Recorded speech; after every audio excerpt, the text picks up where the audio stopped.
Oke, assalamualaikum warahmatullahi wabarakatuh. Selamat siang para viewers, kembali lagi bersama saya Yudi di channel Air X. Seperti biasa kita akan bermain permainan Dota ini ya, Dora ya, Dota Rabu.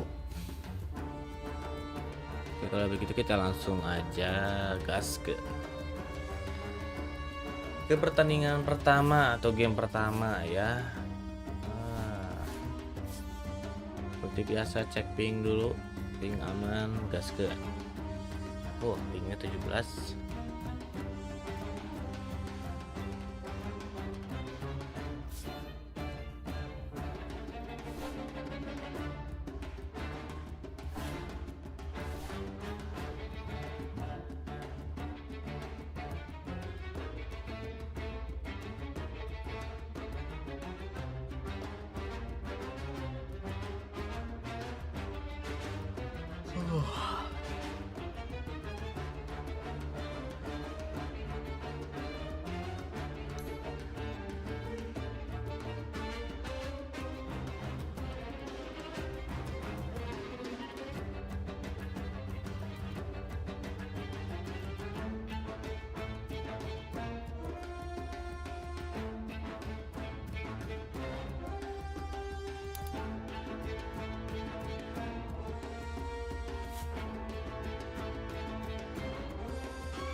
Ini butuh 8 lagi. Ya kalau gitu kan langsung saja gaskan ya.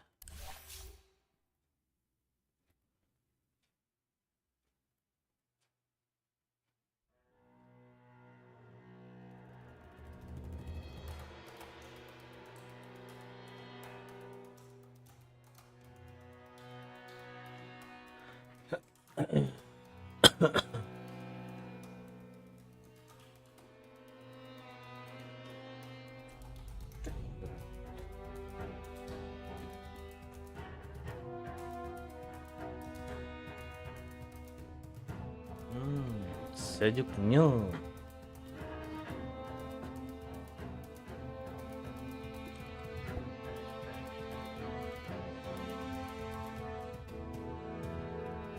Poin levels ini bingung nggak dapat ya.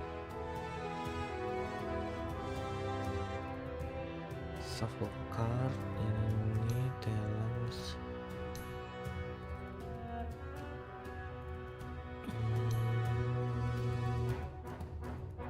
Round Robins apa nih?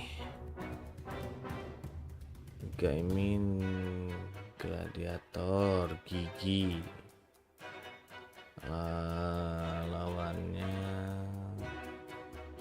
gaming aja lah. Ini oke. Predict win gigi GG dong. GG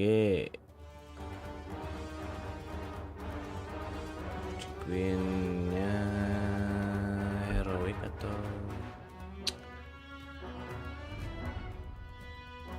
keburu play.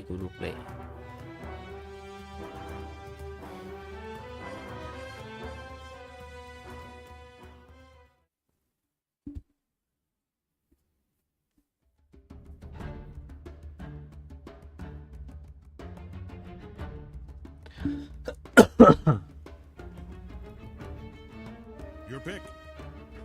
Tumben nggak ada yang pick Come on, tick-tock. Time's a waste. good G.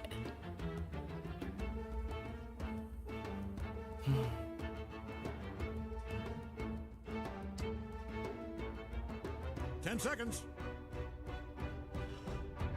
You're up. Apa ya? We're all waiting on you.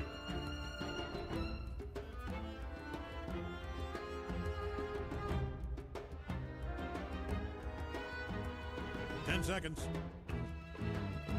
Void Spirit biar bisa ngejar awan di balik hutan.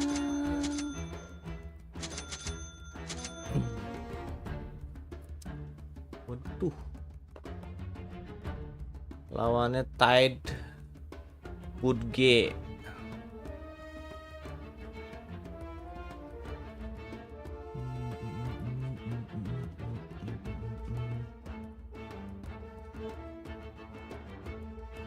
Pedangnya bagus padahal.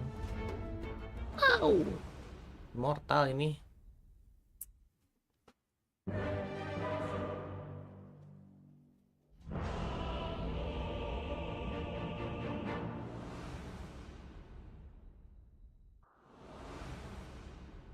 A dark energy, but not a dark intent. Oke, bismillahirrahmanirrahim. Semoga menang ya. You ready? You don't look ready. Well, we're starting, I so do not get ready. hesitate. Semoga. The void path proceeds. Stack it possible. A voidful procession. Start jika memungkinkan ya. Possible. Never a false step. Possible.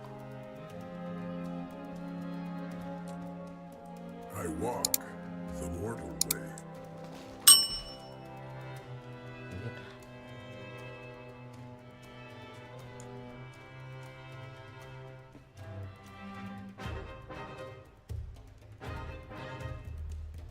When I say it, Manual you know relocation. it's true. So I'm calling it right Heads up, here and 30 now. seconds. This one's in the bag. You'll have to do better than that. Baru live aja udah ngantuk. Novel. Kemarin agak begadang dikit. Do you Jadi think jangan you are bergadang serious? ya. Berbahaya. No longer hidden. That's your ancient they've got.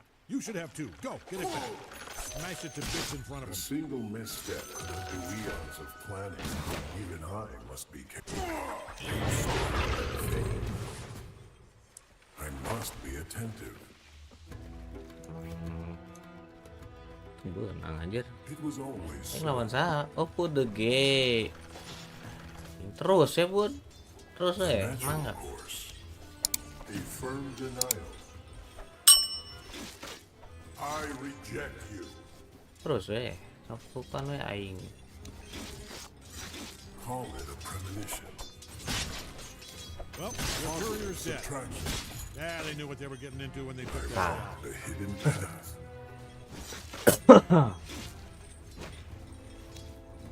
Do I choose this path, or does it choose me?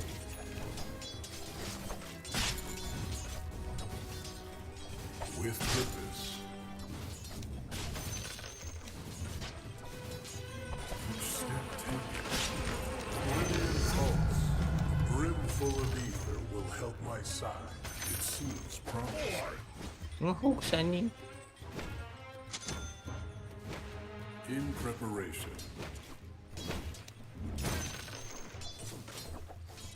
Moving without traveling.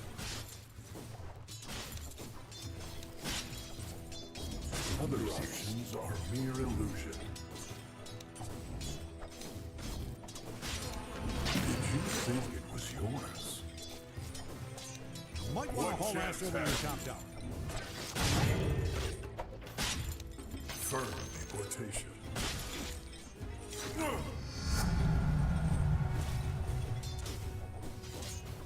Could it be otherwise? I know the way. In preparation. Call it a premonition.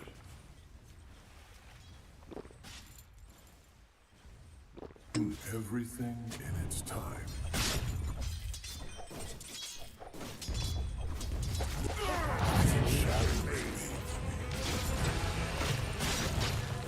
I am under attack.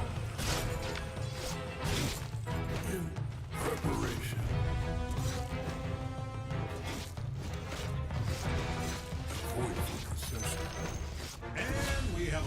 skill. First blood.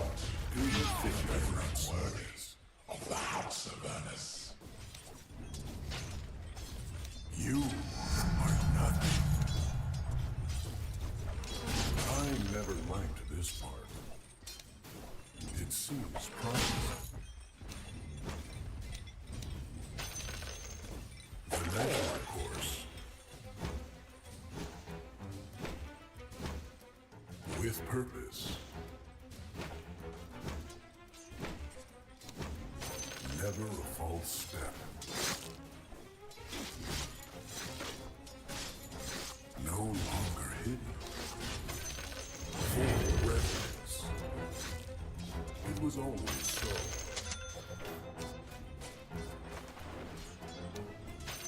Manual relocation. I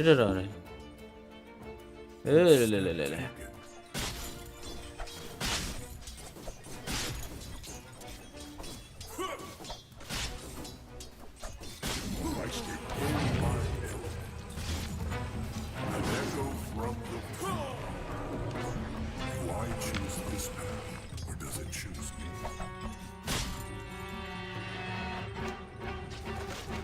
Could it be otherwise?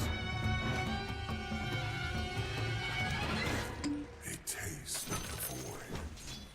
Heaven just got another. That warrior will be missed. I do not hesitate. I am untried strength. Creation is messy. You need the top tower? I'm only asking because it's being destroyed. I walk. I wouldn't sweat it. These things are built to take a lot of punishment. Well, maybe not that much. I must be attentive. Middle is missing. The void path proceeds. They test Aduh, enggak kena anjing. I walk the hidden path. The void path proceeds. Manual middle is missing. Small matter. It was always so. Denied. A void for procession.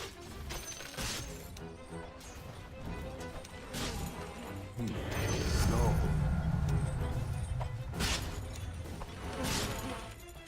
I walk the hidden path. I walk the mortal way.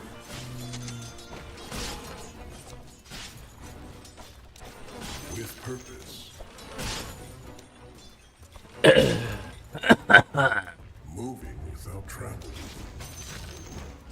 Middle is missing. Do you think I've not seen this? Middle is missing. I know the way. Fear no blade. I do not hesitate.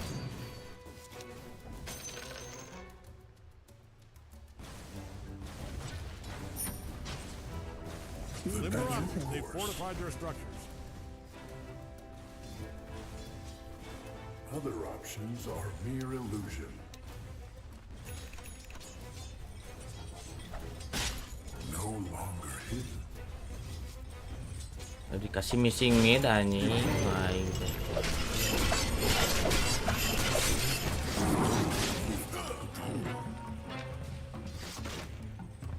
Seems promised. Could it be otherwise? In preparation.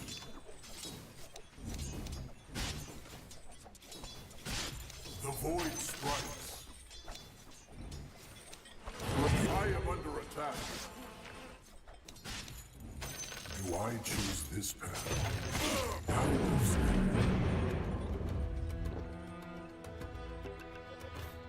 Never never a false step.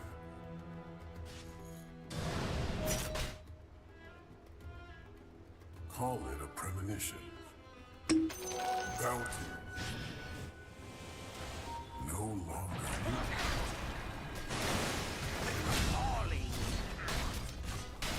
Call it a premonition. No more let none pass. Rise up. They test my faith. Taking a beating. I don't see the benefit of letting them kill your towers, but you're the expert. Moving without traveling. The natural course. In preparation. The face of the void. With purpose. Power treads. Ooh.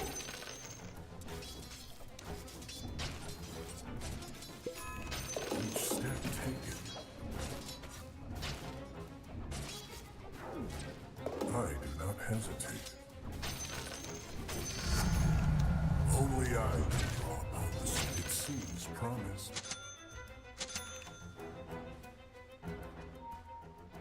Do you think I've not seen this? A bauble from the void. Novel. Could it be otherwise? I must be attentive. I Hey, walk top towers are under attack. Ah, good. Perfect example. This is what you want. You need your top tower ammoniacid because it's being destroyed. the void path proceeds.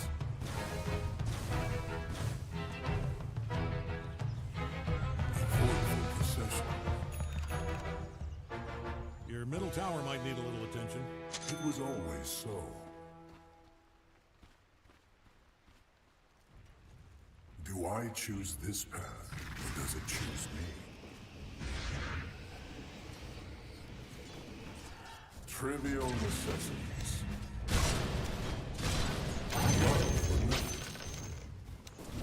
You'll not interfere.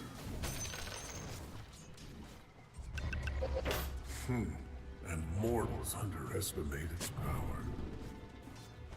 I know the way. Other options are mere illusion. Atut, atut, atut. Hihi. Moving without traveling.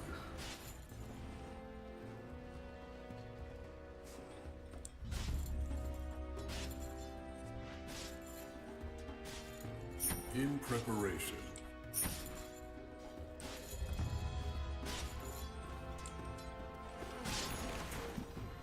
Do you think I've not seen this?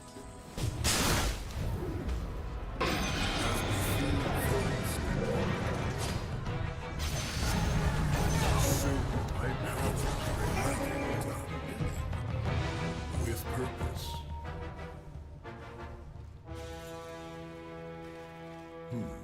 Novel.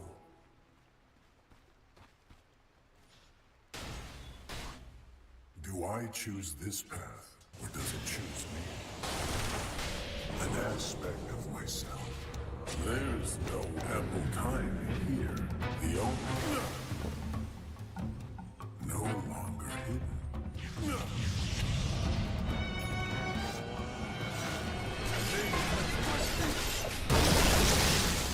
I fear not. I'll take that. Whoa! That is a double kill.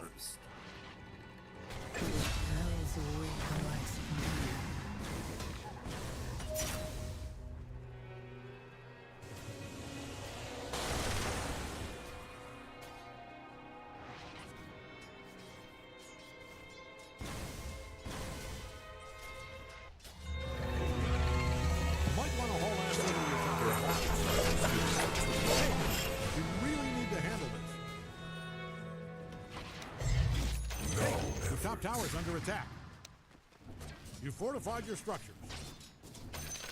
Radiant structures look stronger than before. Not saying much, want to haul ass over to your top tower. It was always so. Hey, your top tower is under attack. The void Top tower path just proceeds. fell over. I know you'll miss it. That tower was a part of you, but Voidful I would procession. want you to go on. Your movements are killing. Little is missing. I walk the mortal way. Each step. Your courier's dead. Won't be missed. I walk the hidden path. I do not hesitate.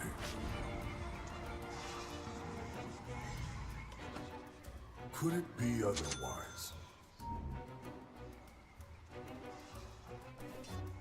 The natural course. No put ke, go Must be go. attentive.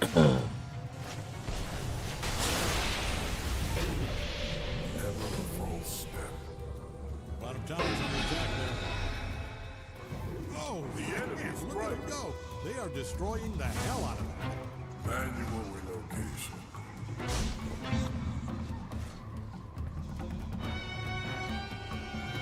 It seems promised. The void path proceeds. Things have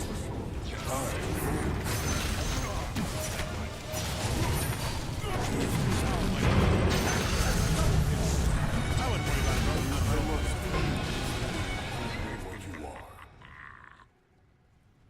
The natural course. My embrace awaits. Yes, that is a double kill.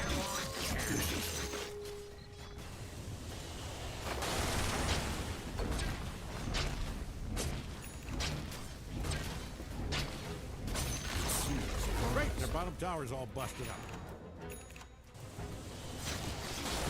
You cannot touch the void.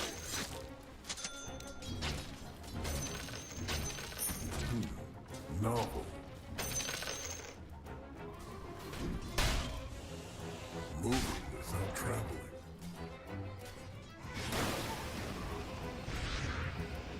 Do I choose this path, or does it choose me? Killing spree, killing spree, killing spree. With purpose.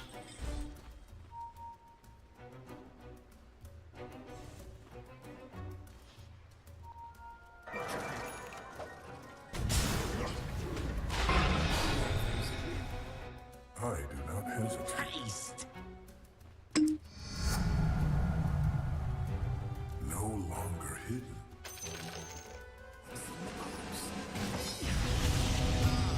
Quit. I walk the hidden path. Like breathing.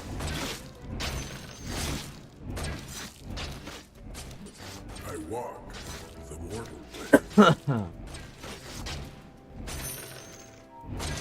Call it a premonition. Other options are mere illusion. Where to next? Could it be otherwise? This ain't fresh. A voidful procession. Nothing comes. Radiant fortified their structures.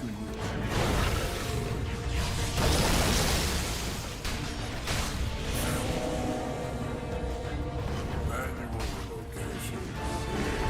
Will always fluctuate. Who do you think I've not seen this?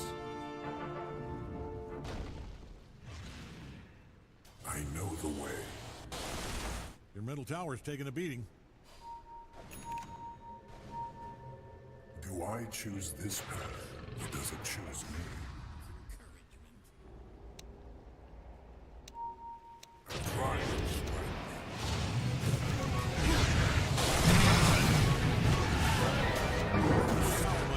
I created a hidden path that leads where I walk the hidden path.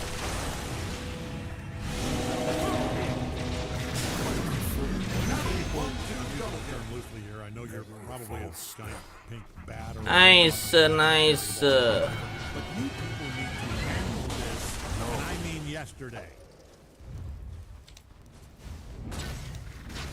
Your light heads. I thought I was excited. No, now I'm watching. KS aja terus. Nggak dikasih tuh carry-nya anjing. I refocus.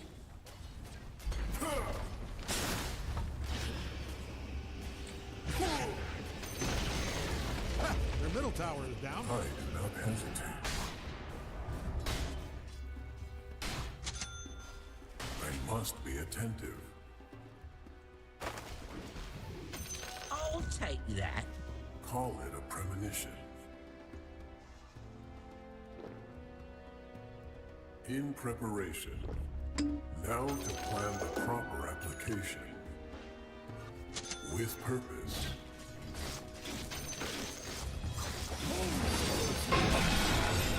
Ya,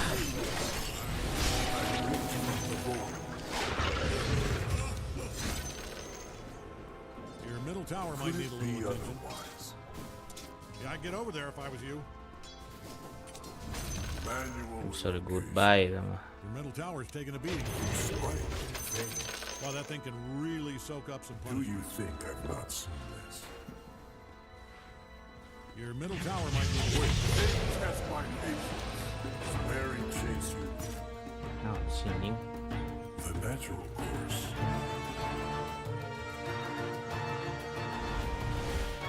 No longer. Total domination. I can't believe what I'm seeing. I think Oh, that's yes, a that is a negative. double kill.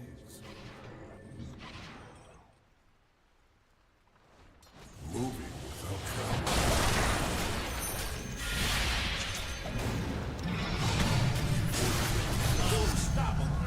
Kayaknya malah ke atas.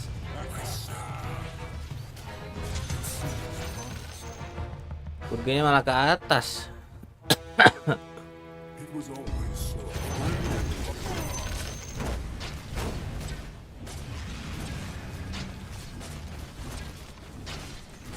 I encompass all.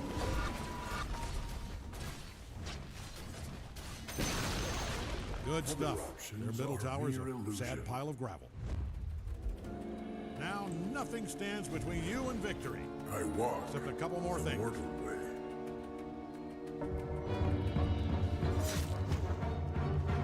I walk where to next. I do not like to be touched.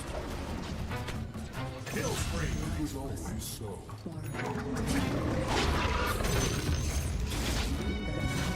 Manual location.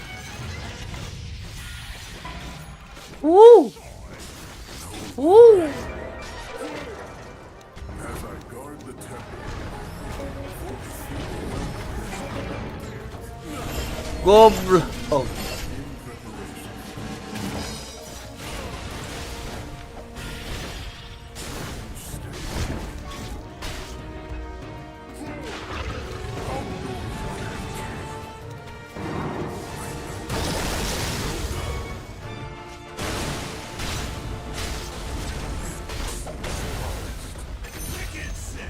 I'm being told I'm supposed to say ini nggak ada mana serius. Nggak ada mana, nggak ada darah. tower's taking a beating. Anjing. I do not You know, hesitate. just because your tower's being attacked doesn't mean it's never mind. It's gone. Moving. Gaya-gayaan dia.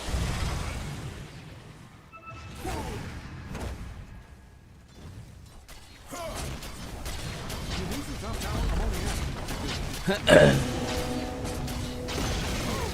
Really taking their bottom tower is down. Might want to haul ass over to your top tower. No, Maybe don't let them do what they're doing. The void path proceeds.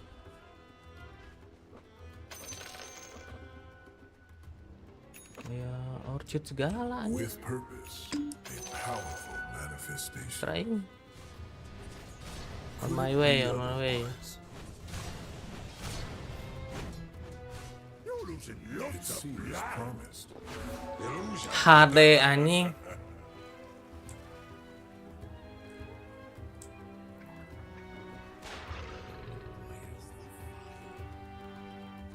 Never a false step.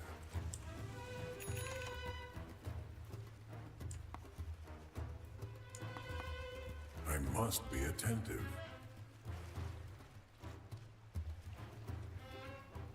The natural course. Call it a premonition.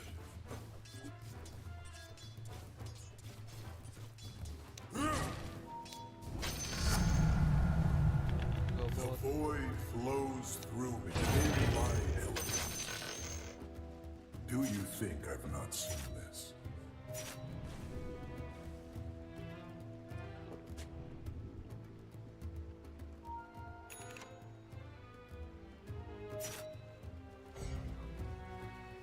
A comfort from home. Do I choose this path, or does it choose me? A voidful procession. Moving without travel. Their top tower is down. Manual relocation. I fear no blade. I am under attack. I do not hesitate.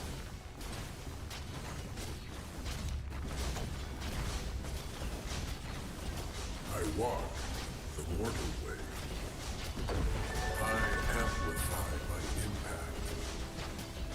No longer The top tower is down. That thing is spitting bricks right now. Good riddance. call it a premonition. Manta style. The void path proceeds.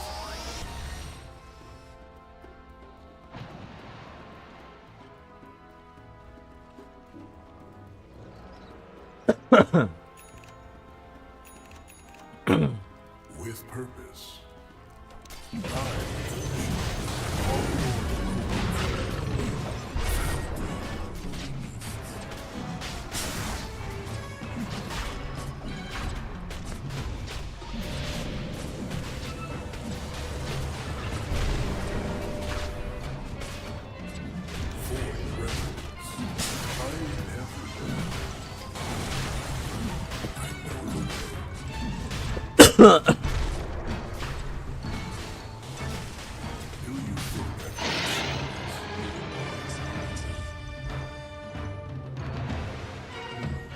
Novel.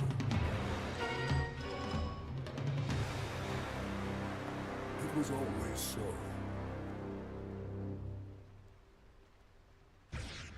Do I choose this path, or does it choose me?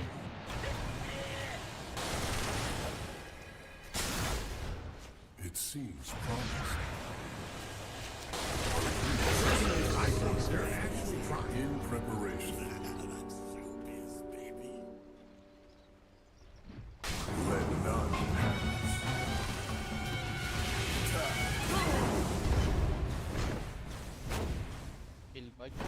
I walk.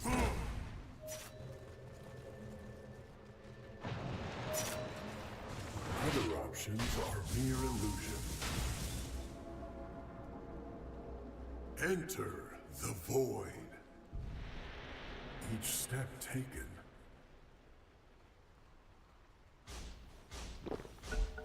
A gift from the void.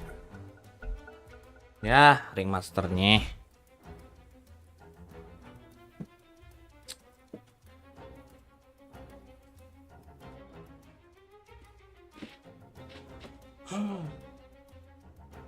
Astagfirullahaladzim.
I'll take that. Never a false step. There is no flight for me. This means nothing. Voidful procession. The void beckons. The natural course.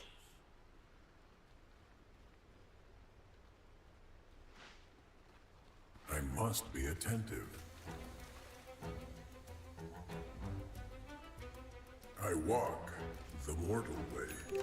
Harm it won't keep for long. The balance shifts. With purpose.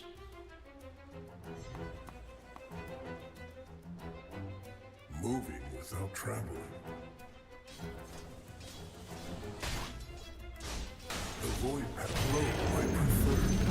Always watching. You don't even So know. is promised. Each step taken.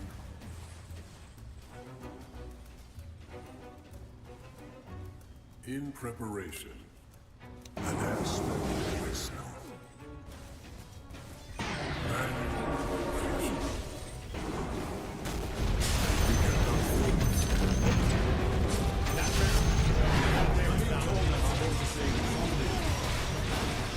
Boom.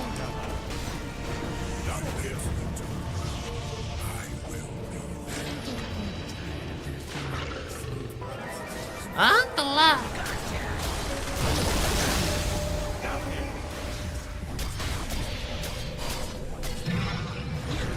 Hei, sekarat.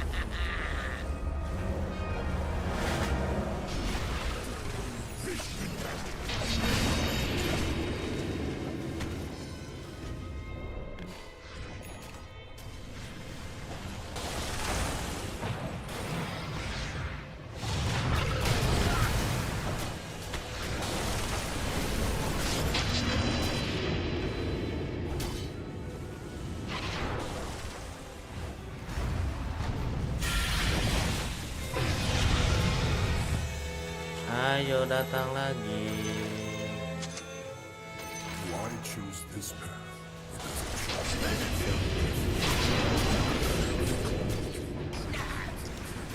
Void set no efforts. A welcome respite. Where to next?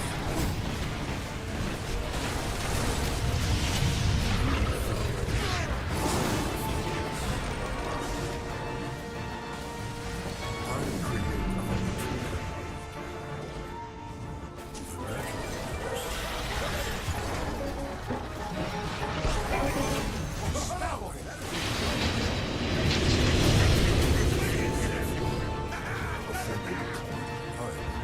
The face.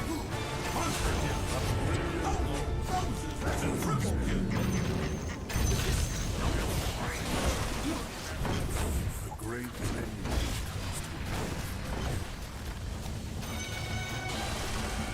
Creation is The middle tower's down. That was a Nice, masterclass. Abba. from the middle I barracks. love you. Smash that middle barracks to pieces. Get him on the ropes. Hit him again. Bottom tower's down. He's an ugly tower. You ruined those bell barracks. I can't hear you. Other options. Bottom barracks are demolished. mere illusion. A lot of dead creatures. Good stuff. Got him on the ropes now. Don't let up. Call it a premonition. I walk the hidden path.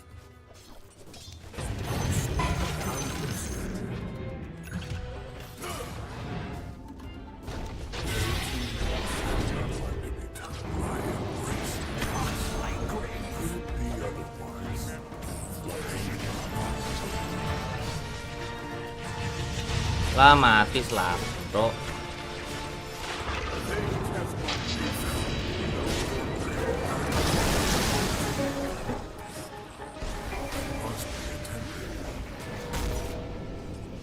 I am under attack.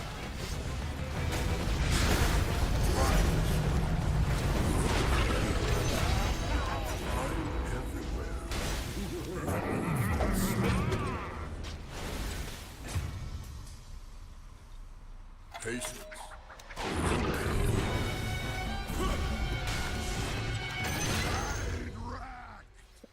The entirety of your existence was but a single moment. My movements and sense, a voidful procession.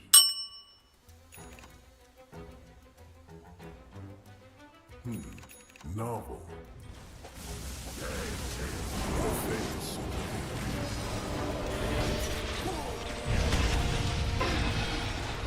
Do you think I can see this?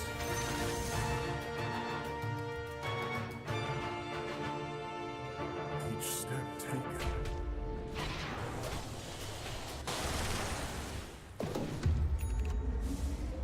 I do not hesitate. The natural course. It won't keep for long. Pas banget, gue belum ngeliat jamnya. No longer hidden. Vanished, but not gone. I walk the mortal way.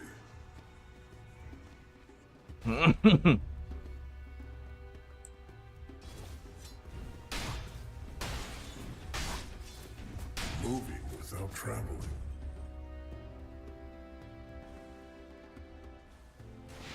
Manual relocation. It was always so.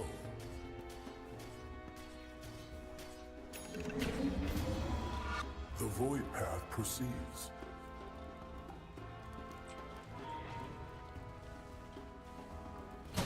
Do I choose this path, or does it choose me?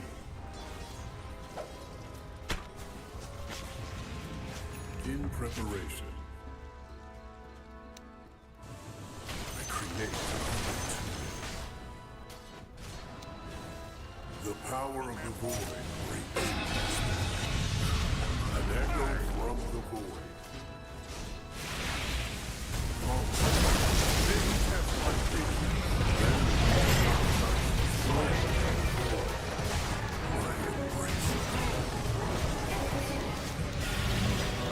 Bro,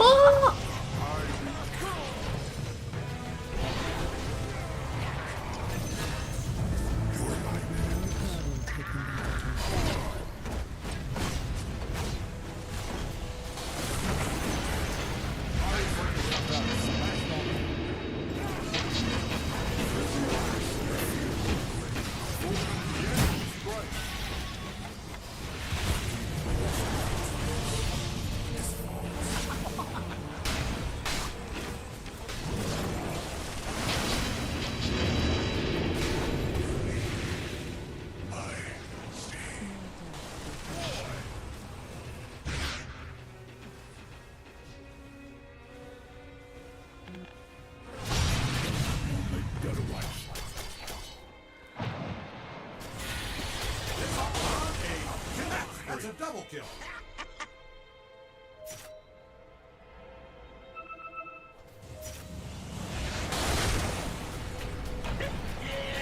Goddamn proud of me. I can punch the wall right now.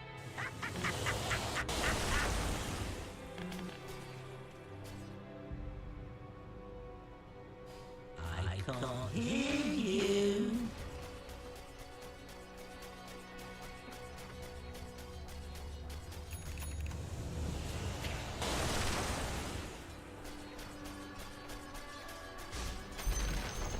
And that's all she wrote for their top barracks. End of the road for their top barracks. Hey, we got mega creeps now? Look at those Must be beautiful, attentive. monstrous, beautiful mega creeps. It seems promising. Middle tower's down. Never a false step. I'll get to you in turn. Novel. The balance let none pass. They test my patience.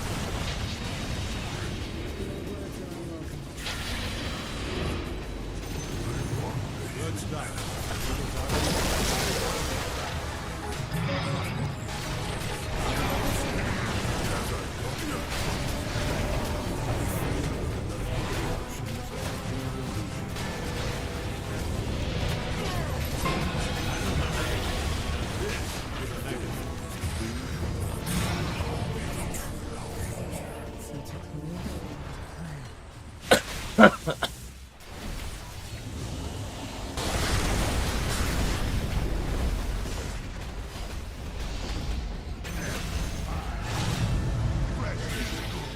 Unless we're talking war.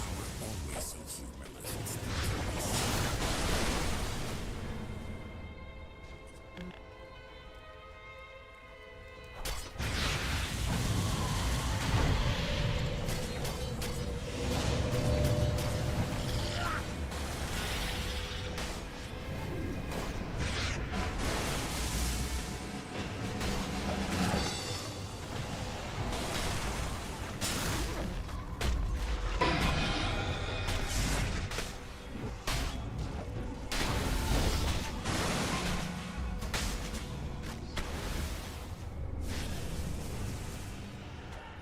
Fish out of water.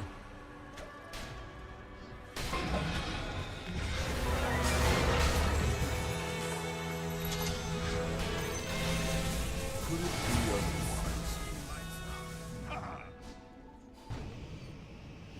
It was always an aspect of my style. There's no voice.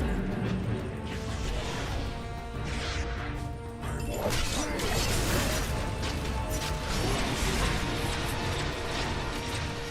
test my patience. Do you think I've not seen this? In preparation. I do not hesitate.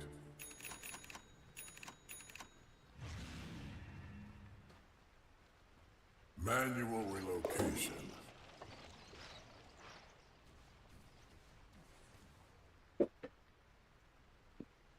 The void path proceeds. You strike in vain. No efforts. I must bring the full measure of my power into this realm with purpose.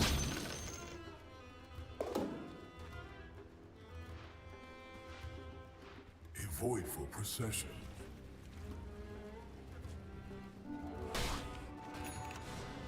Moving without traveling. The natural course.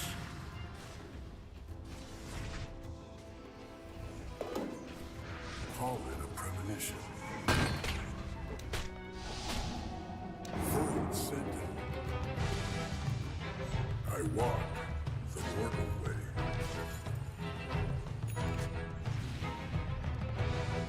I know.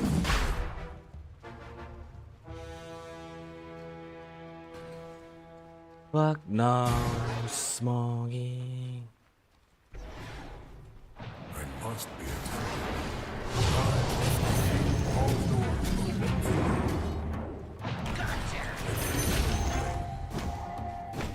Nothing you will place on my path for this reason. Do I choose this path? There's no void resonance.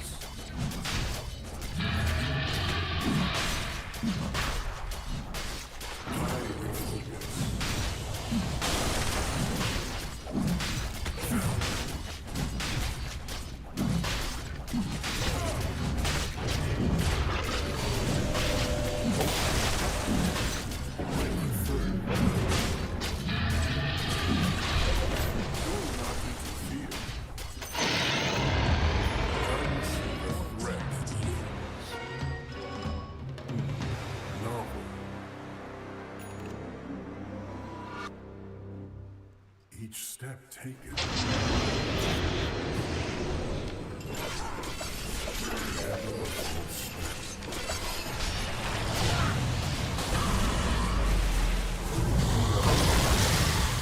Where you going?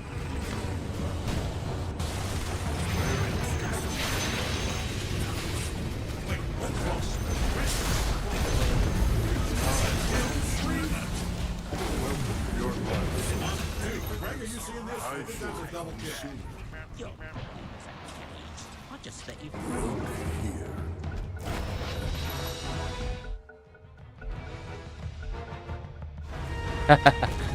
Angkota Mega Bobo.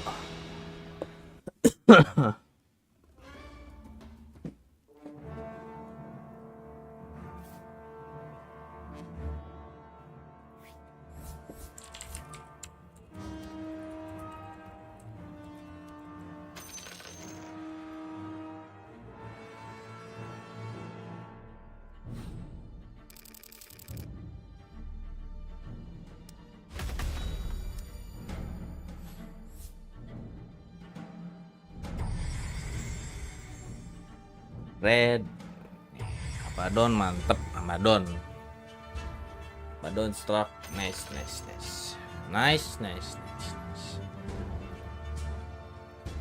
Oke, karena udah zuhur, saatnya makan siang dulu. Nanti dilanjut lagi ya, makan siang dan sholat zuhur. Oke? AFK dulu.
Iya. Lasken lagi, gasken lagi mau bro.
Ngipin 2 pintu.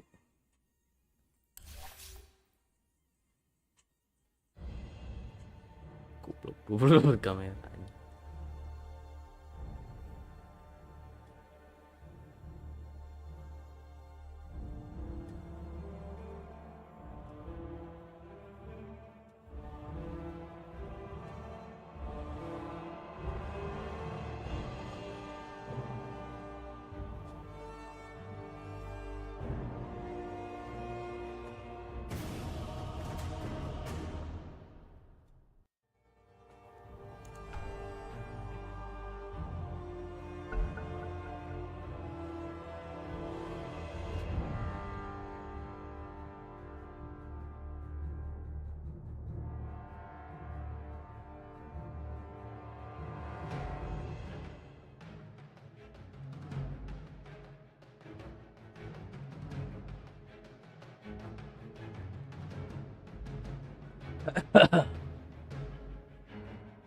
Ten seconds.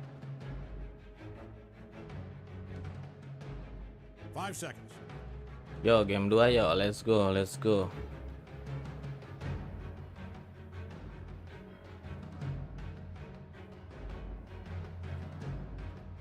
10 seconds. Pasti dicus lah bro.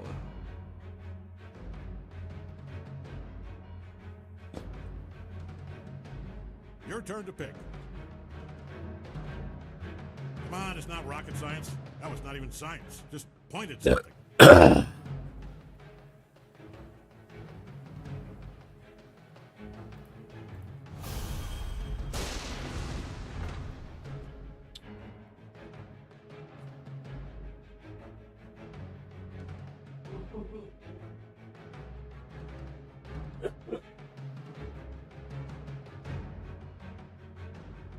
What the fuck?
Oh, Grey Magri ya.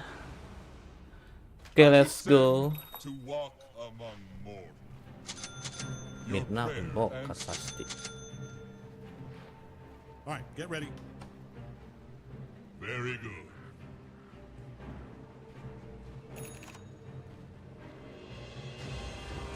Four.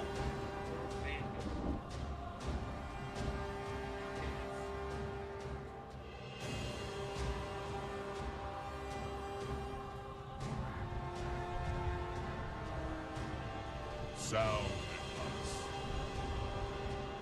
Redang tapi kipasnya nyala. Dingin. A position of power. Ayo, Cok. Duh, anjing. I ordain it. Enggak. Kabur. To battle. All right, everybody, 30 seconds. Anjing banyak, Bro. Yes. Four. Yes. Onward. Temenin atau bawah. To battle. I hope your shoulders are lame. broad enough for 4 Ooh. sacks of flour, because let's cut the crap. You will be carrying Sound. your teammates. Good God, Baron. I'm under attack. A position of power. I ordain it. Anjing dapat satu. Very good.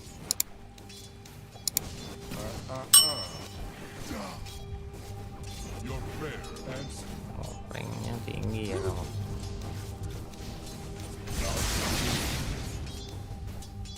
Four. No. Very good. Emang nggak bisa itu nggak di net sayang. Mam. To battle. Onward.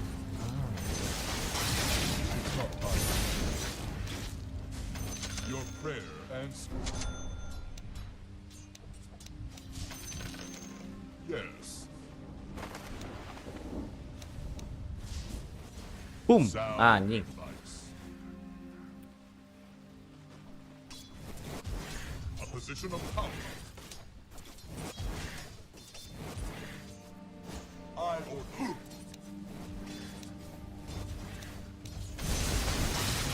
Denied. You wish you were never small. To battle. Nah, Your prayer answered. pasti. No harm. Demised. Yes. Sound advice. Nature abhors an empty mind. Your middle tower might need a little attention. For God's sake. God help you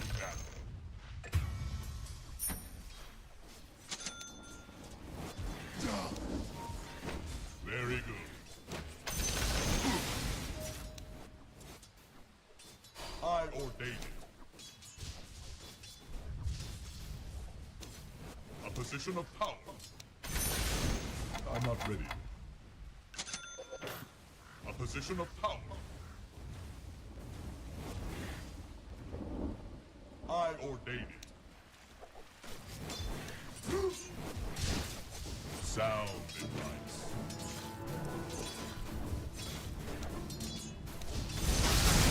Kebiasaan anjing. Dikit-dikit NN goblok.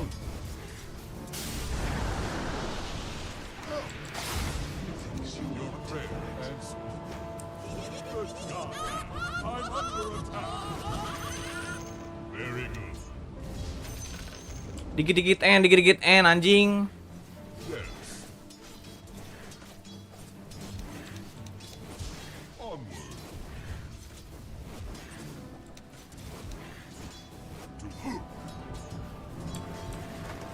Haram anjing ih. I obey. Tenariat merang matong main Dota anjing. Forward.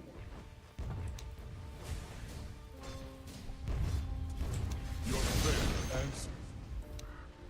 Setan hungkul anjing. Yes.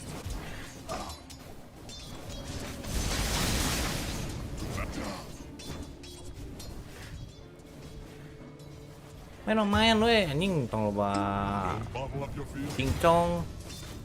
Very good. Killing spree. Killing spree. Killing. That is a double kill. See closer. Sound advice.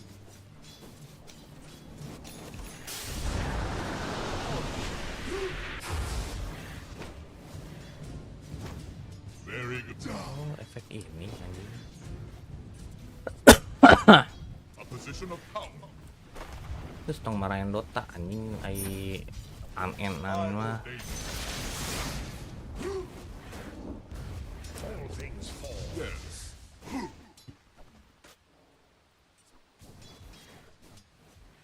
Kota Raya setik. I don't see any. A fitting bounty. Your prayer answered. Burn mana aing tadi.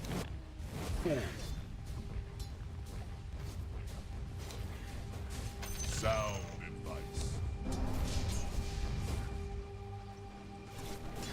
To battle. Onward.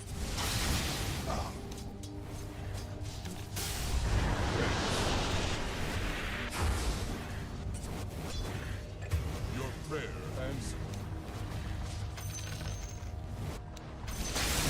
Sound advice.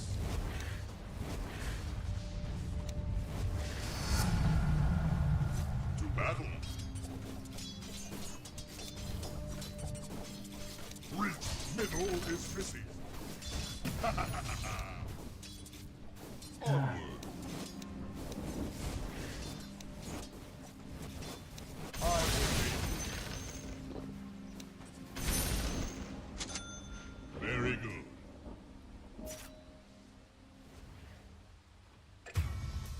Forward.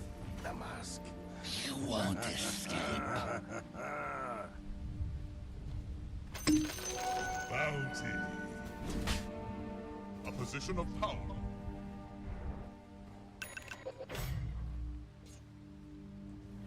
Yes. Forward.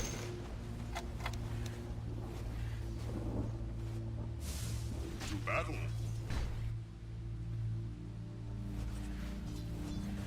Onward. Sound advice. Sama Mayu oh 102. Pantesan damage-nya besar. Answer. Kayak tengok lagi. Denied. Very good. Middle kill spree. A position of power. I ordain it. Your prayer answered. To battle. Very good.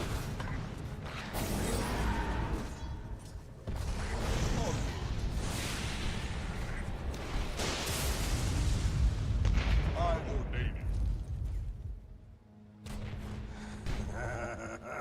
Forward. Good God, man. I'm under attack. Heaven help you. Sound. One tower's taking a beating. You fortified your structures. Yes. A position of power. A position of power.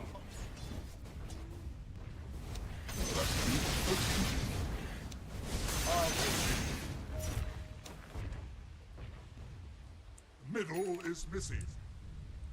Onward. Middle is missing. Forward. To battle.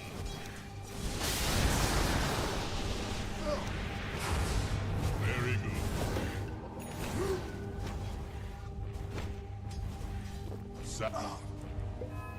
Your middle tower might need a little attention. Your prayer answered. Yes. Hey, the top tower's under attack. Yes.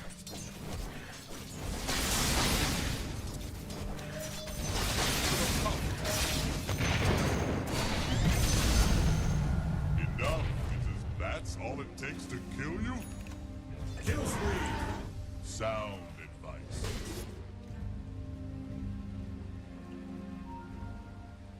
Very good. Onward. Nice anjing.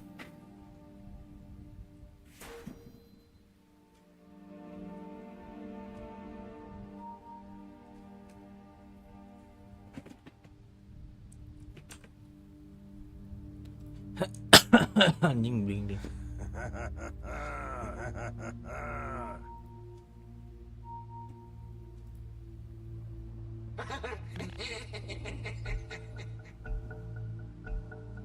Okay, now where were we?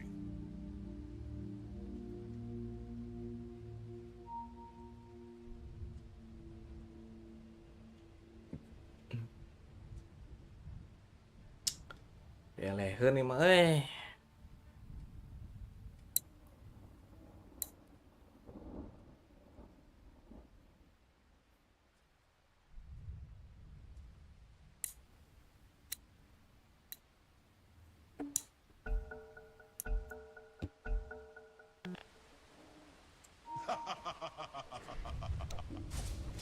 Forward.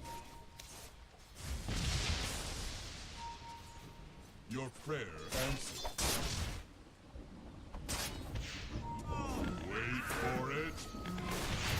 I will make good time. I'm under attack. Here you die.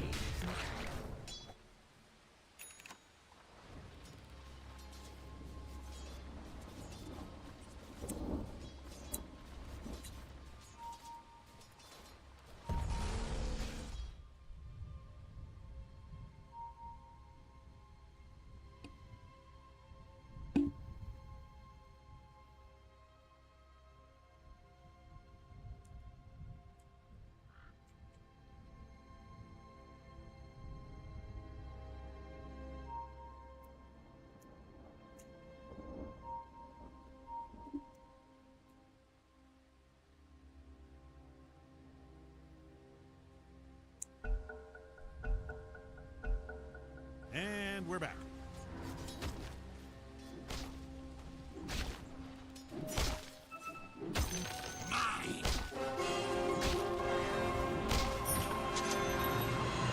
To battle. Your middle tower's taking a beating. Your prayer answered. Your middle tower might need a little attention. Don't like your odds. That right? That there is dominating. Yes. Just you wait. You need your top battle. tower? I'm only asking because it's being destroyed. You are not going to like Sound this. They are advice. really tearing Might that thing to wanna haul pieces. Over to your top tower. I'm not going to sugarcoat it. position of I don't power. like your odds here. It is pretty fun, destroying towers. Your opponents must be having the best time out there. Very good. I ordain it. Sound.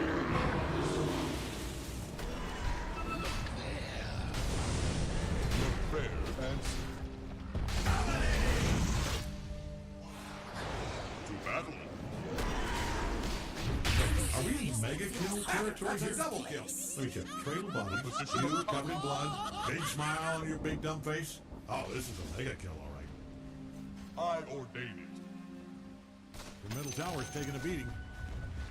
Nice work fortifying those structures. They are looking sharp. Very good. Yes.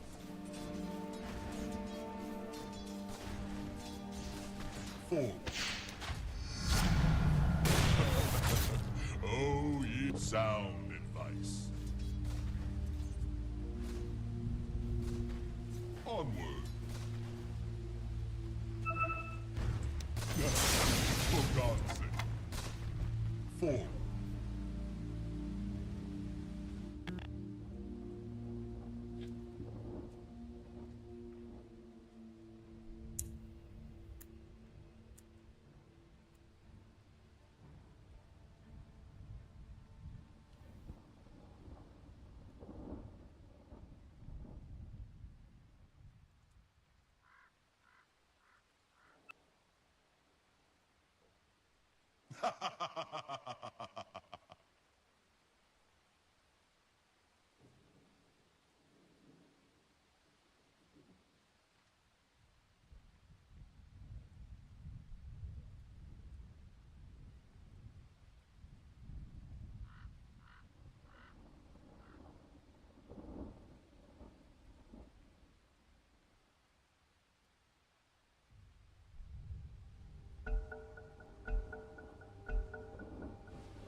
Very good. I ordain it.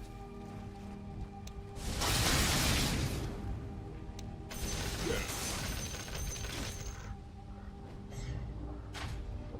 Your prayer answered. To battle.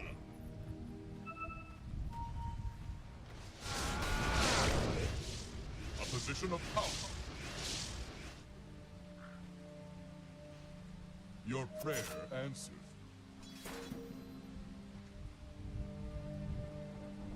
Sound advice. Your middle tower's taking a beating.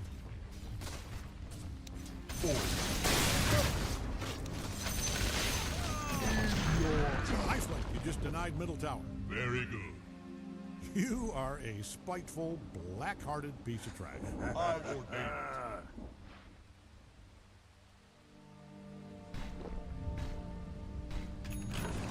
Yes. Onward.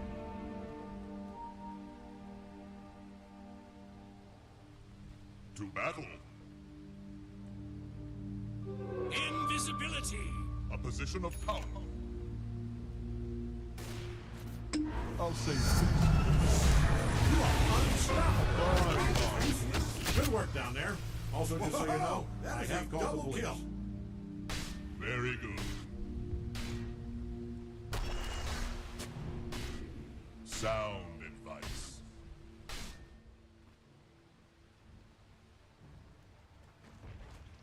A position of power. Bottom tower's under attack there. Your prayer answered. Might want to look into your bottom tower. I wouldn't sweat it. It's built to take a lot of punishment. Well, maybe not that much. Yes. To battle. On Bottom tower's under attack there. Look, right call the cops. Guy assaulting these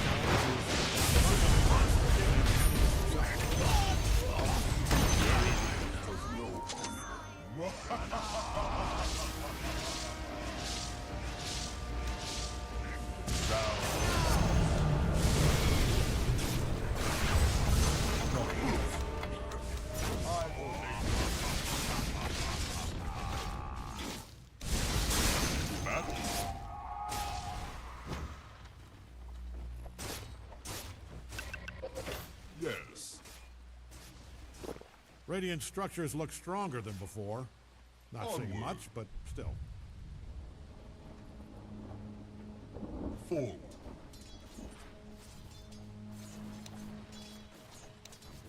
Divine invasion. God, a position of power. Your prayer and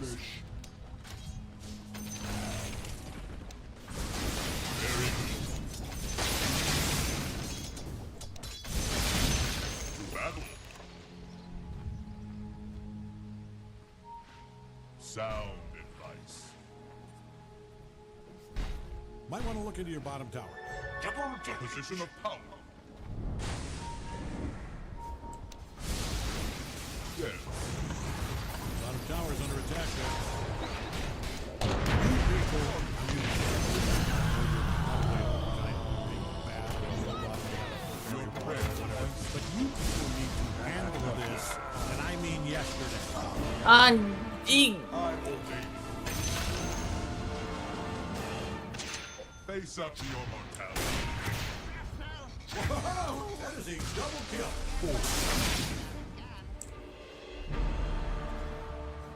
Attack. Four. Not enough mana. A position of power.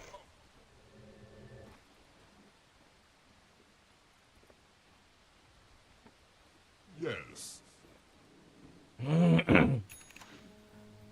I ordain it.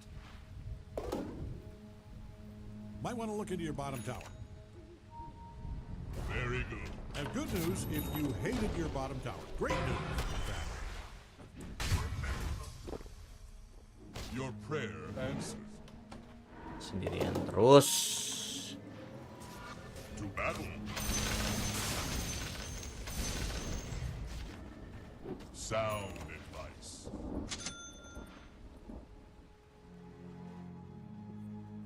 Onward.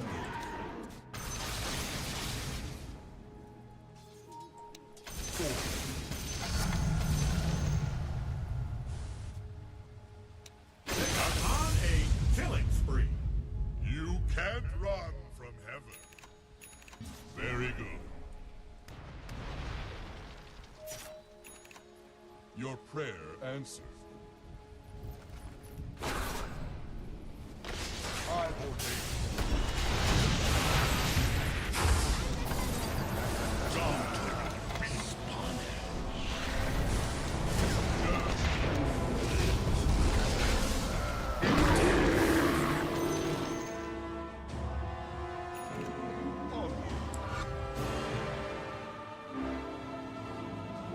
Sound.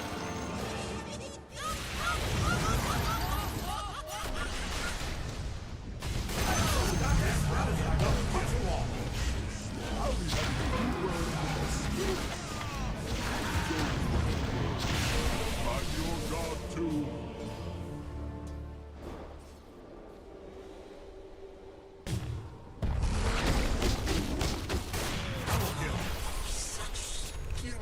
Now that's what I call Beli anjing urusan lagi.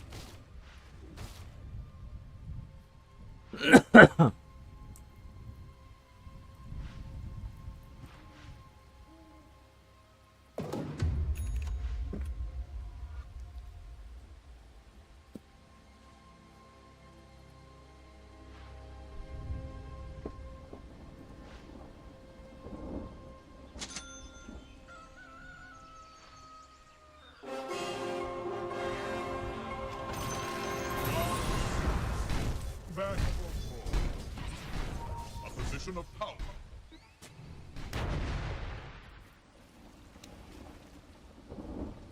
I ordain.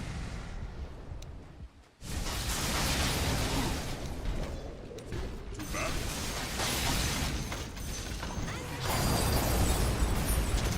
Sound.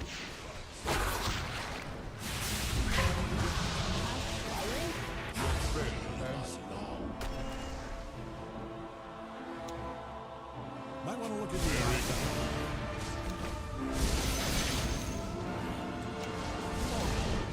Bottom tower's under attack there. Oh, they are really taking it to you there. Yes.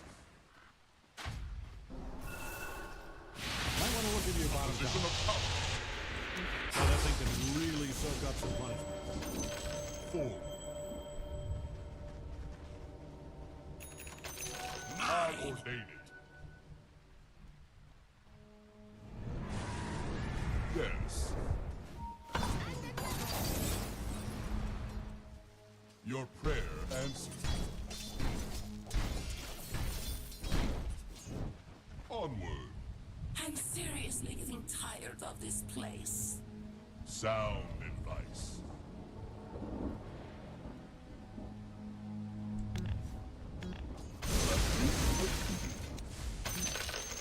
Position of power. 4.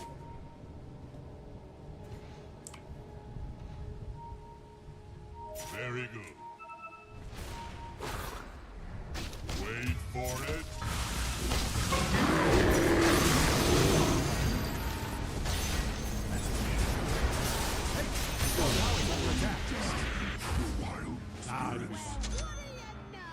Your prayer answered.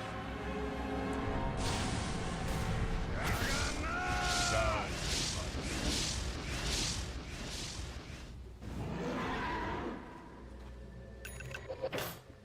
A position of power.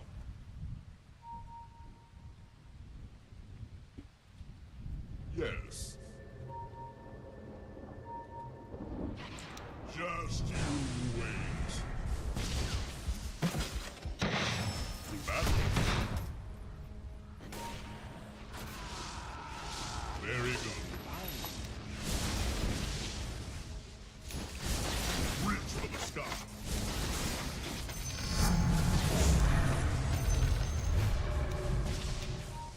Divine invasion. I ordain it. Onward.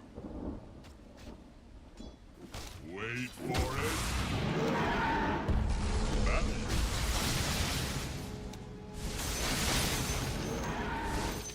Yes. Your prayer answered. 4.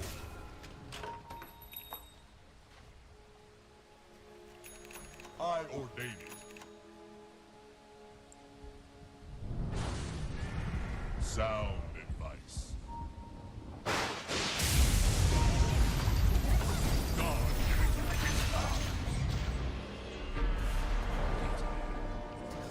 onward.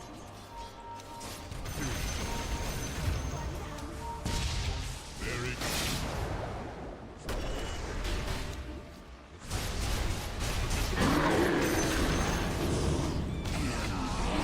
At least I think.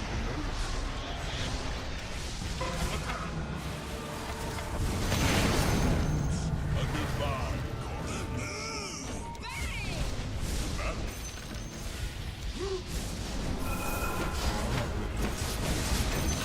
Sound. His head is so big, I'm surprised he fit through the gates of death. Yes. It's not time yet.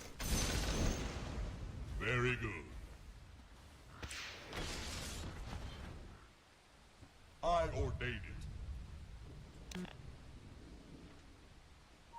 Onward. Wait for it.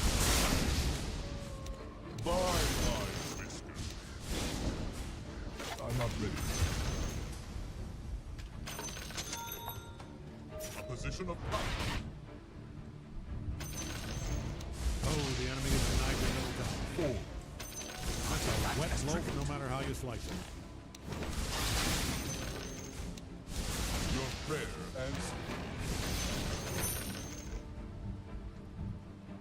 Your prayer answered. By my whiskers, that's good stuff. Yes. Onward. Very good.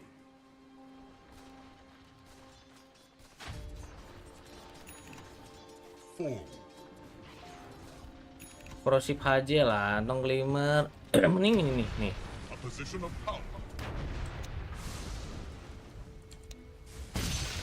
Sound advice.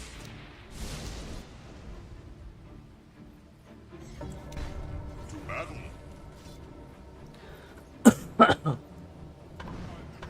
I ordain Don't glimmer bro, just by ghost captor. Ulti and Sladar can find you, ulti Sladar.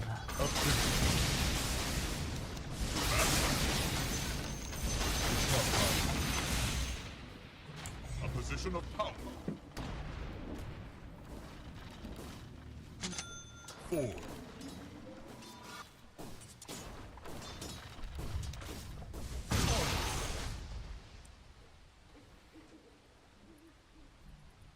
Very good. I ordain. Not yet. Heaven help you. It's not my way. Sound advice. Not yet. God help you now. Yes. Apaan ya? Ini aja lah. A position of power. Sound advice. I ordain it. That should help. Your prayer answered. Forward. Might want to haul ass over to your top tower. I'm not ready.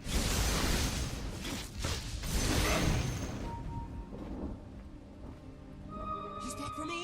It's for all of us. You need your top tower? I'm only asking because it's being destroyed. That thing is getting Very stomped good. on so hard it's going to Ini turn malah into wine. ewa. Might want to haul ass over to your top. Your top tower is gone to Very be with the good. big brick in the sky. Your prayer answered. Not yet. Yes. Onward. To battle. Position of power. Sound advice. I ordain it.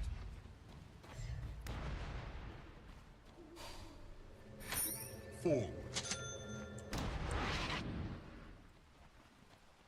Your prayer answered. For God's sake. For good God, man. I'm under attack. Sound advice. Very good. Onward. A position of power.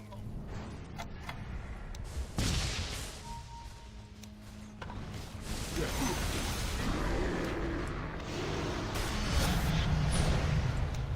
To battle. You never spawn. Kill spree. That's a double. I believe.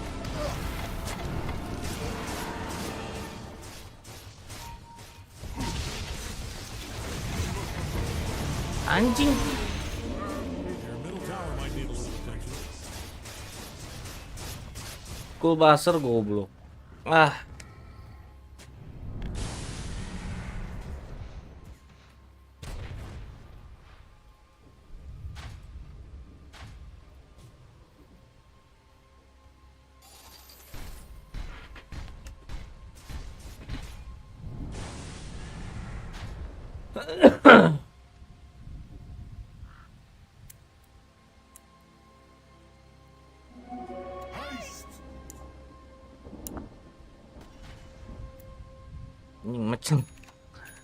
Celang bro.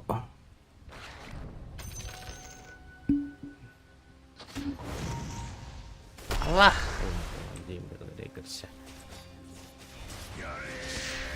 Waduh. Ah.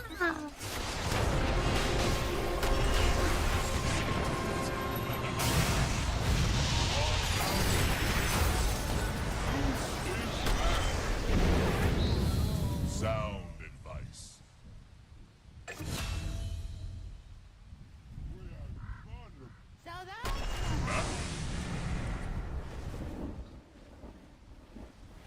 Beware.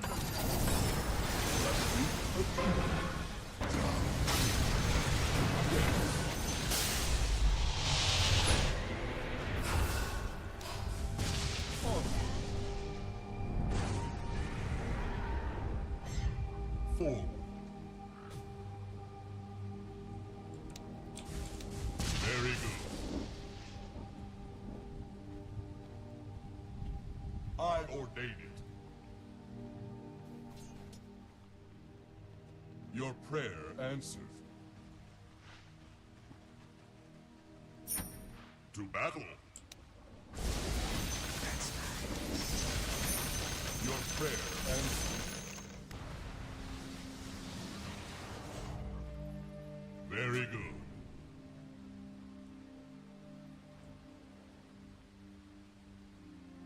Sound advice. I'm not ready. Onward. A divine infusion. Just you wait. I ordain it.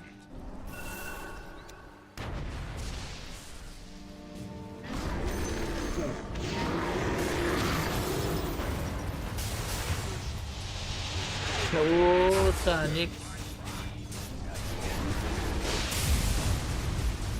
Position of power. The tower's taking a beating. Sound I would just ignore them. Never stop bullying the poor tower. answer. Position of power. To battle.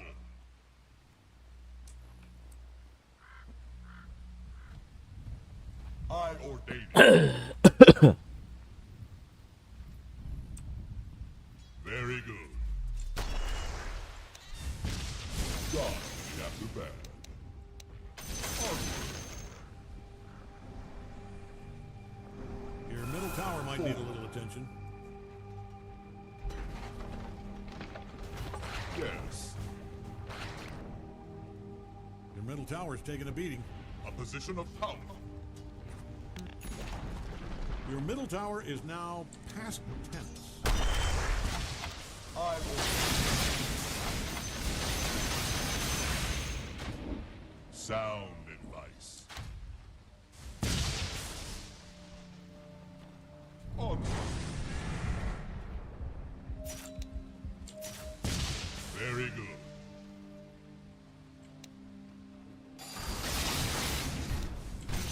Yes. Your prayer answered.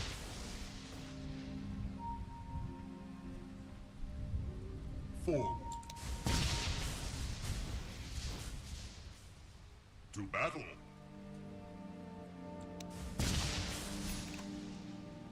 Yes.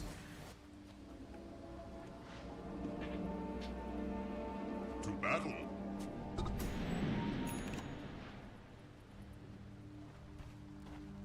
Very good. Sound advice.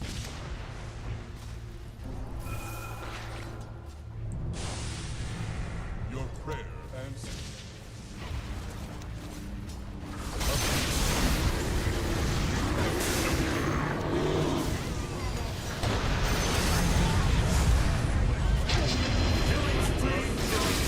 Killing sprees. All right, bottom tower's down. Ordain it. It's just one tower. You know, in the grand scheme of things, it's, wow, it's still incredibly important. You really need to have yourself there. A position of power. A position of power. Yes.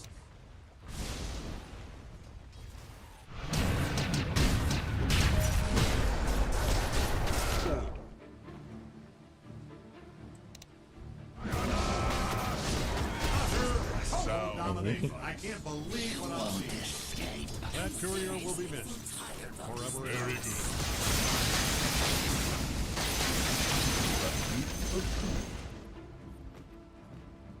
Your prayer answered.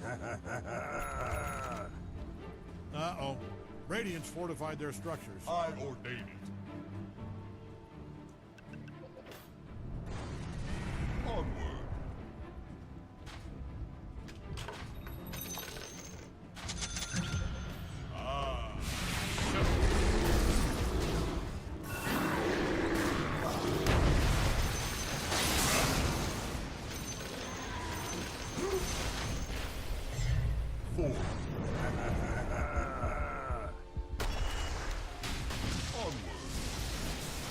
It's not time. A position of power. Yes.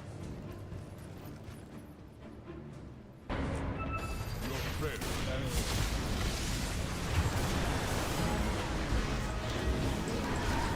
Sound.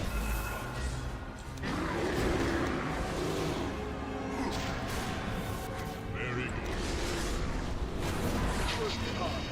I'm under attack. Top tower just Battle. over. The tower might be I ordain.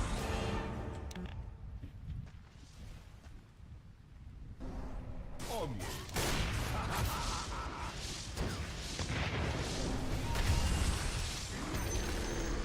Seriously, I'm tired of this.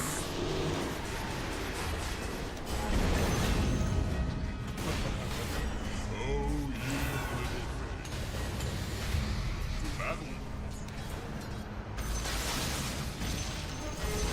Very good. I think they found your top barracks. Beware. Every tower that was well defended, raise your hand. So fast, Radiant's top tower. Deep six to your top barracks. But hey, you're playing till the whistle blows. Get back in there. Your prayer answered. The bottom tower's under attack there. What a waste. A position of power. Forward. I ordain it. I'm not ready. Goodbye, nature. Wait for it.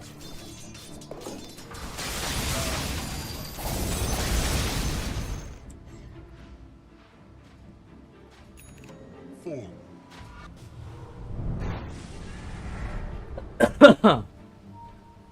I ordain it.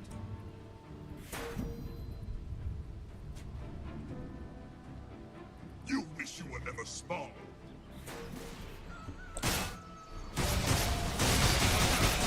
Waste. Onward.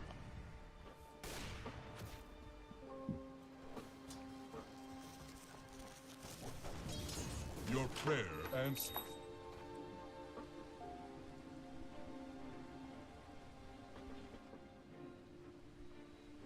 To battle.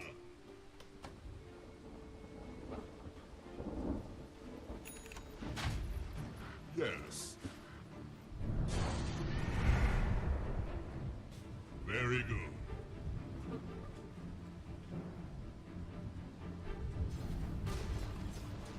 A position of power. Forward.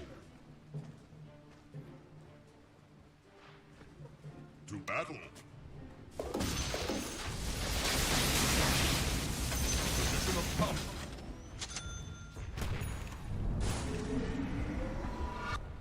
Yes. Onward.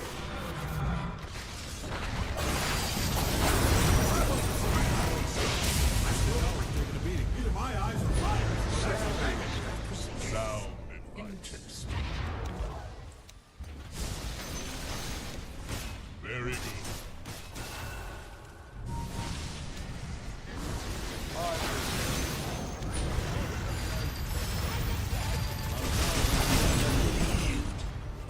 Maybe don't let them do what they're doing. Yes. I ordain.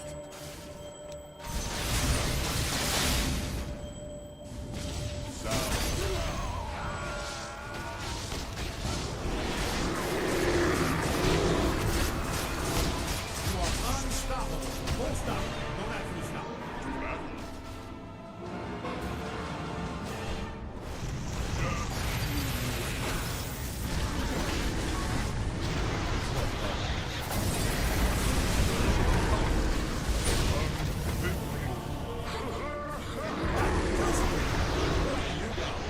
Hacking at limbs, blood spraying everywhere. Oh, yes, that is a double kill. Good work down there. Also, just so you know, I have called the blitz.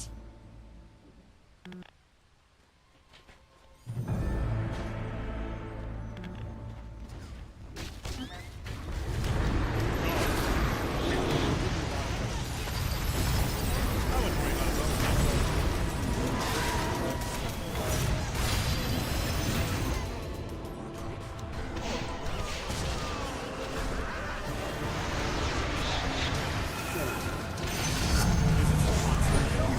Looks like one. I am only now.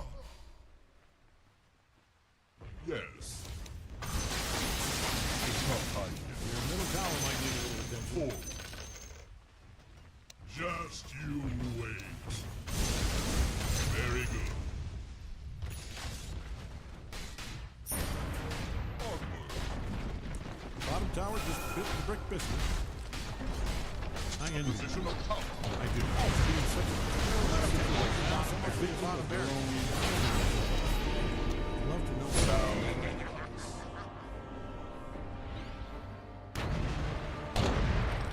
I'm ordained.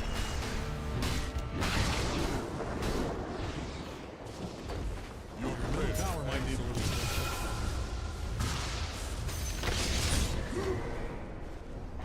Battle. It's like watching God take a beating. It's godlike. Your tower and attack doesn't need it.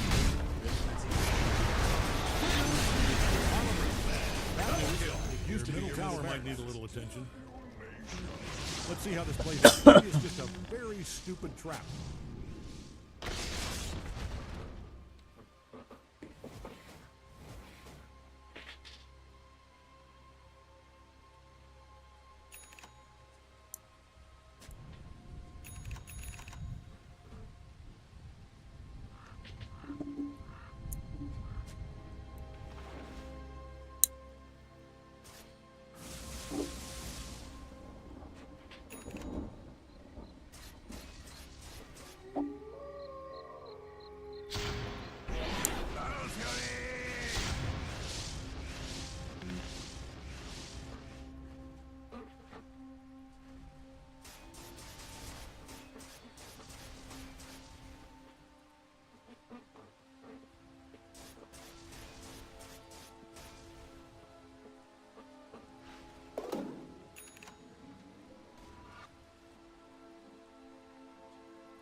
Middle tower is no longer tip top. It's just four.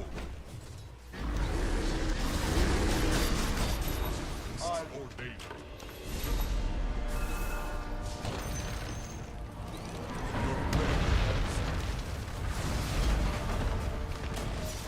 Middle tower down. Goodbye, middle. Hey, don't look out. Your ancient's under attack.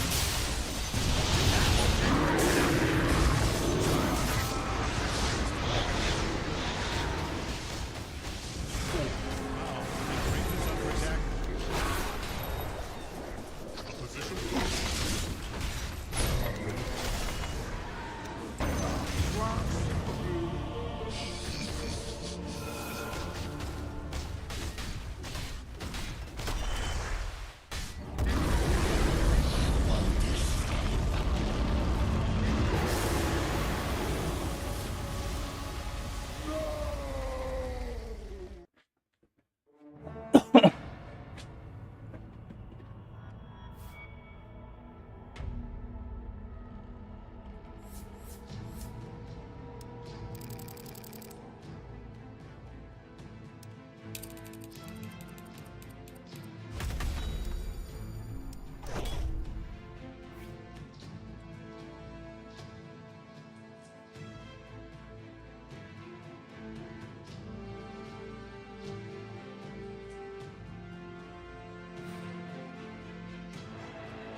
Win loss anjing plus main teh anjing.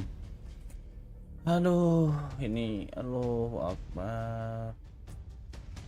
Kills dead assist 12. Ngarfeed kia anjing gih.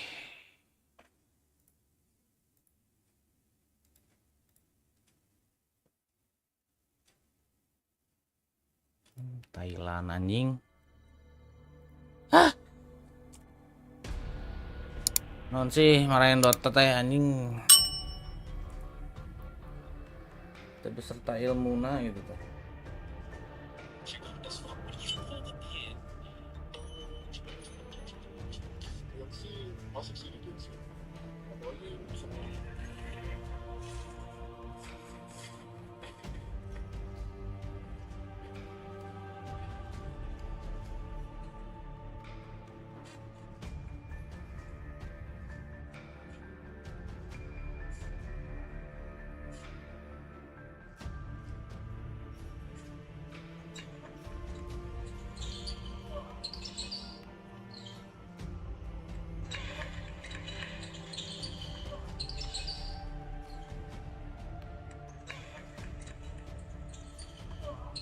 Masih sering skip sarapan karena ribet dan gak ada waktu?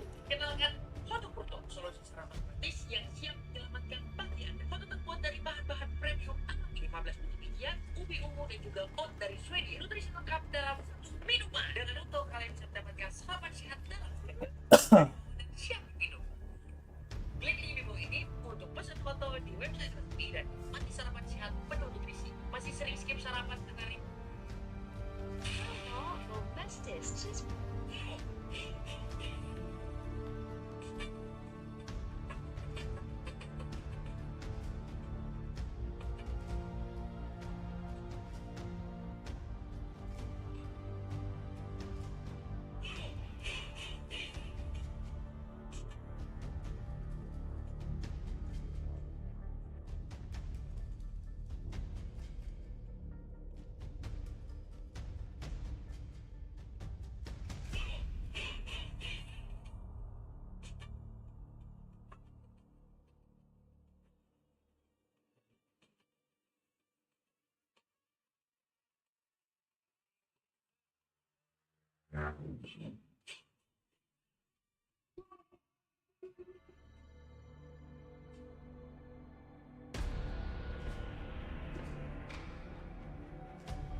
Gak nyangka, gue nemu cemilan saat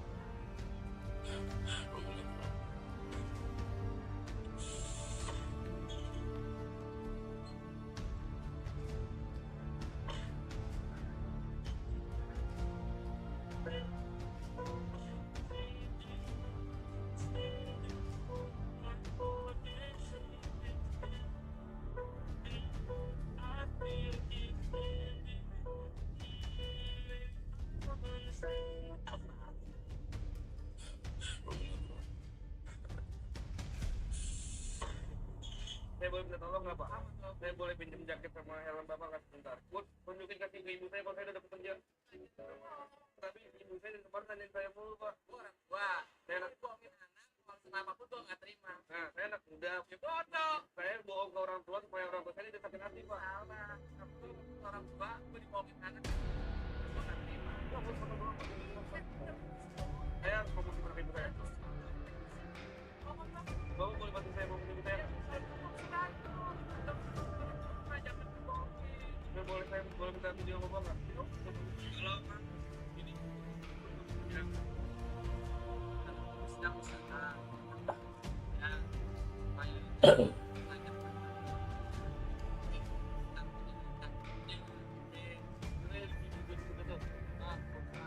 karena Bapak lagi doain saya, terima kasih banyak ya.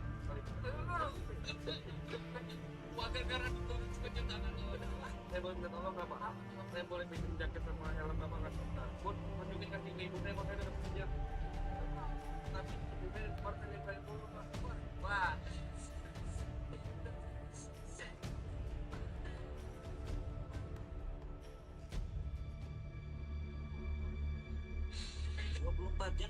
Harusnya bisa bang. This is our tennis star Shannon, and it's time to play Down the Cloud. So how fast? Harusnya bisa banget. Soalnya ini kan All Indonesian turnamen ya. Jadi ya semuanya selain timnya sama kuat dan Bali harusnya punya keunggulan sendiri sih buat ngalahin Tangerang dan Pelita Jaya. Harusnya soalnya ini kan All Indonesian turnamen ya. Jadi ya semuanya selain This is our tennis star Shannon, and it's playing Down the Cloud.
Minum dulu soalnya.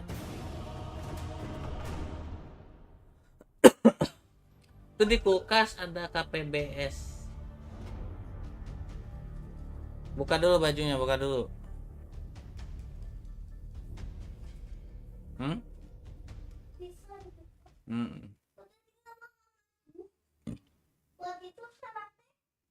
Itu bajunya. Enggak, itu aja.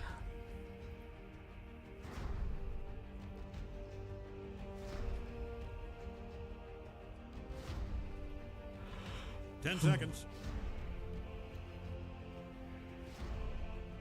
5 seconds.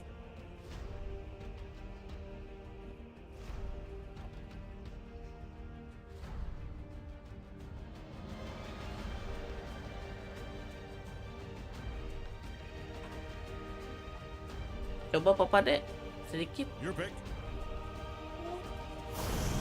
Come on, pitter patter, let's get it. Ada pangeran itu yang kelontong.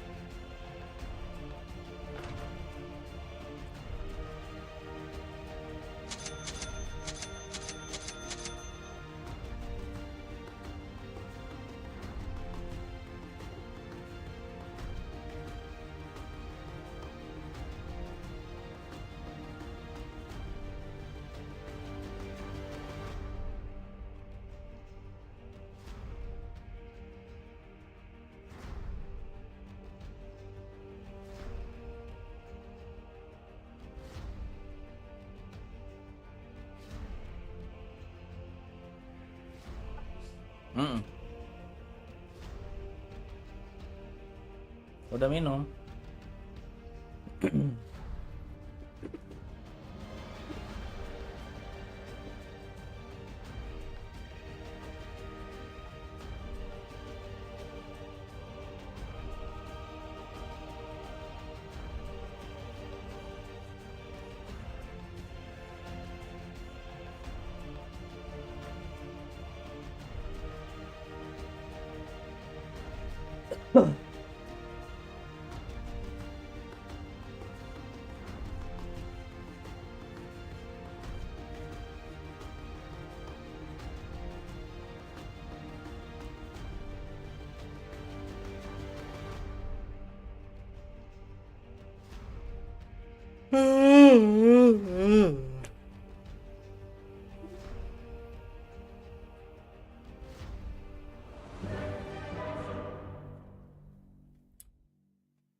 Hit the road.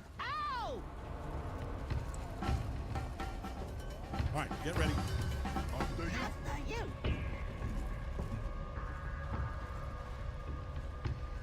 When is noise when it's hitting? Not one big one. Elephant's first and greatest revelation that this one would be in the bag. Me first. Okay. This way. That's away.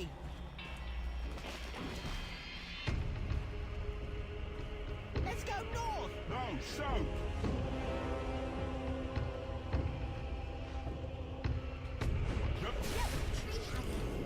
Heads up, 30 seconds.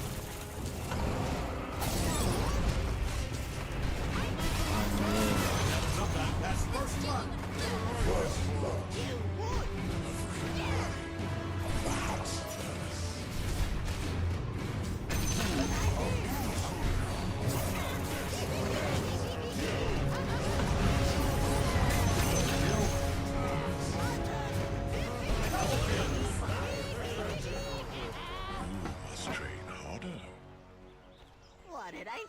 Burn, baby, burn.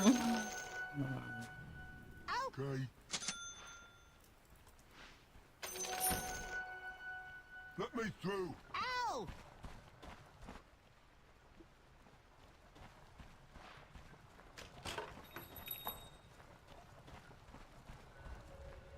Why there?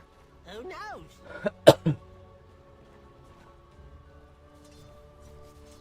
When can I hit something? Who's stopping you?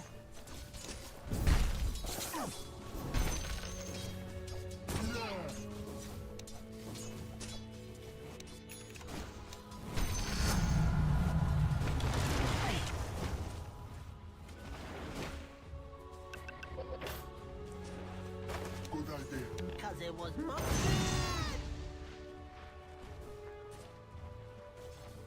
Out of my way! Hey! Denied. Let's go!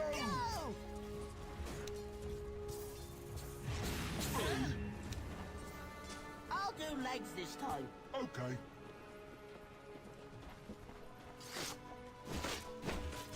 Guess we better. Yup. Guess we better.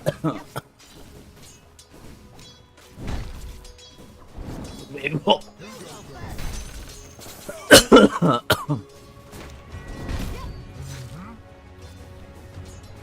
Is that a squirrel?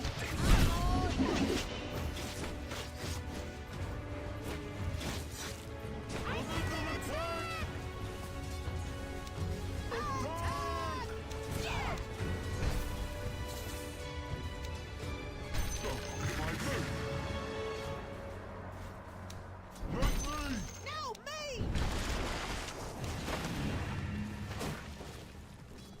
Let's go north! No, south.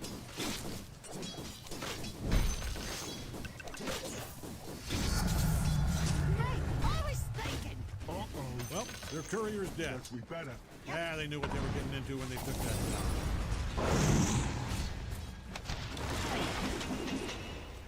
I'll do legs this time.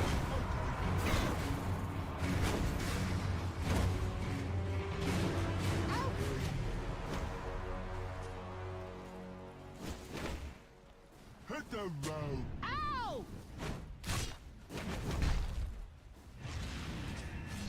When can I hit something? Who's stopping you?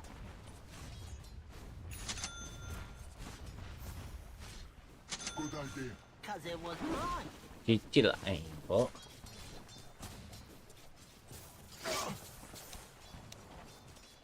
Me first.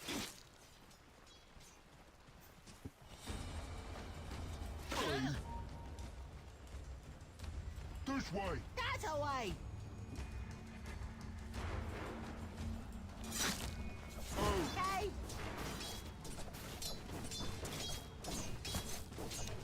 You're doing good. You too.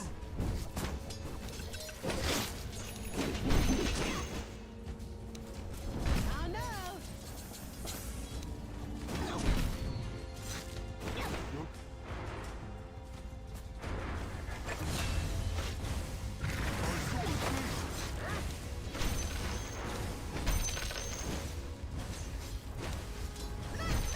No, me. Double take. Give it back. Good idea. 'Cause it was mine.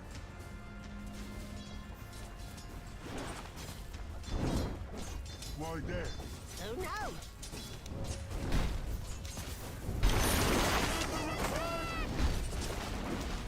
Out of my way. Hey.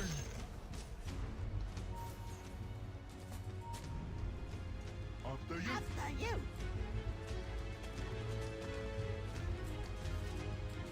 You go first. No. Yeah.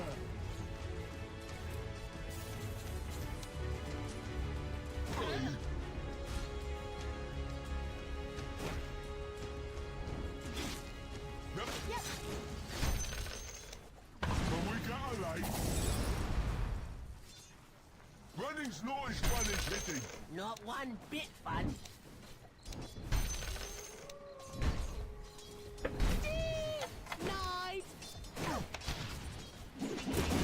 squirrel. Come on!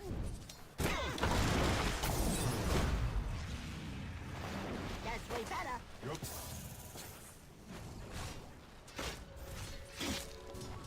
My turn!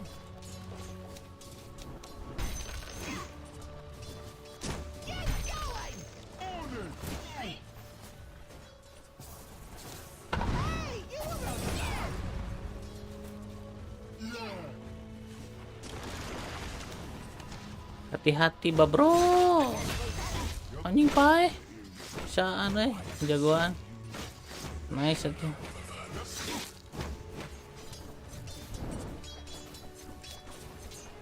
My turn! Mine! Selfish. Hit the road. Ow!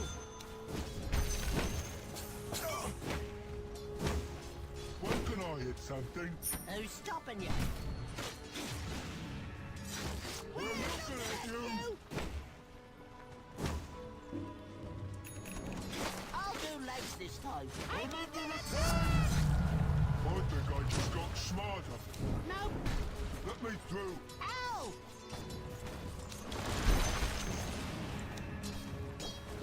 Try this.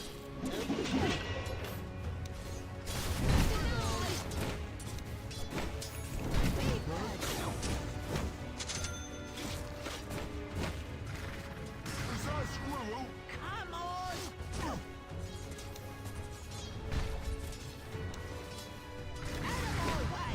Hey.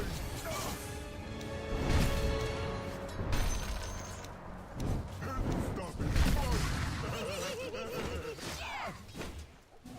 Speedy rune of haste. Can we get a light?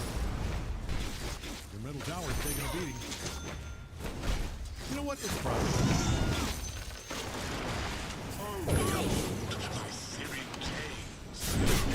This is no ordinary rampage. Holy Hercules! This is a killing spree!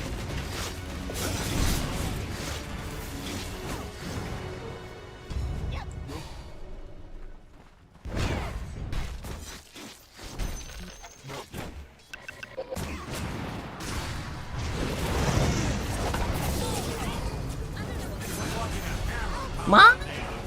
Nails are just filled with blood. Ah! Wes. You simply need to do better. Kill bawah kek atau apa kek?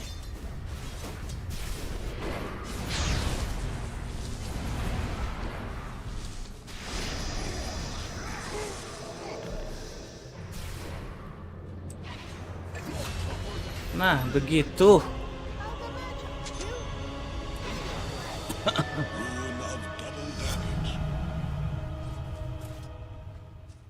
After you. After you!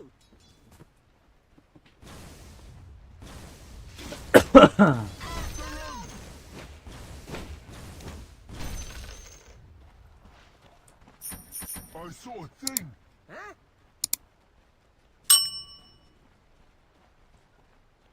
Running's not as fun as hitting. Not one bit fun.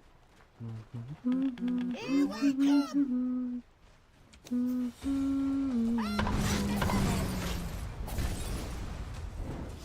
Bottom tower's under attack. Guys.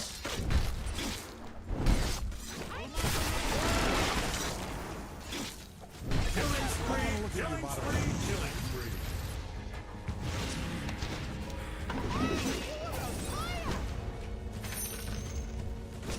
Bottom tower's under attack there. Me too. They say history is written by the victors, so you might save yourself a writing assignment You here. better. Yep.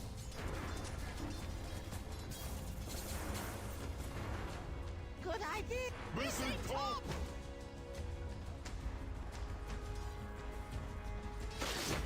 This way. That away.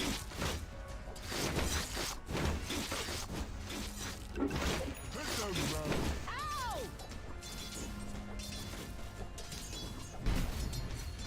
There we go. Go!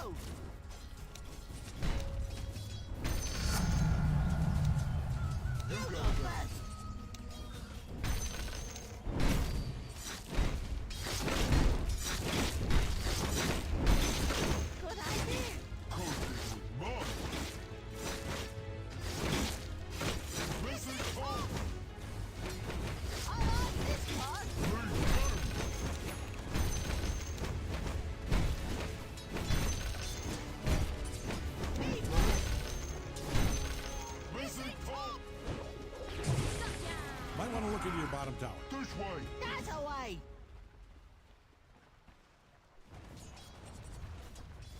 Okay.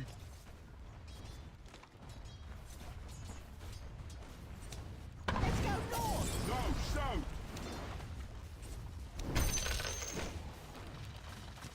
Why that? Who knows? Missing top. Ooh, shiny.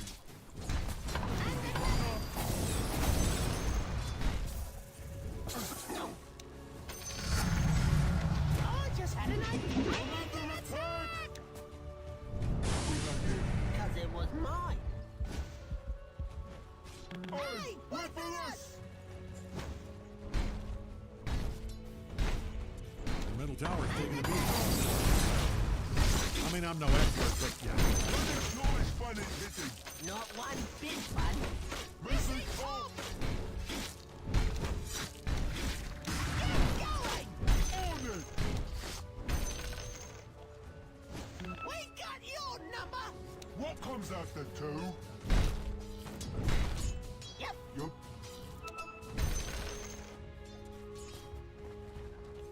guess we better. Yup.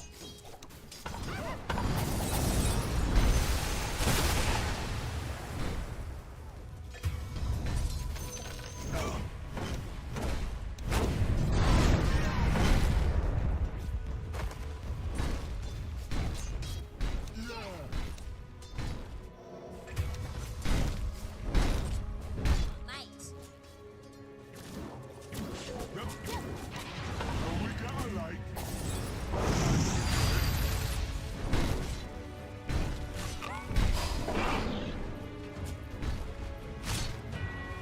Out of my way!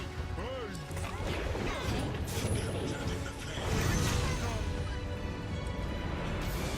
The middle tower might need a little attention.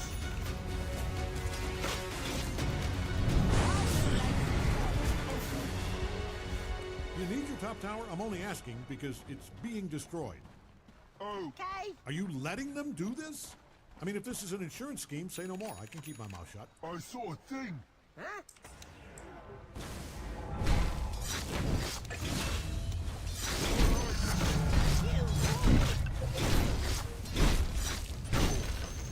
Me too! My turn! We got your number! What comes after 2? It's not time yet. After you. After you!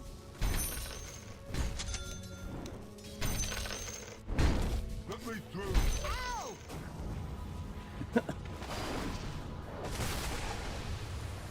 When can I hit something? Who's stopping you?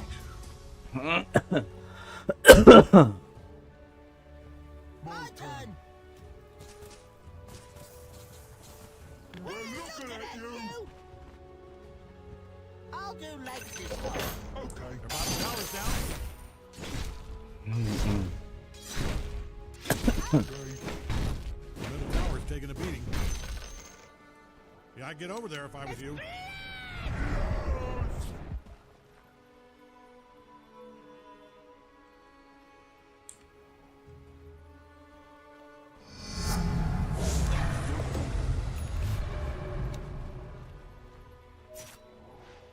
Out of my way! Hey.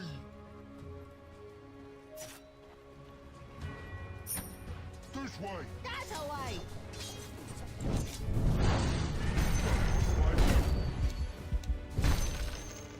When can I hit something? Who's stopping you? Here Here we we come! come. Good idea. Because it was mine. Hey, you were on fire! Why there? Who knows?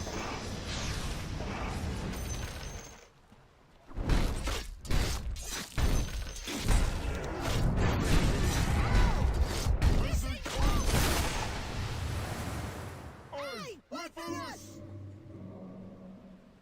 You go first. Arms for the dead. You should have brought that out.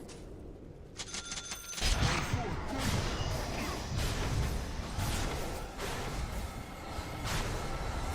Hit them, man. Ow!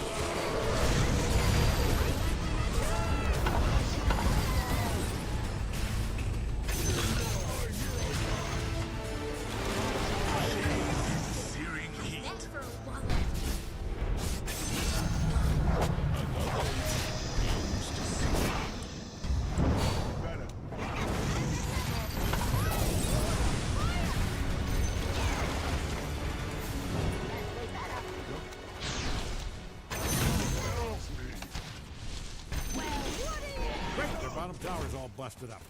Good idea. 'Cause it was mine.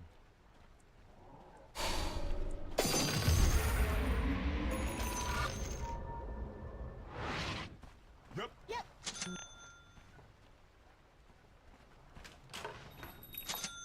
Oh, Okay.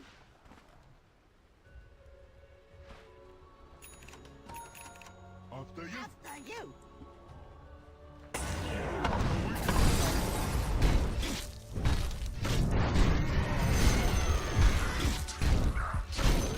Running's not as fun as hitting. Not one bit fun.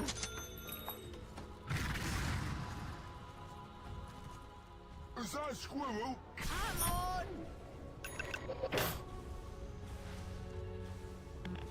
Me first.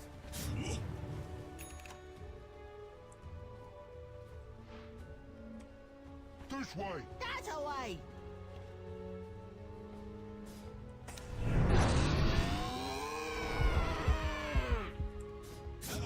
Let me through. Ow.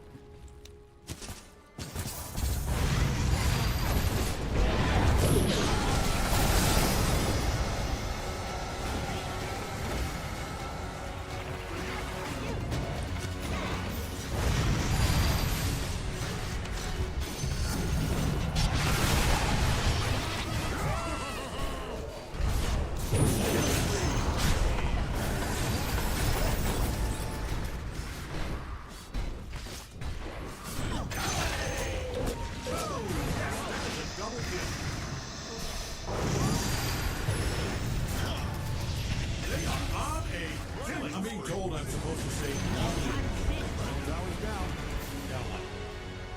Oh, that got annihilated. Might want to look into your bottom tower. My turn. Guess we better. Yep. Your bottom tower's under attack there. Hey, you really need to Hit handle the this. road. Ow. Might want to look into your bottom tower. Total domination. I can't believe what I'm seeing.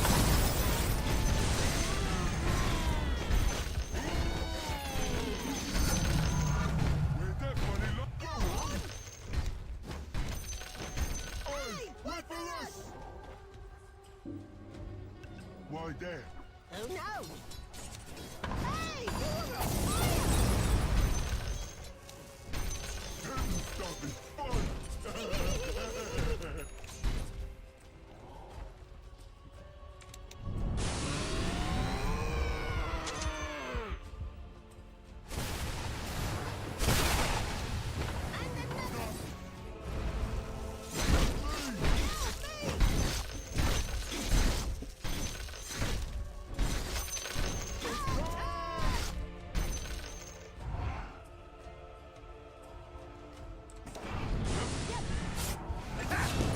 Dominating.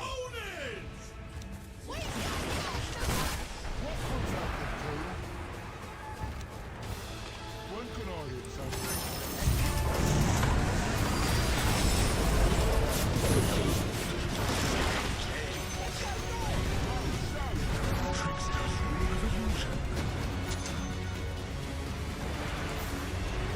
Dyer's fortified their structures.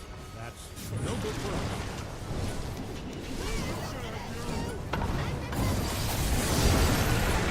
We can trade him on you, dummy blood, and smile with big dumb face. Good stuff. They got little towers and a sad pile of gravel. That wasn't just business. That looked personal. You hated that bucket of bricks, I can tell.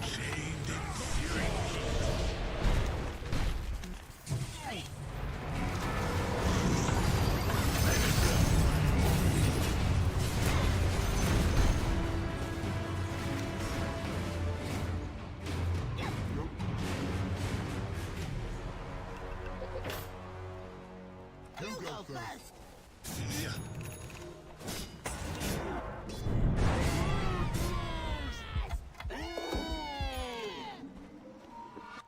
Good idea. Cause it was mine. Here we come. Let me.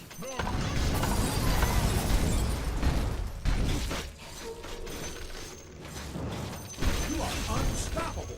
Look at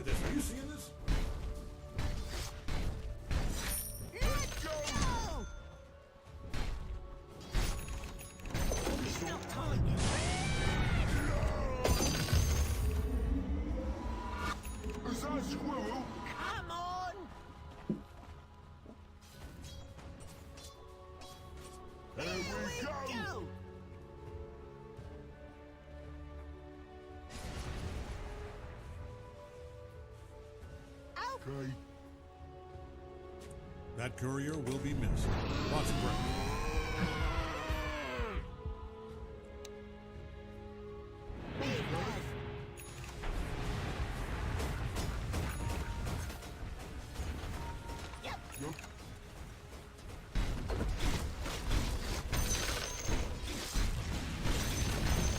Their top tower is down. Okay. Bottom tower is under attack Let's go there. north. No, south. Don't get a big head about it, but your structures are fortified. Hit the road. Ow! Let me through. Ow!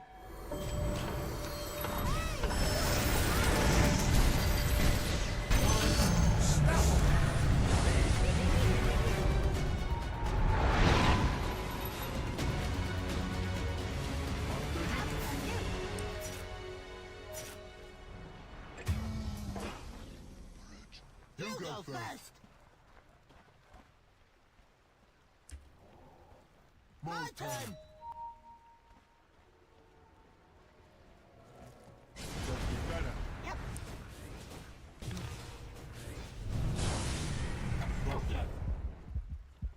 I'll do legs this time. Okay.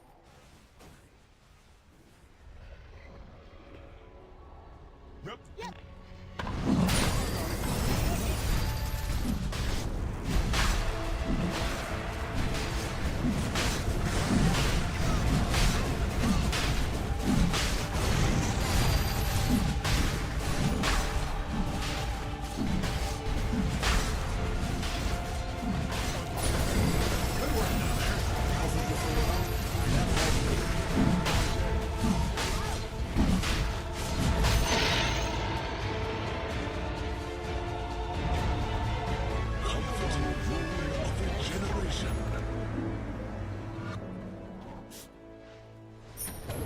Guess we better.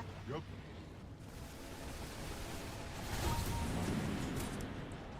This way. That away.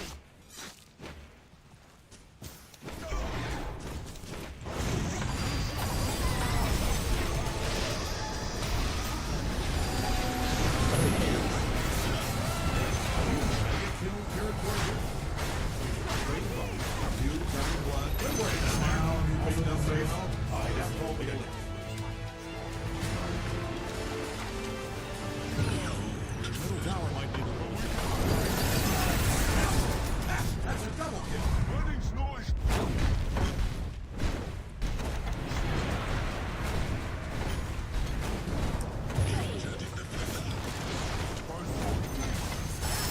I'm being told I'm supposed to say Dyer's fortified their structures.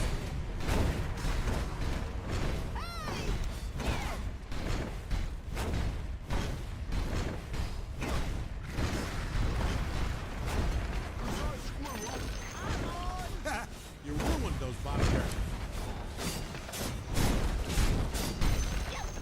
Bottom barracks demolished. A lot of dead creatures. Good stuff.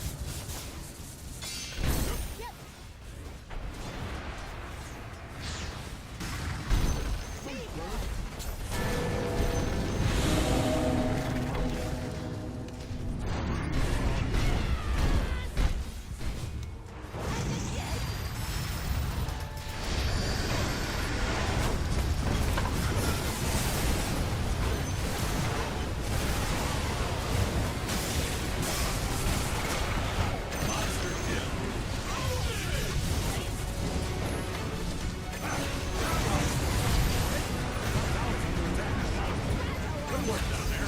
Also, just so you know, they are destroying the hell out of that thing. Hey, your top tower is under attack.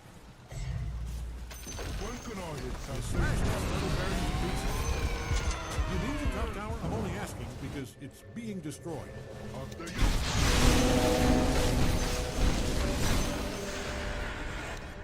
Guess we Might want to better. haul ass over to your top tower. I don't see the benefit of letting them kill your tower, but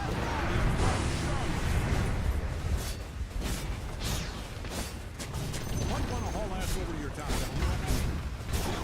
Yeah, that doesn't look good. The middle tower is down.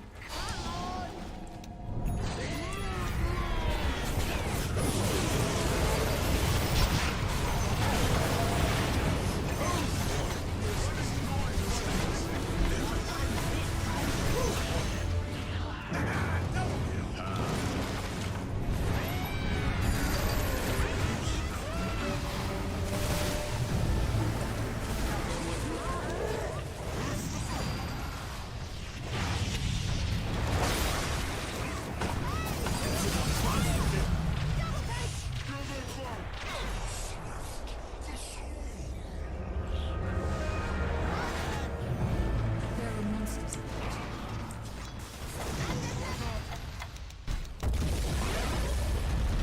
You're doing very well. I'm very proud of you. Nice. Kakak. Jangan bobo. Bentar lagi azan. Cuci muka dulu atuh, Cung.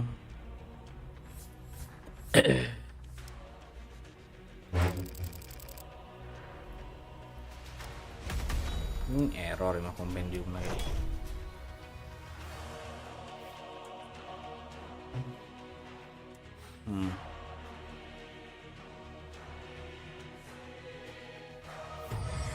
Mana coba lihat apa?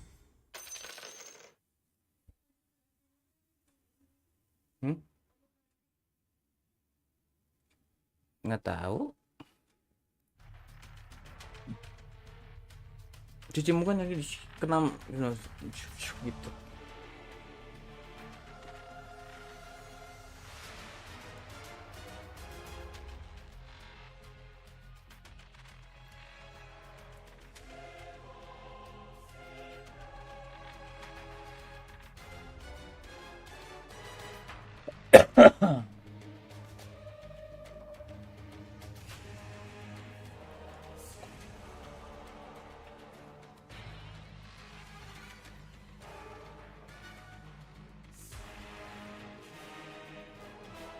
Lo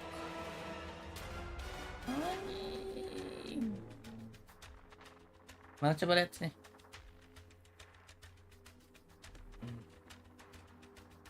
Pakai baju sen. Udah lo.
Kind of this team that has always been so close, and like you said, they have all these TI winners for this tournament, and they have the TI winners that like Popson. That's OG original. Like this is the guy to make the kind of fairy tale runs. So I think you just all of a sudden get plucked. You brought into competitive, and you're like, oh, let's win a TI. Oh, let's do it again. Yeah, he also says that when you put a lot of like star players on a team, it might take a longer time to gel together. Comparing if you have that's a good point. 5 Because players. they already have like pre-existing notions of. Yeah, Okay. and when you have a young team, they're all like inexperienced. The coach tells them this, everybody's gonna do that, you know. So it's easier to make the team gel together, so it takes less time. I think the Whitemon factor here, though, is something we have to consider, because I would say that this guy has the most impact for the least main character type of playstyle in Dota that exists.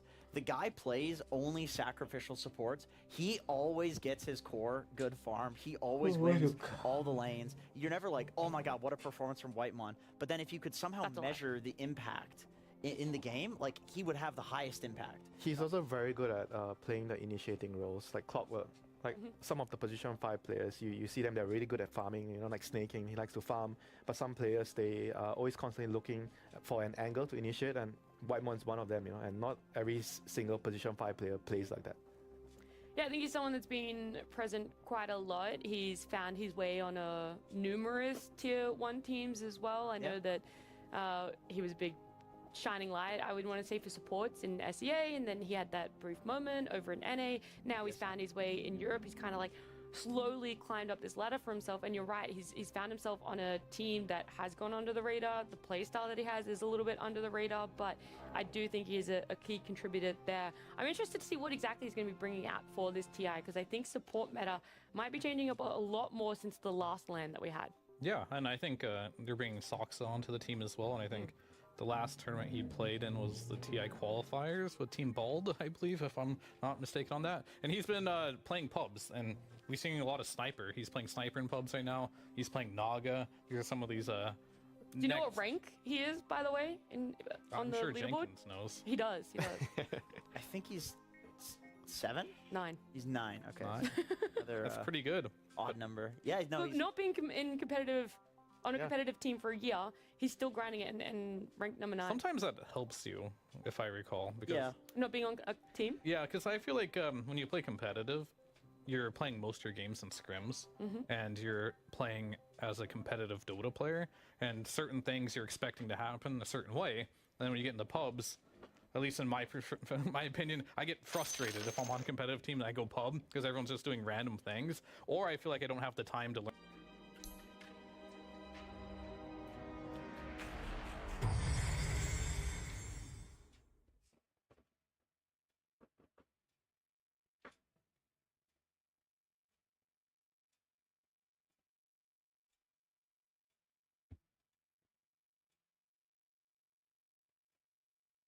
Fine line. Of course. Like, yeah, you have to it's a balancing act. I feel like the really good players, they can do both, right? But I feel like if you want to really boost your MMR, you can just step away from the competitive scene for a little bit, and you can help do that. But you still have to be a really good player to be top 9 in Europe matchmaking. I mean, it's a tough cycle, right? You kind of need to play Dota in a different way to win your pubs, but then when you join a team, you get noticed, you join a team, then you have to switch and you have to play in a different way. But if you do that in pubs, then you lose your MMR. Yeah. I mean, if you look at like Yatoro, for example, he's like ranked 50 maybe or something and ranked, but you compare him as the best carry. Yeah, it doesn't he really turns it on. I want to narrow in a little bit more. I know that we started just talking about pubs, metas, all this sort of stuff, but our Tundra talent game draft will be coming up on our screens very soon. Before we do jump into it, Soxa, is it the make or break? Will they finally get over that threshold and get further than 3rd, 4th on LAN? Or do you think that it's going to be what you said, Winter, and maybe a little too long for them to gel together? It's really difficult to say, you know. I feel like his playstyle is also maybe not exactly the same with 9 class, and they're going to need some time, you know, where it's good for them that nobody gets eliminated in the first phase. That's you know? true. They're going to have to try things out, they're going to have to see what works and figure things out quickly.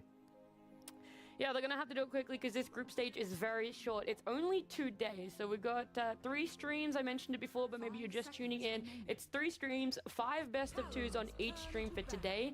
Tomorrow, it's going to be 3 best of 2s on each stream, and then any potential tiebreakers that will be occurring afterwards. So 2 days of groups. It's very quick to get those seedings within those groups. And right now, we're going to see exactly what people are prioritizing for our bands. Is it in sports? Is it in core roles? What exactly is it going to be? The Naga, the Sand King, no surprises at all, I feel. I mean, I think for a lot of people it might be, because it is TI. It is like a TI season, right? And a lot of players come back during TI season, and they see Naga. Like, why would you ban Naga in the first phase, right? That's a carry hero. No, not anymore. Naga can be flexed as a carry, but it's now primarily like a support right now with a new facet, Deluge. You just get in there, apply a status resist on top of them, and it caps your max move speed. So it's very, very annoying. And the fact that you have Reelin as a basic ability on top of your net now makes this hero a very good support. And then I think, Winter, you really enjoy this hero. Yep, I enjoy playing into this hero. This hero is so obnoxious right now. Like, you build Gleipnir, so the perfect carry. I mean, your ulti got nerfed in this patch, the Wrath of Nature, but it's still so strong. 10 seconds. You TP around the map in the early game, and I like the fact that they changed that the Sprout, it does instant damage, so it's a lot stronger in the lane. And basically, no one can trade in the lane against the Ironwood Treant. Where exactly can you play Nature's Prophet though? Because that's, I think... You can kind of play him on off lane or carry, or even mid, but I think his strongest role is on the carry role. Because you need him to actually snowball from the lane, and because you're on the shorter side of the lane, you can abuse with your Treant, and you push the off laner or the support off lane. Nothing can actually touch the Treant. And you win your lane, and after that you have ulti, you kill the other side lane, and you kill the middle lane, and everything just snowballs from there. I have seen one playstyle that seems to work pretty well against the Natures as a core or a support, and that's having an offlaner or like whoever's laning against it build double bracer, and then the support just leaving. And you say like, okay, you want to play this hero that's going to dominate the lane? He doesn't kill you. He just CS's and dominates, right? So the way a lot of people are playing around it is essentially just like sacking the hero that you put against it in a way, and then getting solo XP. And it seems to work fine. I'm a little iffy on Nature's Prophet as a hero, just because now that the ult got nerfed in terms of the base damage that it does, the bounces don't kill creep waves instantly like they used to at the same level that they used to. So you're going to be getting a lot of creep waves low on the map, but not necessarily killing them yourself, which is a lot less gold, and you're still denying those creeps from your team. They're not going to be pushing into you because they're going to like instantly. Yeah, but I would still say like in the early mid game, it just makes it a lot easier for you to play as a unit, as 5 as your team, you know, because you have someone that can always connect. So it's easy to play. I would say it's easy to play the early game.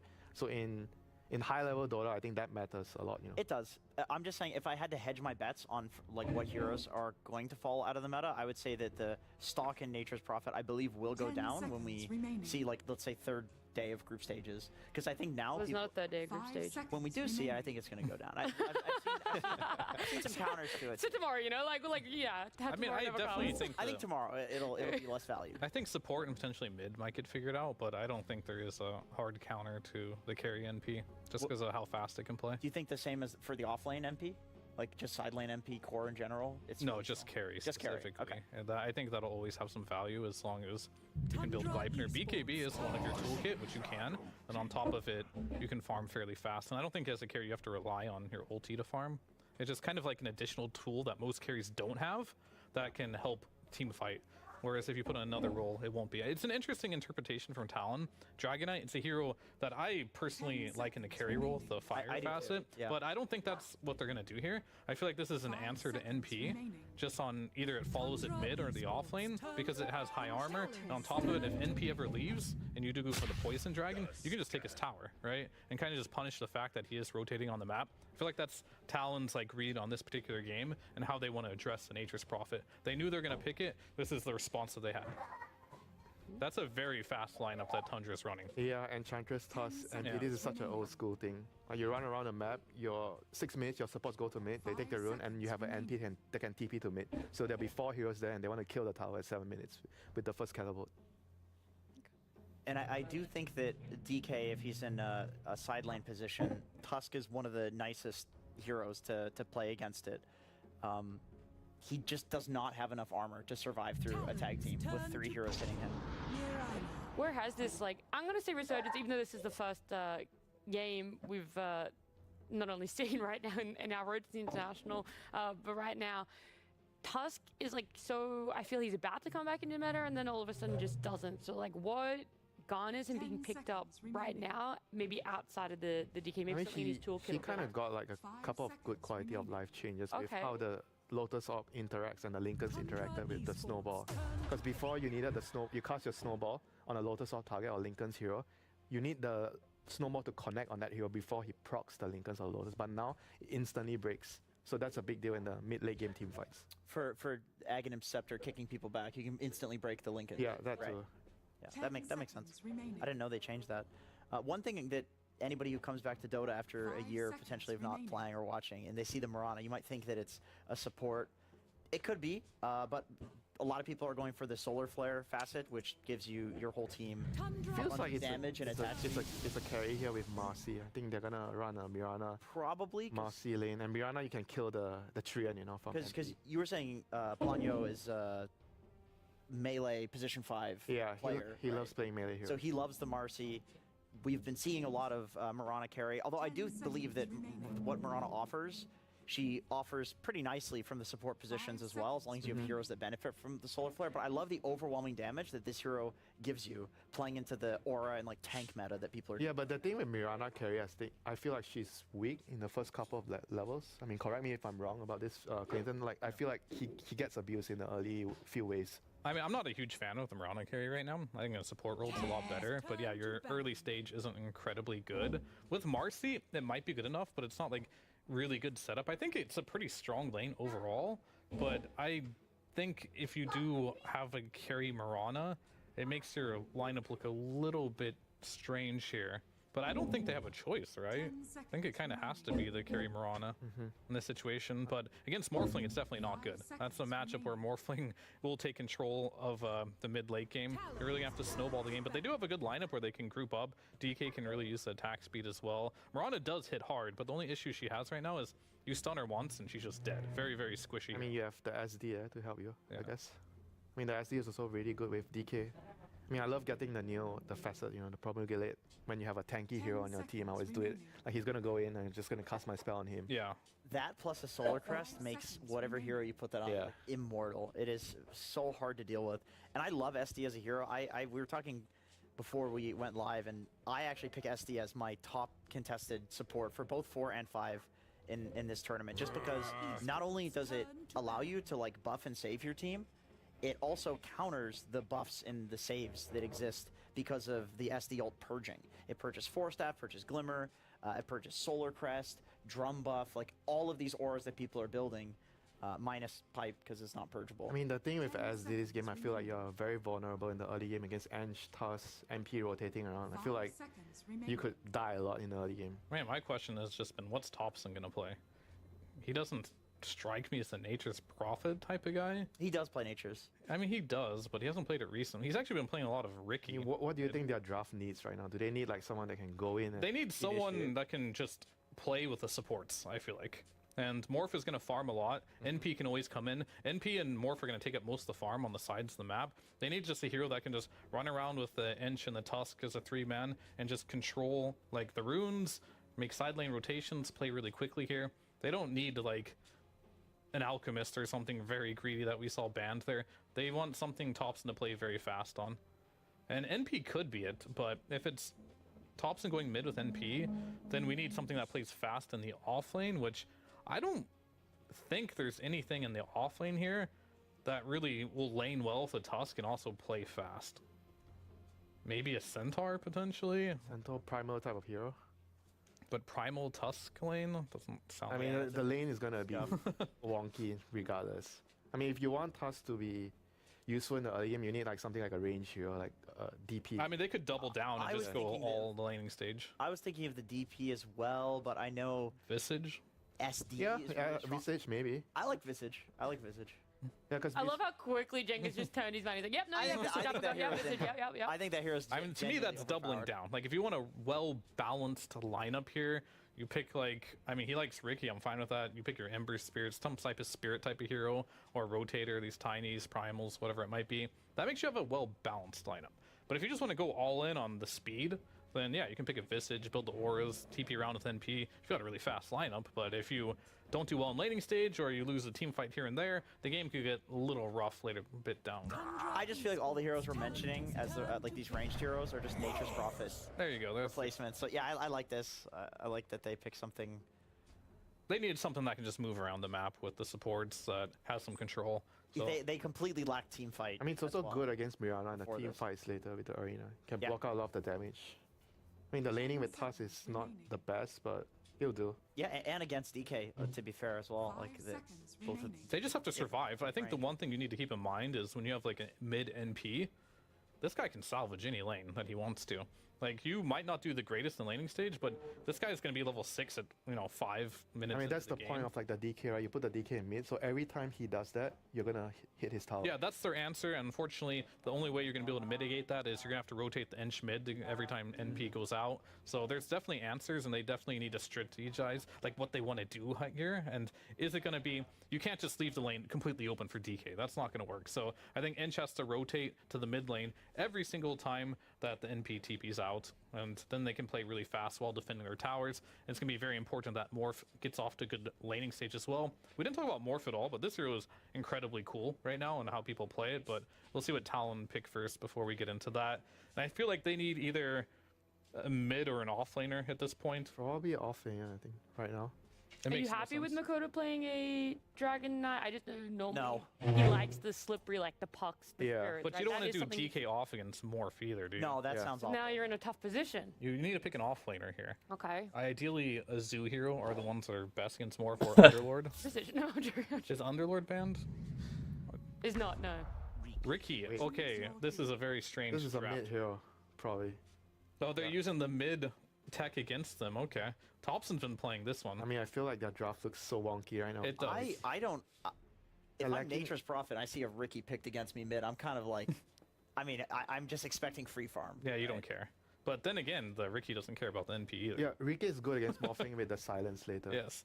But yeah, the way people are playing Morph right now is pretty cool as well. He even most of the times will buy a Vlad's, but you're just getting stats now. You get waveform, you get 1 point in your W, maybe 2 points in your shift, and you just get stats now because you get double the stats just because of his innate ability, and he gets very tanky and can join the fights much earlier. I really like what Tundra has going on here. I think that Morphling is their security into the late game, same with the NP, they can play super fast, they've got the team fight control as well. Talon, their lineup isn't particularly bad either, but this Ricky I feel like has to do so much work in this game where this NP is just going to be everywhere, and he's going to be hard for him to fall. Yeah, I feel like he has so much to do, and just looking at the heroes that Tundra have, he's going to have to deal with the MP TPing, he's going to have to deal with the Ench and the Tusk rotating to the side lanes, and their lanes itself are not particularly...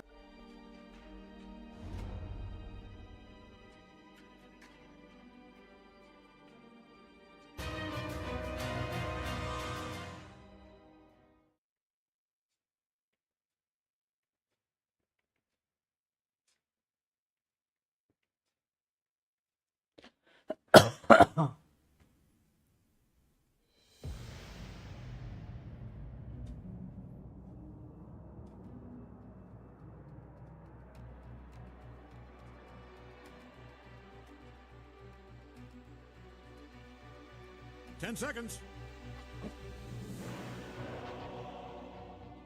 5 seconds. 4, 3, you get it.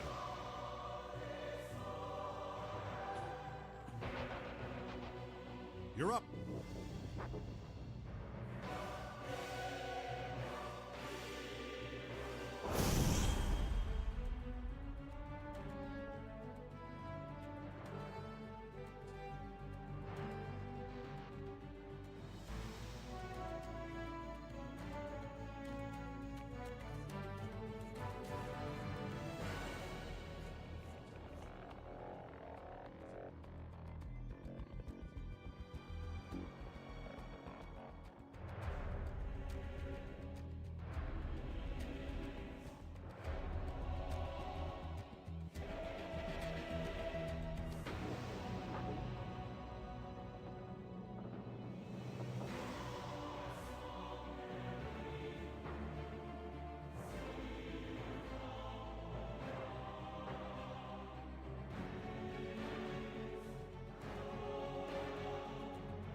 Okay.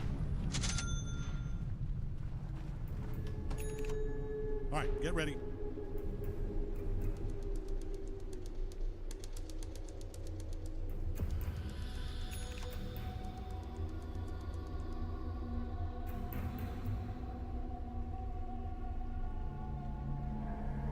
Good idea. 'Cause it was mine.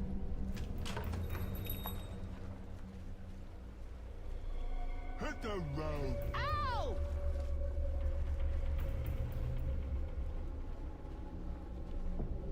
Out of my way! Hey!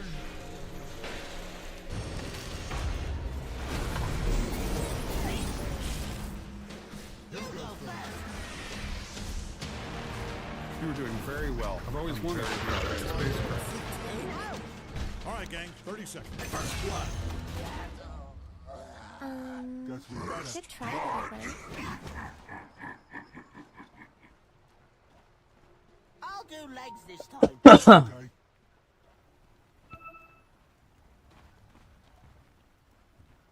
Yeah. I saw a thing. Ancient killers? Let's kill some ancients. Good idea. Because it was mine. What, it ain't started already? I thought it started. Hit the road. Ow! Yeah. Yep. Yup.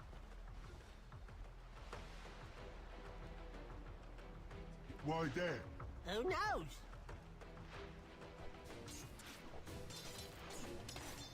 Out of my way! Hey!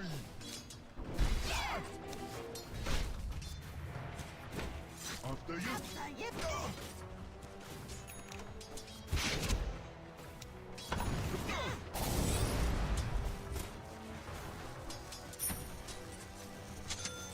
Guess we better. Yep. Is that a squirrel? Come on! Ooh, shiny. Let's go north! No, south. Hey. Running's not as fun as hitting. Not one bit fun.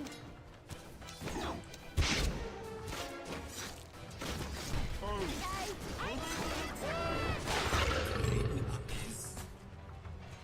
Yep. Yep.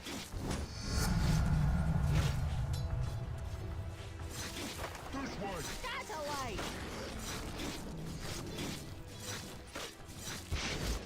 Good idea! 'Cause it was mine.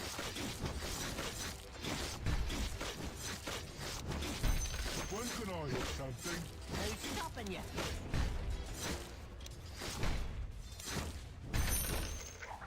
Guess we better.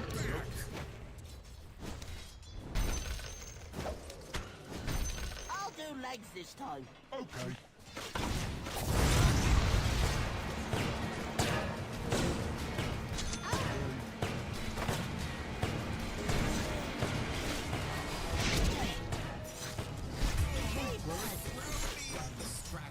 Accurate and precise.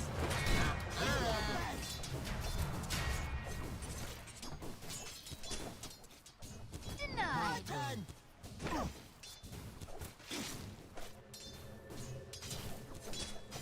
I saw a thing.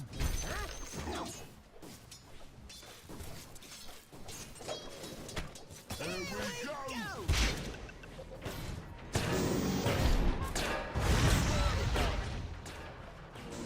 Yep. Yep.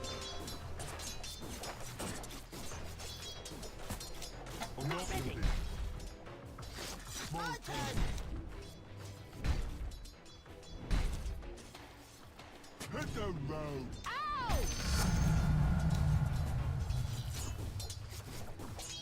Good idea. Because it was mine.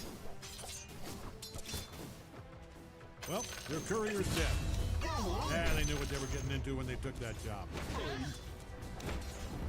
This way. That away! People call you friends. I call I'm you under attack! Guess we better. Yep.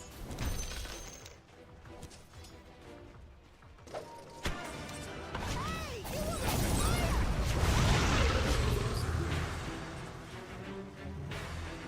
Yep.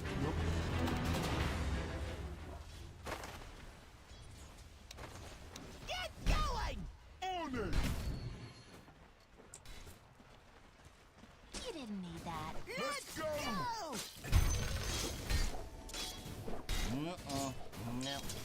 Let me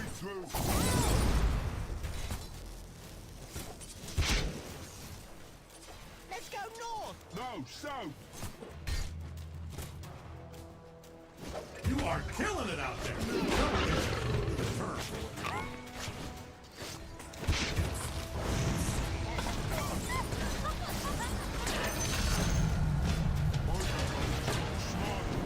I saw a thing.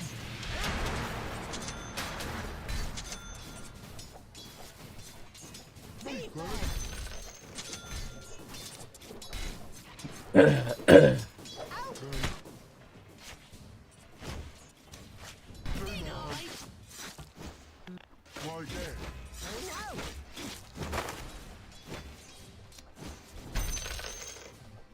Let me.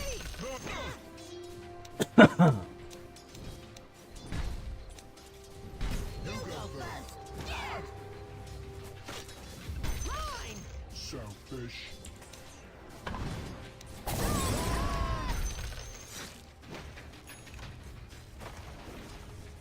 When can I hit something?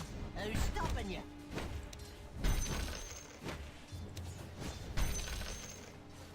Running's not as fun as hitting. Not one bit fun. Good idea.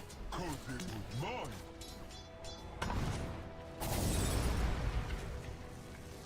I'll do legs this time. Okay.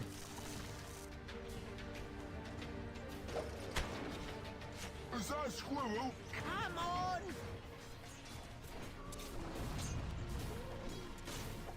After you. After you. Oh. Okay.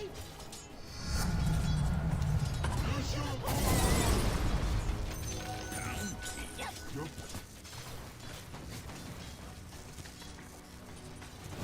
Running's not as fun as hitting. Not one bit fun. Hitting stuff is fun.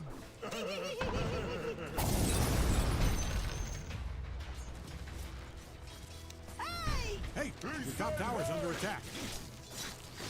You people, I'm using the term loosely here. I know you're probably a giant pink cat or a robot made out of fairy water or whatever, but you people need to handle this. And I mean yes. I'm only asking because it's being destroyed. Missing bottom. It is getting smashed all to hell. Missing bottom. Yep. Yep. My turn.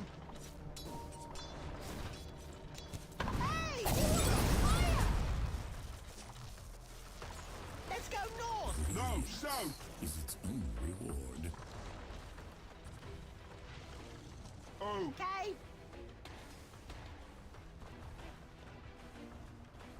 Okay. Missing bottom.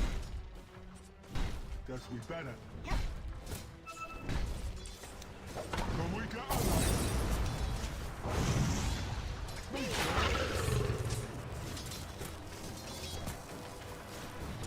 This way. That away.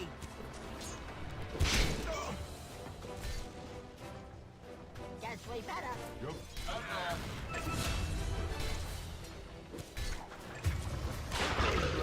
Ow!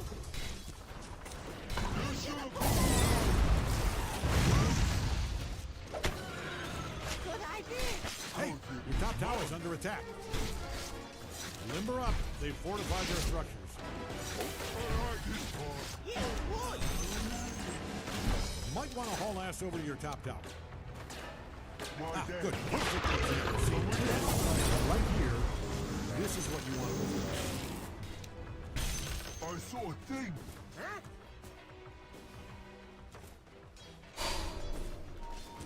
I'll do legs this time. Okay. Your middle tower might need a little attention. This is gruesome. I mean, you have to do some kind of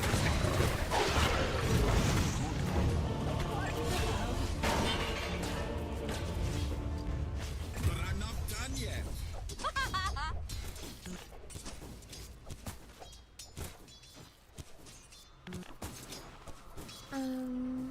Good try, little bro.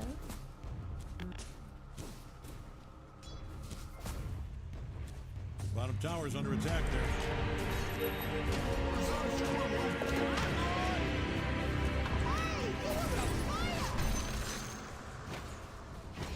When can I hit something? Who's stopping you? Let me through. Ow!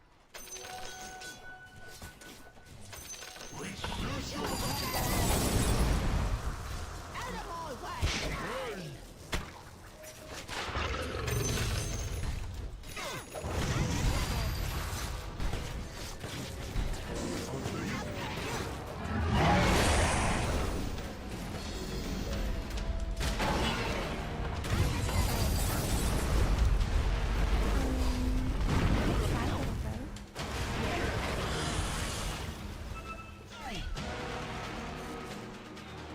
When can I hit something? Who's stopping you?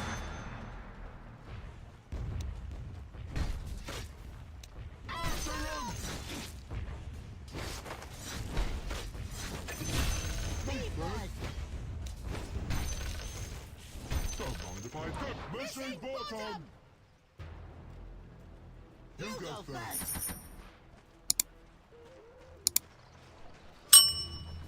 My turn! The tower's taking a beating. Hey, boys, you really need to handle this. Guess we better. Yep.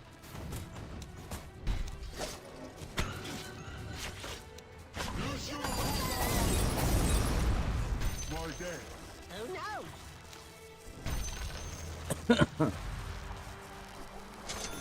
Let's go north! No, south!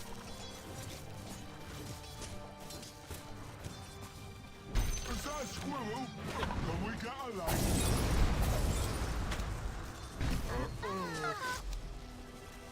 I like this part! Missing what? I'm under attack! Guess we better... Missing bottom! Not me! No, me!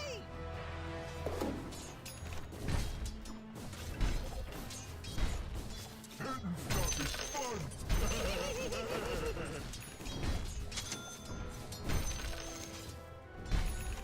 Yep.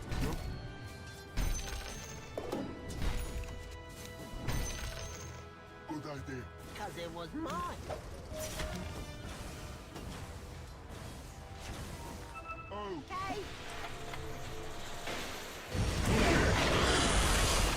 This way!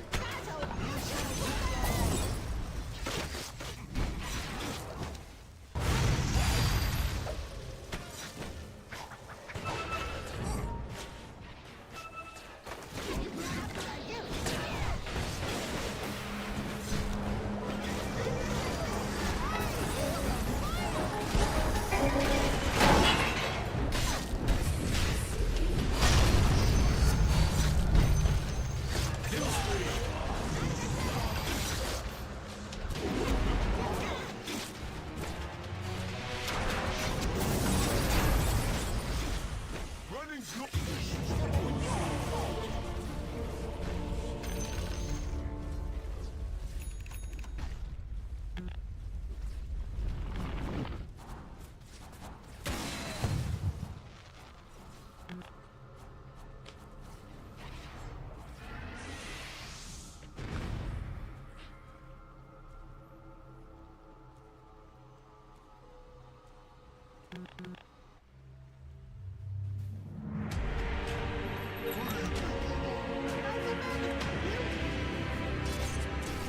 Good idea.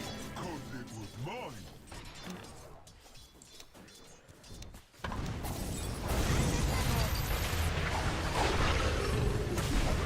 Kill spree.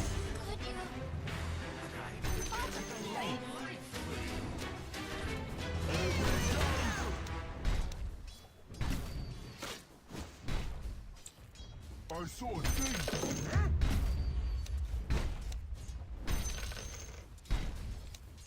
Out of my way! Hey! Where'd that funny light come from? Practice makes even more perfect. Your middle tower might need a little attention. No, south!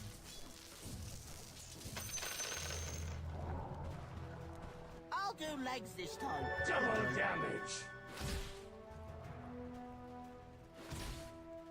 This way! That away. Yep. Yep. Hey, you're on fire. When can I hit something? Who's stopping you? I'm under attack! Yep. Missing bottom! You go first. Missing bottom! I saw a thing! Huh?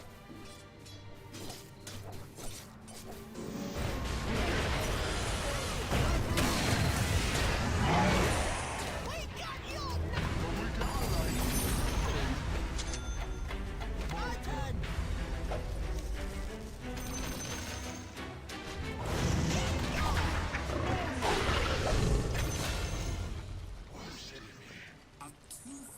Not yet. To the afterlife. Out of my way. Hey!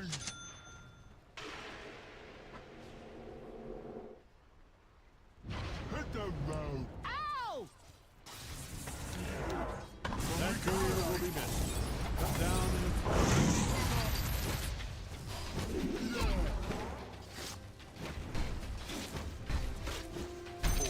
Cut! Me too. Good idea. Because it was mine.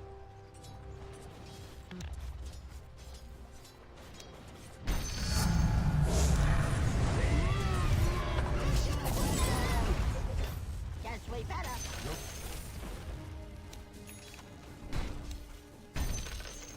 Oh! Okay.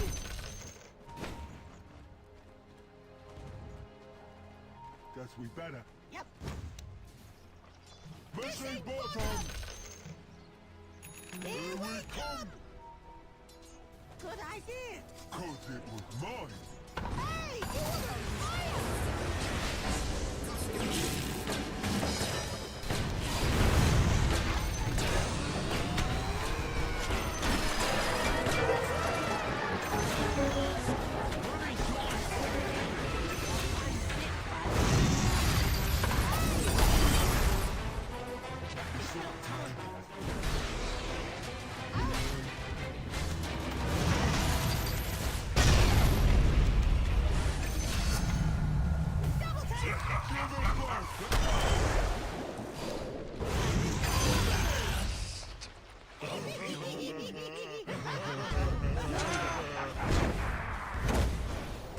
tower's taking a beating. Come on. You fortified your structures.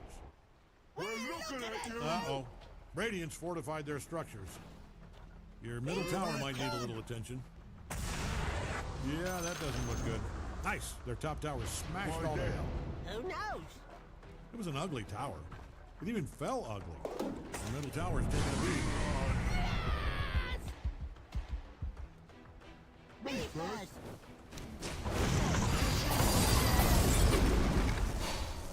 Running's not as fun as hitting! Not one big one. Oh! Okay.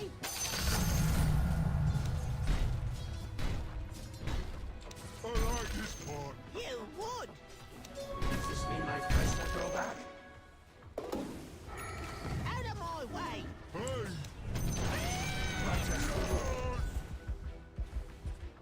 Out. Okay.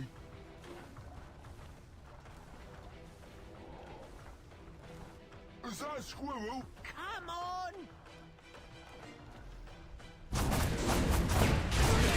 You are dominating.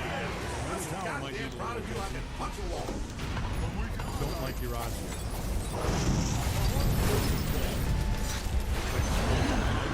There's a double hop. You get 3 defending. You come with a double kill. Smile on your big dumb face.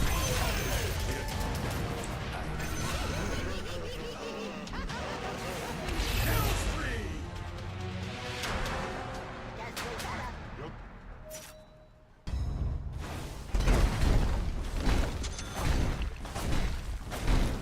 I saw a thing!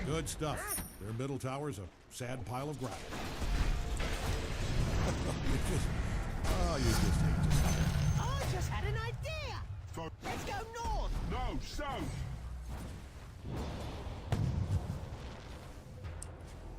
You go first.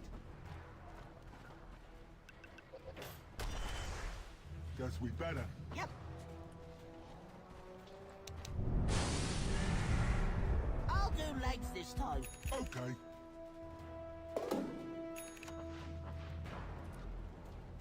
This way. That away. Might want to look into your bottom tower. Why do? Why there?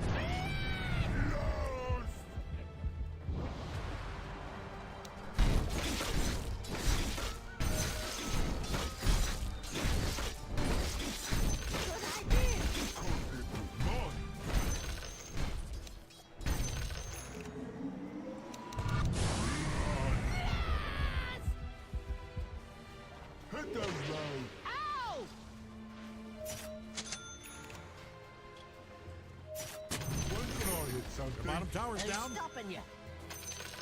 You got him on the ropes. Hit him again.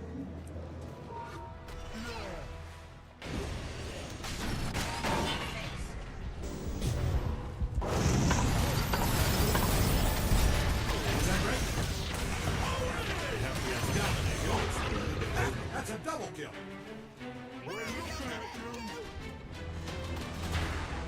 My turn. Can we go late?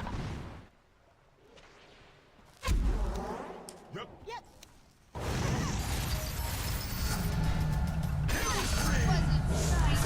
I think they're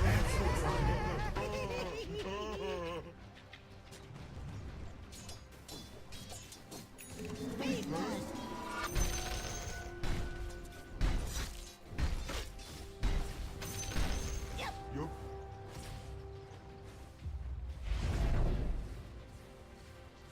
Good idea. It was mine.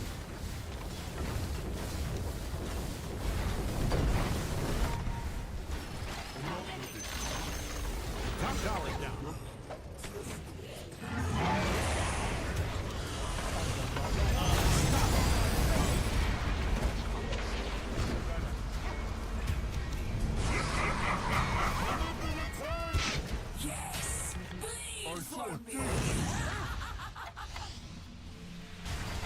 Anjing.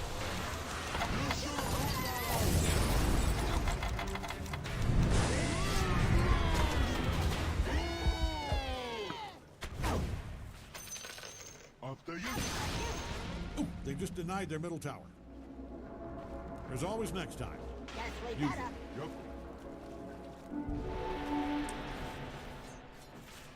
I'll do legs this time. Okay.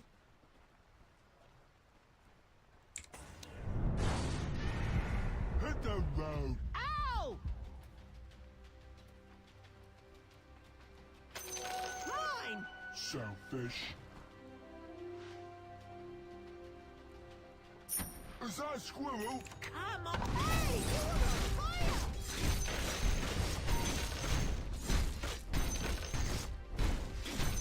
Okay.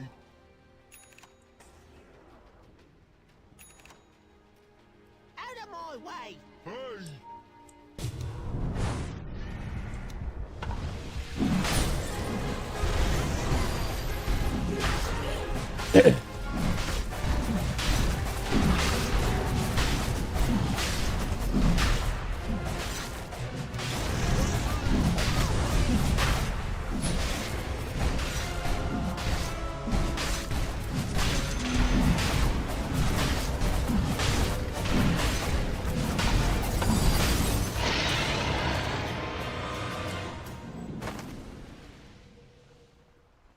You go first!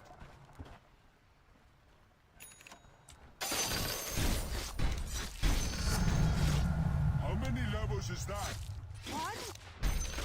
When can I hit something? Who's stopping you? Hey! Wait Wait for us! Why there? Who knows?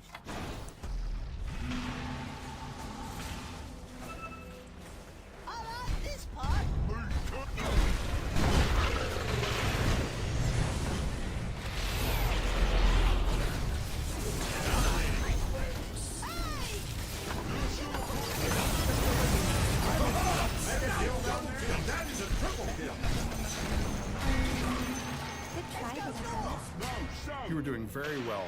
I'm very proud of you. Good idea. 'Cause it was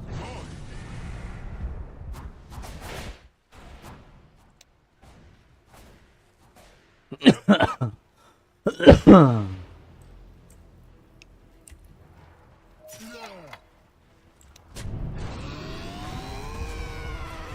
Radiant structures look stronger.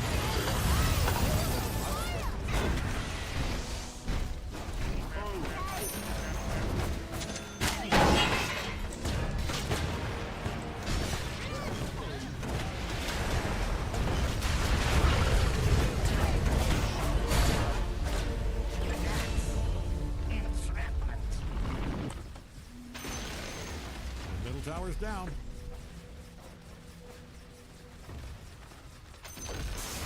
You just obliterated their middle barracks.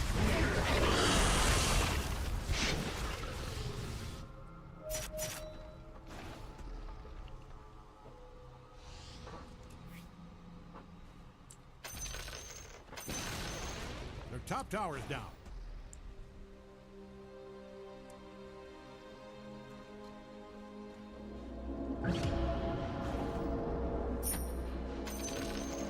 And that's all she wrote for their top barracks.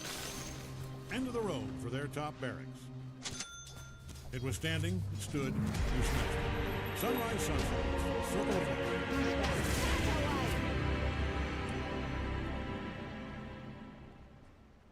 Let me through. Ow! There we go again. Where? Running's not as fun as hitting. Not one bit fun. We got your number. What comes after two? Good idea. 'Cause it was mine.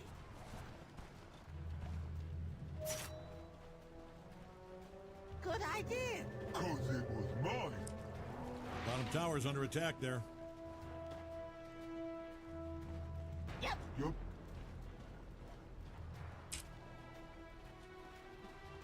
Running's not as fun as hitting.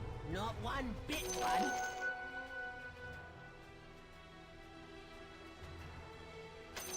Why there? Who knows?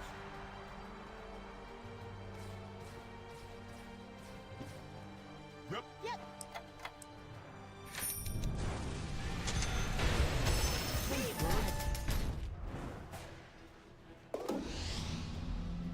Good idea. 'Cause it was mine.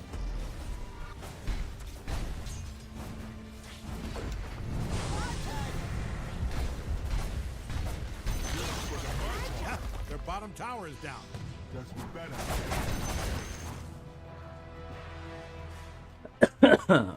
Let me through. Ow!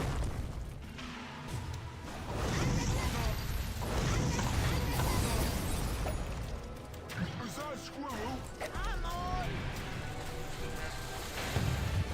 You were doing very well. I'm very proud of you.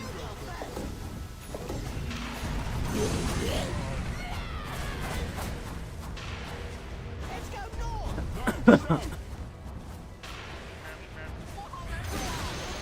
Great, their bottom tower's all busted up. Wait till they see what you have in store for an encore. The bottom barracks is a smoking pile of rock. That thing is spitting bricks right now. Their bottom barracks is a smoking pile of rock. Have we got mega creeps now? Mega creeps.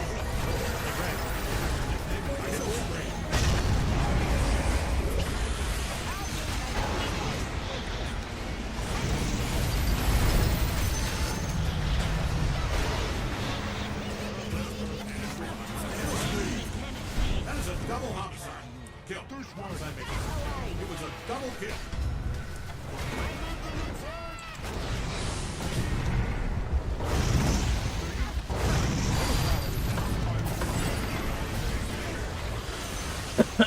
Middle tower's down.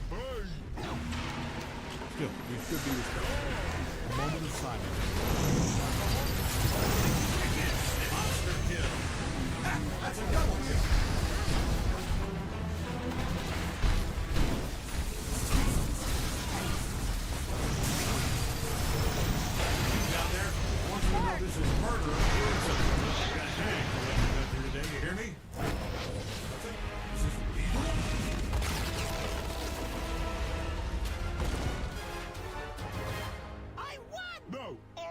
Shut.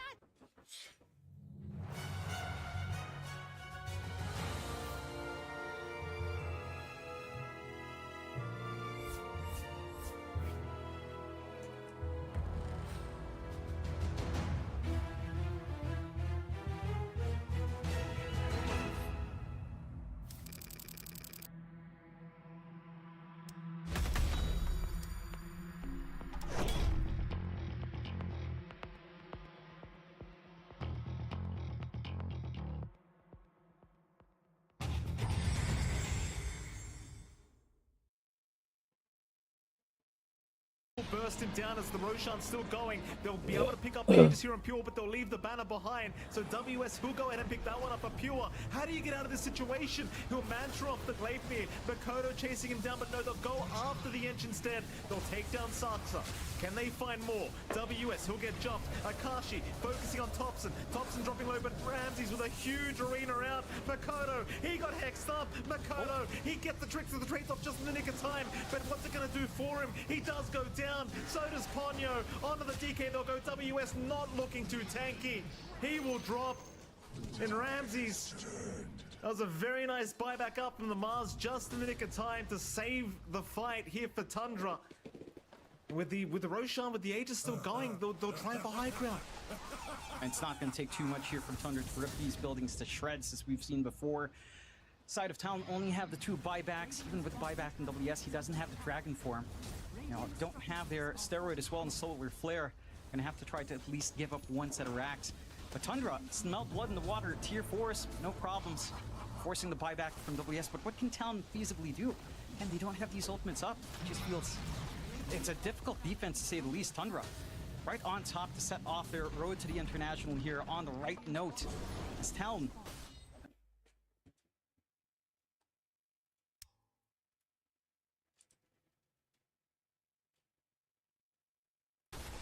Two wonky Roshites this time around.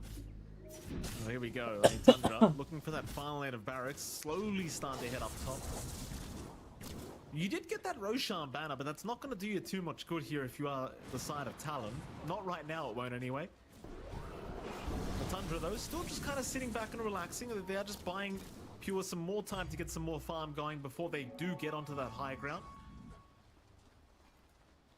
No real rush here for Tundra. They understand they are in complete control, and it seems like they're going to just wait out the MKBs before they really try for that final lane of barracks. Just no need to risk this game 1. And if you're Talon, I mean, you are the guys that need to find a way back into this game, but right now they are just stuck on their high ground. They're just not feeling safe to venture out. You just have so many ways of keeping these waves freely shoved in from Tundra. Again, with an NP, with a wave clearing you have, and a Morphling, even a Mars can clear out these waves and just keep it shoved consistently. You don't have a lot of room. There goes 1 weak MKB up for Pure. He's going to have a little bit more damage to play with. Not going to have to care about smoke screen too much here as well. And without the BKB, can just hit away for free. You take a free toward Mentor now for Whitemon to have. A little bit more utility with the Ice Shards going further now as well for their deepest. Epilesion blocking off some pattern here. I'm not sure how Talon takes care of 2 lives on Pure. Again, if they get that perfect angle, if they get their own MKB up on the Kashi, perhaps piercing through that evasion chance in the Butterfly with the right-click speed you have with Solar Flare up, you will need to isolate again. And that's where we need to see Talon kind of play together. It's just hard to see Tundra breaking apart at this point. And they're so far ahead. 2 lives is a huge allowance, but hey, Talon did it before when they were shoving in the mid. Maybe they can do it again. Regardless, I mean, what a game we've had so far, John. 31-27, 35.5 minutes into this game. We shall see very soon if Talon can indeed do it again, because it seems like Tundra, they're ready to try and approach that high ground. They'll smoke up as 4. Topson will meet him with the teleport. Oh, they see Makoto. TP away, he's going to be alright. They can't reach. I mean, Makoto, he did have buyback to be fair, but you'd much rather not have to commit it in that fashion. Yeah. You can't afford to die outside base right now. At least try to take this high ground fight, buy back for a prolonged fight, and see if it works out. And Tundra, all they have to do is just play together as a team, get a good arena out from Ramses if you can. They won't rush it. They'll wait for the creep wave to come in. In fact, Thompson's just TPing across the map, farming in another location. But he'll have it back up in about 15 seconds, so no problem. But again, it doesn't really seem like Tundra are going to try and force it. They've only got 30 seconds left on the Aegis on top for Pure, so it might be one of those situations where you just kind of accept the fact that you control the whole map anyway, and you may as well just make that net worth lead get a hell of a lot bigger, though it is already sitting at around 20k. But when you control the whole map, you may as well take all the fun. Yep. Maybe wait out the next Roshan. Yeah, just playing secure here. Pure trying to work onto that BKB now. So there's really not going to be that much threat onto its Morphling as long as he can pop the BKB quick enough before the Dragon Tail stun kicks in. You should have really no problem surviving through. And that's where this will go close to zero now for Talon at that point once that's up. If they can maybe isolate Pure while he's farming that, sure, but again, there's no outer reach here for Talon whatsoever. You're still waiting for that MKB on Akachi. He did divert for the Crystallis early on. Don't think he wants to go for the full Daedalus just yet. Does need that Pierce first. You've got the refresh up on Ramses, double Hex ready to go, double Arena, double Spear, and double BKB. And Talon, they don't have any of those kinds of options. Again, they still shine in pickoffs, but you can't get pickoffs if you don't manage to get outside your base. Have the BKB up on Mikoto, so at least the Ricky's a little bit more protected up front. They have to be very quick with that. And the sight of Vice on Ramses has been causing a ton of issues here. But I'm not seeing easy answers for Talon still. No, like there is a path back. It is more reliant on Tundra, maybe playing a little bit more recklessly, going in one by one, and or even just fragmented as we saw in the high ground fight. And you know, Tundra is just not giving those opportunities back. There's that BKB for Pure. Safety net for the Morphling up and ready. And nothing to really be concerned about. Maybe you just wait out until next Roshan, a minute 40 until we see that next timer here, but it's not like Talon can really contest or do anything. They'll try with a smoke out here. They're gonna give it a crack. The Tormentor does go the way of the Dora, of course. Pure will be able to pick up his own shards now. BKB now officially up on Pure. So life becomes infinitely harder now with that BKB available. And Tundra, they're grouping up again. Into the Radiant Jungle they'll go. Akashi going to be spotted by Whitemon in just a moment. Shards out, but of course Akashi can just leap away and will do so. Tundra so desperate to try and find a quick pick-off before they do approach that high ground, but it seems like they might just have to do it the old-fashioned way. Mikoto hanging around that bottom lane, but they don't really have the detection around this area. But now they do. But they won't make the jump on Mikoto. He's fine. They'll see Joe Cam. Ramsey's jumping in, misses the arena though. Gleipnir will lock him down. Arrow will land as well. The drinking buddy's just not quick enough, but it doesn't matter. Though with the arena down, Talon, they might want to go, and they do certainly look like they want to try and pursue here. WS ready to blink in, does commit. He gets the stun off onto the task. Whitemon trying to be bursted down. In comes Mikoto, but they're lacking quite a bit of damage without Akashi. Ponyo, he'll try as well, but Pure, he's just manning up through it. He couldn't give a crap. Mikoto being chased down. They really can't afford to lose this Ricky. Silenced him up, 4-staff away. Mikoto, he might jump back in with the tricks of the trade, and Whitemon will go down. Meanwhile, though, Jocam and Ponyo both dropping. Is now Pure dropping low, but so does Mikoto. He'll go down on a WS. He'll BKB TP out, and he will make it. Meanwhile, Akashi's still getting tipped throughout all of this, as now they've got Mikoto down with that buyback, and it seems like Tundra can officially go for the jugular. WS? Onto the DK. WS is gone. Pure in trouble. Does go down. Pure is off the map now as Ponyo. He will die for this. It's a 2v4 scenario as Whitemon's going to buy back. It's Akashi and Jocam versus the world. Can you deal with Thompson? That's the big target. Ramsey's disrupted. Although you have lost Jocam, still Akashi, he will try to take down the Mars, but the Hex is out. He's got no damage incoming, as now they'll focus down the Ancient, and GG is called. Game 1 will go the way of Tundra Esports. And it was quite back and forth, Jonathan, but it did always feel like Tundra just had their number here in Game 1. That they did. I think the laning phase looked pretty alright for Talon. They had right ideas and going for that aggressive first blood kill early on, but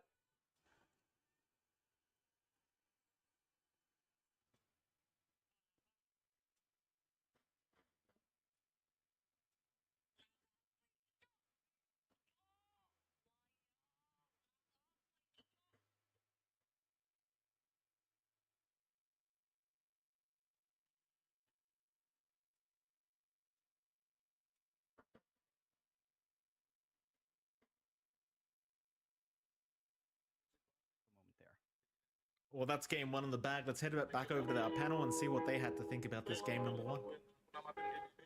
We're going to give some of our opinions here. I mean, I really enjoyed the early game from Talon, because that's the part that we didn't know how exactly it was going to play out. What are these lanes going to look like? What exactly are they going to be able to achieve for themselves? And I think a lot more than we thought. Unfortunately, it didn't lead to success for them, but I still think a promising early game for them, and a little bit in that mid game left to be desired. But early rotations coming out from them, Jenkins, and I think that was one of the most impressive things Talon were able to do.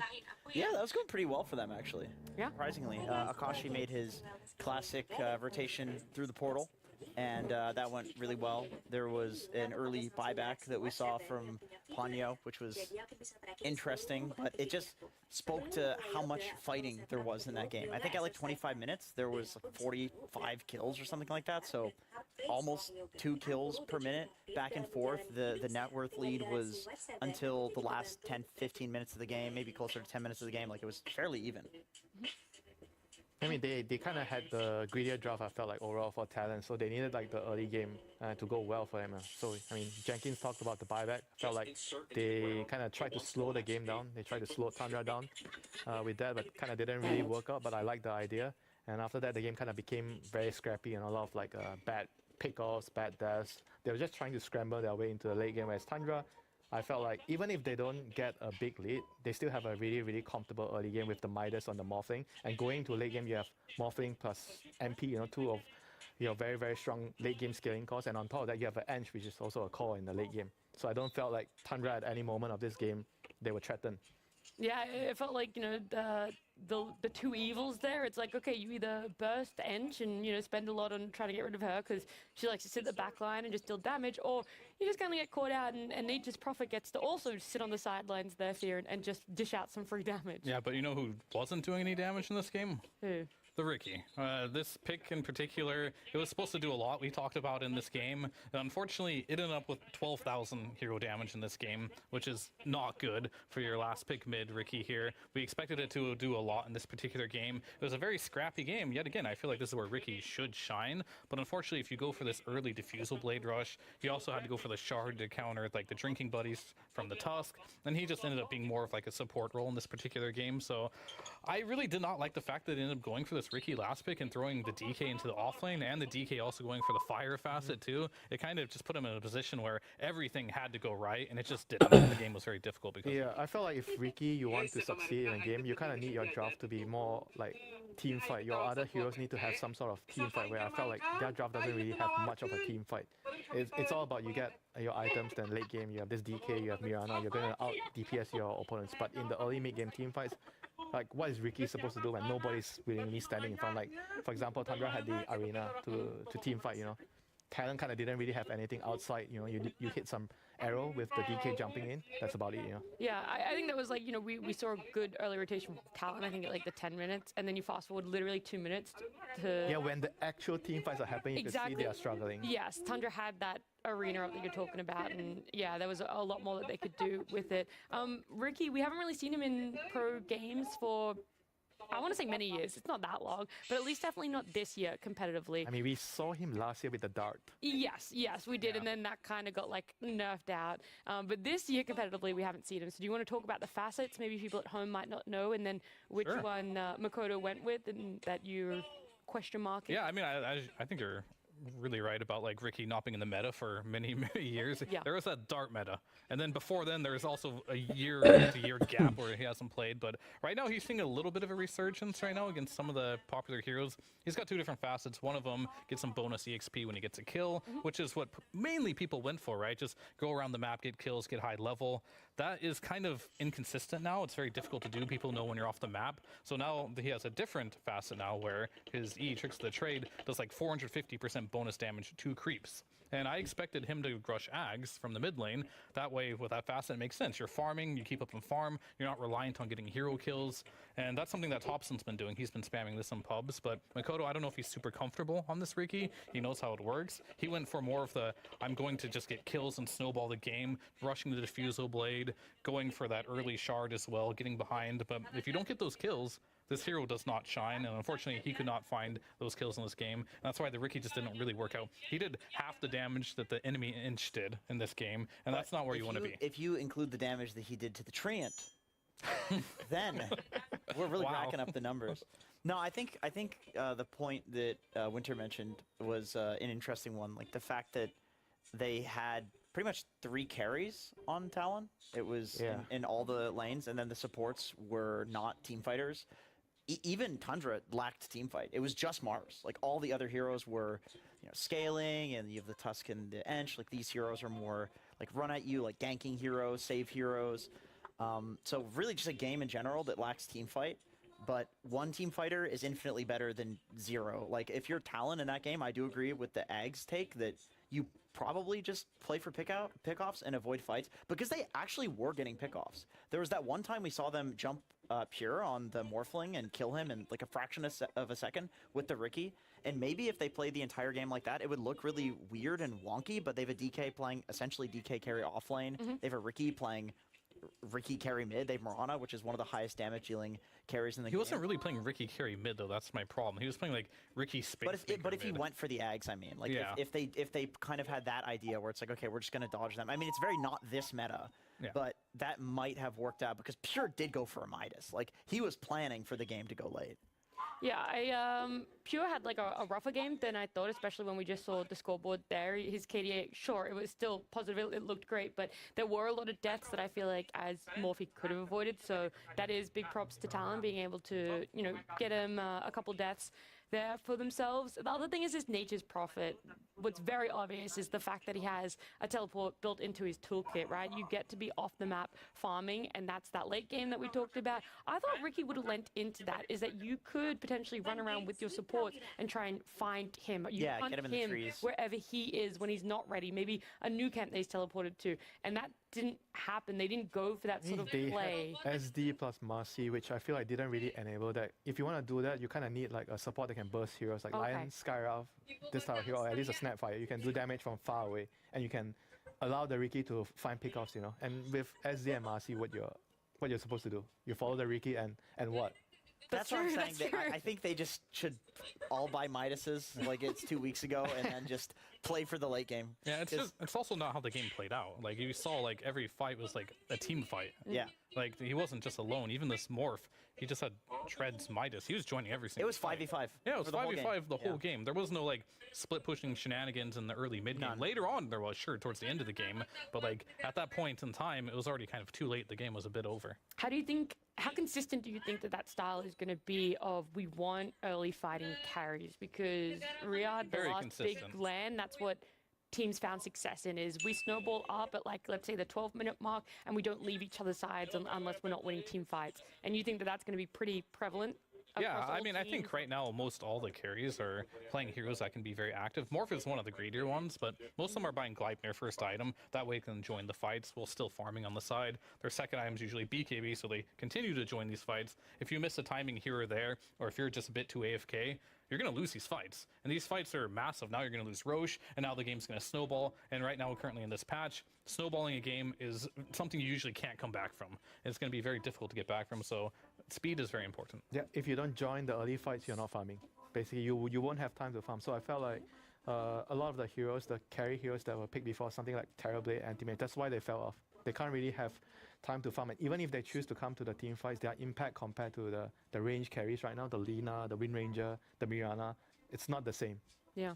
Yeah. Sorry, my brain, you were like listing heroes, you know, Terribly being one of them. And for some reason, like Spectre popped into my brain. I'm like, we just have not seen her. I know that she needs a lot of items, a lot of time, and a lot of net worth to really come online.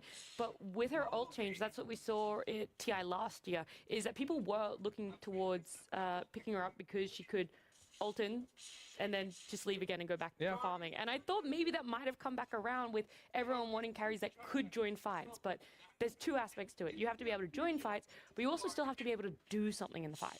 And the third aspect is you have to not lose your lane horde. Okay, that's, yeah. So like these heroes like Lina and Wrong we talked about, NP, they're strong laners, right? They can win their lane, they can snowball that. Right now, Spectre, still playable. It's not an unplayable hero. It's just really weak in the laning stage. It gives the offlaner kind of a free game, and you want to avoid that. I do think it's actually decent, but one thing that I've learned about Dota in the last 3 years, and I don't know if it's always been this way, or if I just learned this as a player and I wasn't good enough to recognize this back then or whatever, but it really seems like in Dota, heroes being good is not what determines the meta. It's items being good, and then that determines what heroes are picked. So if Greaves is good, then it doesn't matter what state Underlord is in. Underlord is going to be picked. If Gleipnir is good, then all the Gleipnir carries are going to be picked. The thing is, if Blade Mail or Orchid were like really busted items, which they're fine, right? They're just not as broken as they're more like tier 2 yeah, than... but like Gleipnir is like triple S plus tier. So I honestly think like that's why these Morph is the only exception where I feel like he's just that broken and doesn't buy those items because of what I mentioned. Like you just go stats on this hero. You put 1 point in your W, maybe 2 points in your E, and then you just go stats. Yeah. And they give double value, and you can just build normal carry items. He's kind of like the anomaly of the meta right now. Yeah, there's always a few exceptions. How many carry heroes do you think can't build Glib? I shouldn't say can't, but like don't Most do of the well melees with. one. Okay. Most of the melees like doesn't make a lot of sense on them. That's about it. Oh, thought there was gonna be more. I mean, there was gonna be a longer list like than that. these Ursa, PA, Anti-Mage, like name any melee hero. It's PA probably is kind of decent now, is it? Gleipnir PA? I mean, No, not I'm saying Gleipnir, Gleipnir PA. But is she then one of the anomalies? Is Ursa or PA, are they in that ballpark of Morph, or you're like, Morph just really does sit here and those two are So more basically the Gleipnir heroes pretty much win their lane, and you can Okay. pick them early. The Battle Fury heroes, still pickable, but they have to pick later in the draft. They have to have some type of purpose. They They're have the to see their gotcha picks. matchup. Yeah, pretty much. And they're gonna, or it's like we ran out of picks, everything's banned. That's the other option. So That No, you never Yeah. want to be in that position, but No. it does happen. I mean, that's why we just ended with a DK offlane going for the Red Dragon. Yeah, Is they because kind of ran out of options. WS didn't really feel like he had anything else to play. He did change to Red Dragon last minute. I mean, that's the thing about when you have a star player on the team, you kind of want to leave his pick to the last or the second last, but then your enemy's targeting them. So I feel like this game, they probably have to change that sequence and maybe try to pick his hero early so they can set up the whole draft around him instead of just giving him the whole draft and the last pick. What do you want to play when everything is banned? Dragonheart was their first pick. I don't know if I expected it, though, to be a first phase pick. I feel like there are still a couple more heroes out there that you might want to put in higher priority, or you guys don't really... I feel like they debated themselves. I was going to say, I can tell you why. It's because they didn't want to give it to Pure. Pure invented the DK. But don't you feel like it's also an answer to MP? Yeah, I feel like it's more than that. I feel like they picked this when they saw NP. Is it though? Because the Tusk. Why would you pick response, DK then to? I think that's the question I'm asking. No, I feel like they had an it's- oversight. I think there's of course the element of it's good against NP. I think also you can just go double bracer on like a lot of these strength heroes, and it's going to do fine against the MP.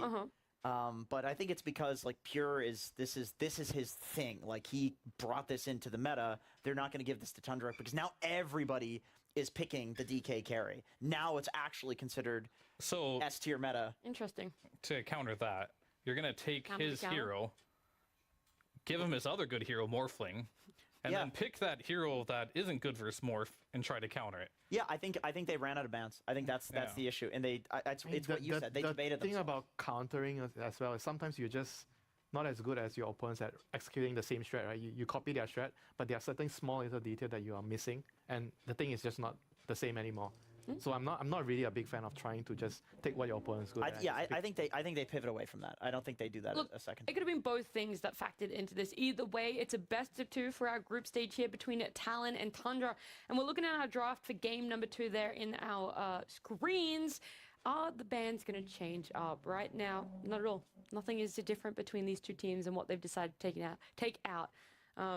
for Tundra, I mean, you don't need to. You just want a game. You're very happy. You're very comfortable in this matchup and what you think is going to come your way. But for Talon, if that Dragon Knight was as big of an issue that you're talking about, Jenkins, maybe they consider putting it in there and not wanting it. Lina and Omni are the only ones left? Yes, okay. Lina and Omni from last game's bans. Yeah. Could potentially be banned here again.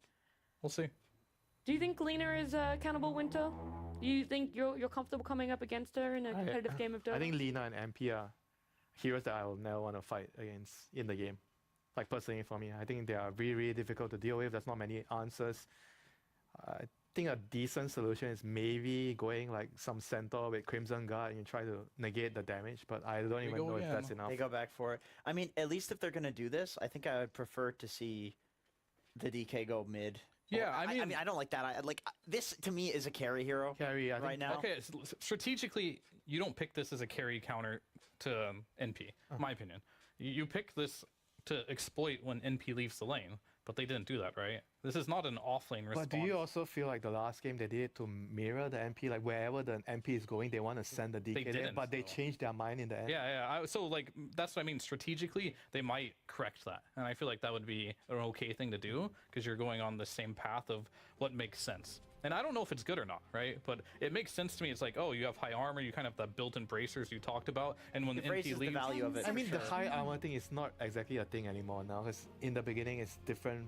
It's still it's more than most heroes. Yeah, with double bracer, which anybody playing against NP is going to get. I think it is enough. But I think you 100% have to go with the poison facet here and play for tempo. You can't go with the fire facet and just farm because at that point you might as well just play it as carry. But if you're playing as carry, I think the fire facet is like the go-to, right? It's fine. I mean, that's the thing. Like, if DK is as good as we think it is, you can just put it as a carry, and I'm fine with this as well. But if it's an answer to the NP, it's not the fire facet. It's the poison facet. NP leaves, you take his tower. Now all of a sudden he gets punished for going across the map. Let's turn our eyes towards what those second ban phases were. Second ban phase? What? Second phase bans?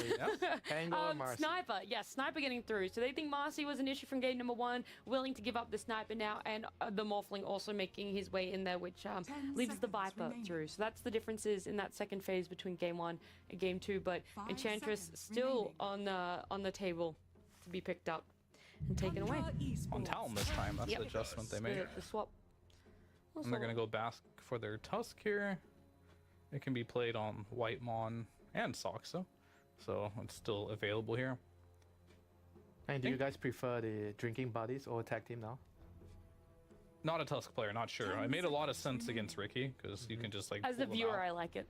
Yeah, I feel like because I played this hero quite a fair bit recently, I'm not really sure when should I choose the drinking buddies, and usually tag team I pick it when I look at my carry. My carry is Lina, Wind Ranger, so I go for tag team.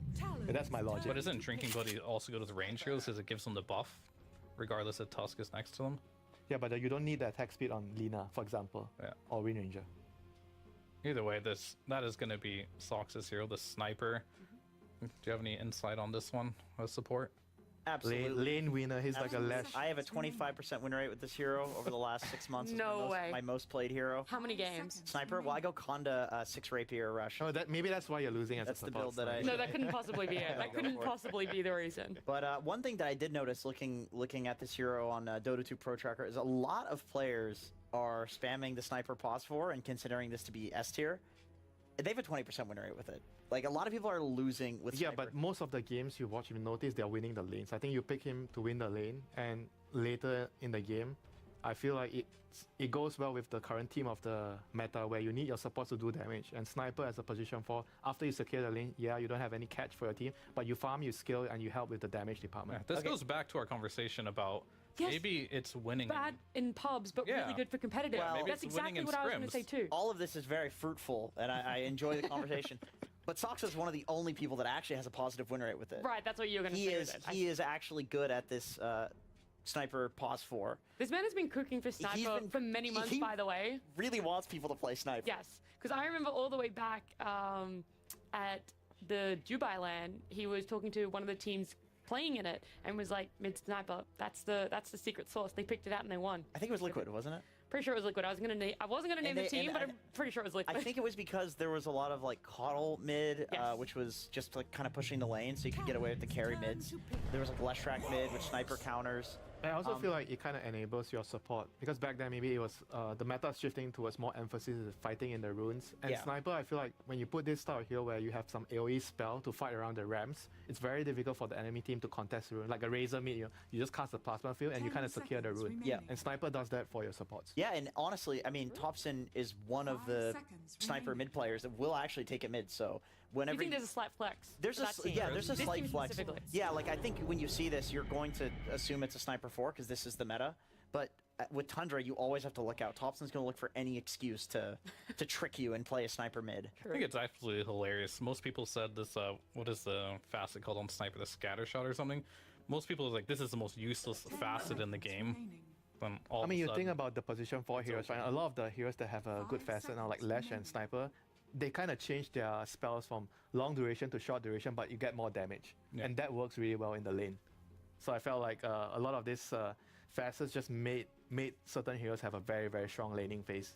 And It's you can just funny, take it. it's still facets are still being discovered this late after they've been I think the item meta changing helps a lot as well. Like sniper with drums and solar feels really good just in general.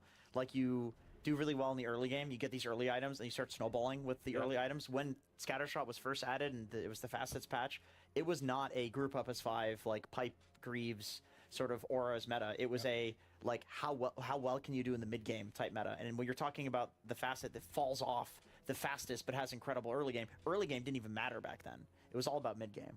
Yeah, it was like the Jin-Q Marcy's rushing BKB. Yeah, becoming exactly. A core, yeah. You're just becoming a core. Yeah.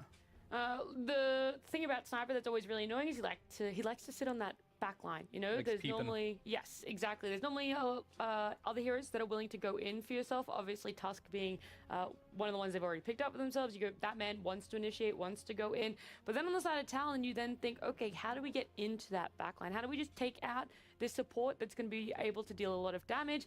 And I guess they thought their answers were the Mars Phoenix. Do you guys vibe with it, or?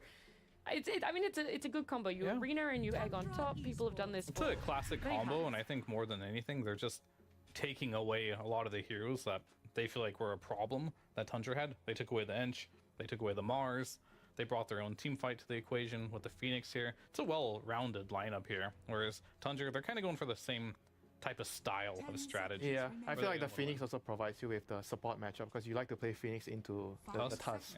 So that is also a small little addition for your draft.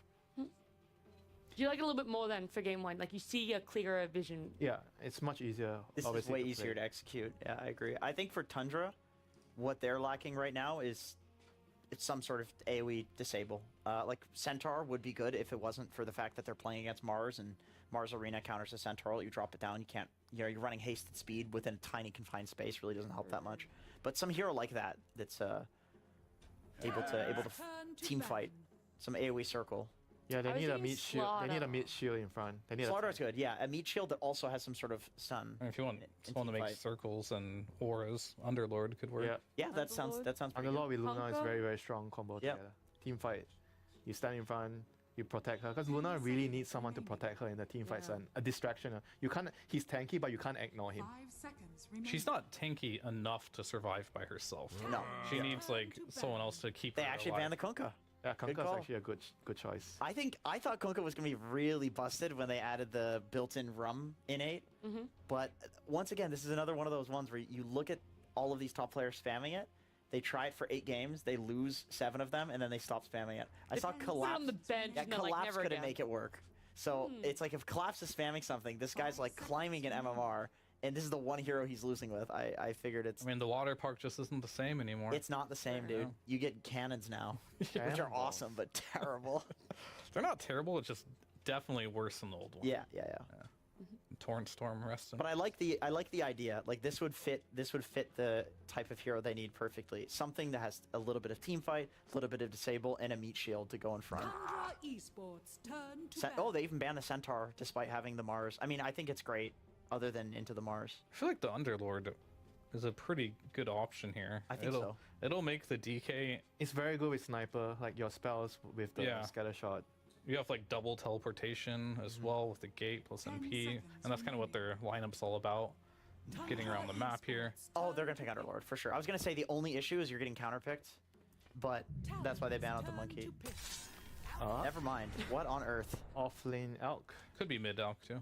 I mean, still, that hero, if they do run it off, gets countered by monkey. Like, this carry demolishes any melee hero. I mean, I feel like that's the lane though. Elk plus sniper. It doesn't have to be, but it could. It's a pretty strong lane. Yeah, I mean, I like the shot. I think for sure, the more I think about it, this NP has to go mid because no one in the right mind is going to play NP offlane into Enchantress. You're just going to give him a free tree. Yeah, and you just don't skill tree or what. Like, and then it's just not good, right? No. So it's offlane Alchemist for sure here. I don't think offlane Luna is a thing.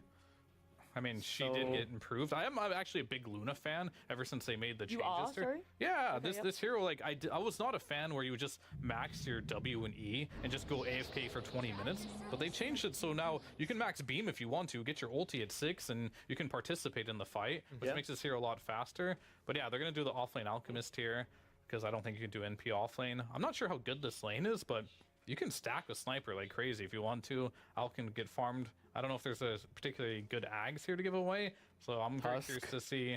I don't think he's going to go that route. I think he's just going to build for the team and just get auras even, potentially. Maybe he'll go Radiance and be another carry, but that seems a little greedy. How do you guys feel about the last pick, Akashi Windrunner? I mean, it's a good laner into the Elk. Against Alk. Elk Sniper. I think it's a pretty strong... You need a pretty strong, like, position 1 carry when you have Phoenix, pos... Oh, no, it's actually Enchantress, pos 5. I'm also curious what facet he's gonna go. I feel like this is one of the most he's gonna get the facets out there in the game right now. Everyone is both, both have pros and cons. I want to hear his prediction. What facet do you think? You mean on Windrunner, right? The Whirlwind. I already looked it up. Everyone's getting Whirlwind. They are, yeah. He's getting Whirlwind. I can see. But what if you're not supposed to look, Linda? But what if there's a? Okay, well you already looked, so that's cheating. But he could change it last second. Yeah. To be fair. Should we look? Should we wait? Because Focus Fire, I feel like against Luna is pretty good. Okay, so then what's the benefit to going Whirlwind, which I believe? Yeah, I guess to me, like with Mars, it gives you team fight. Yeah, drop arena. Yeah, run in there. Drop arena, and you just get a bunch of AOE damage here. Because that's the downside of going for Focus Fire is, if you don't kill that hero, you're kind of useless. Right? Yeah, if you go on the wrong target. And a lot of people, sometimes you're forced to just use it on a support because they're there. Cause you just have to get it out there. Okay. But now you don't feel as bad if you use it on a support because it does spread damage. And Whirlwind farms. And yeah, it does. I think more than anything, Wind Ranger right now is never a bad pick just because Gleipnir really strong. Universal hero. Universal, yeah. I mean, you can shift it to a couple of roles too. Yeah. But look, I'm interested to see how the team fights are going to be executed. You got the Egg, you got the Mars Arena, now you have the Whirlwind. It feels like a lot of AoE coming out from Talon. Is that enough to push them over the edge? We'll see exactly. As it is game number 2 with our casters, MLP and John. We are getting into game 2 here between Talon and, of course, Tundra Esports. Jonathan, 2 brand new drafts.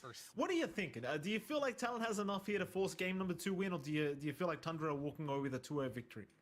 I mean, I like what Tundra's cooked up. I think I did agree with a lot of the ideas her panel had. I think the Underlord pickup might have worked out a little bit better here, especially if you're playing into the Wind Ranger, or it would have taken away this Wind Ranger option for sure for Talon to even consider. Considering the atrophy with the Focus Fire, or the Whirlwind damage reduction makes it pretty awful to play into. But I like what they're cooking on Tundra again. You know, they pick up the Scattershot Sniper. You and I were having conversations about Scattershot before. You told me, John, it's trash. John, please don't stop suggesting that, John. Here it comes. You know? Are you happy? I am happy. You happy you got that out, Jonathan? You're satisfied? I am very satisfied. It only took you like a year for this to be. It only took about. Hey, 6 months or so, okay? Give me some credit. 6 months, 6 months. You're a fortune teller, Jonathan. You're a good man. I can see it. You got that psychic ability. Here we go. First blood maybe to happen here, as we could have a fight. Smoke around from Whitemon. He might just find Ponyo here with his pants down, and Ponyo gets sharded up, and it looks like he is just as good as dead. He'll try for the run. The Fairy Fire out. The slowdown is there from the Blood Grenade. They are still trying for Ponyo, and they do find him. Pure. He'll be the one to secure first blood on the Luna. Probably the best start you could have asked for here for Tundra. Is Akashi? Also caught. Ramses with another unstable concoction. They'll remove half the HP of Akashi to start off this laning stage, and oh boy, Tundra with the aggression already. That's what we need to see coming out here for Tundra. All their lanes are set up for nice, easy aggression. Maybe except the mid. You've got Mikado on the DK up against Thompson on the NP once more. This is, again, a very relatively stable lane. You're going to be farming here on Mikado. You're going to be farming Thompson. Neither side's really going to care too much. You at least have that extra piece of play for Thompson if he does manage to get the teleportation out early on. So that is something to look out for. A good voice line out from Pure. I was wondering where those voice lines were. It's been very quiet in game one. Good to see they're still popping out. Don't get confident, Jonathan. No one's playing your voice lines. Nobody. All right? Don't. I know what you want. I know you're trying to sell, Jonathan. It's not happening. We're at TI, goddammit. Get it together. I talked to Whitemon. He says we're not friends. I talked to Akashi. They say that we're not friends. You know, what can you do, Mike? What can you do? I'm not friends with them. Still, we're friends with this game. As we're taking a look at the top lane now with Pure on that Luna. I guess we are. It's a love-hate relationship sometimes. Whitemon on the... What was I even saying? Whitemon and Tusk. You've got WS on the Mars and JoCam on the Phoenix. This is also relatively stable. I mean, you have some decent play potential. Luna's not the furthest range hero, so Mars can certainly play. This is a WS special, which is rather interesting they allow it through this time around. We've seen WS, even when Mars looked pretty atrocious in some patches, even from his time in Boom, WS makes the hero look damn good, almost like what FBZ used to do in Boom as well, except it has felt... Shard was there, but the follow-up was not. No curse, Jonathan. Well done. You've done it. Because bottom lane, Akashi and Ponyo, they'll be up against Sarksa and Ramses. It seems like already a very good laning stage for Ramses, as he has secured 10 CS. Because Ponyo will try to force him out of the Ench, but he had to go level 1 Nature's Attendance. Now he has the enchant up, so he can do a little bit more. But this laning stage, down this bottom lane for Tundra, does seem very strong. Like, maybe now the Harpy Stormcrafter could be a little bit annoying for Tundra, but with Sarksa and Ramses on an Alk Sniper, it could be a very hard lane here for Talon.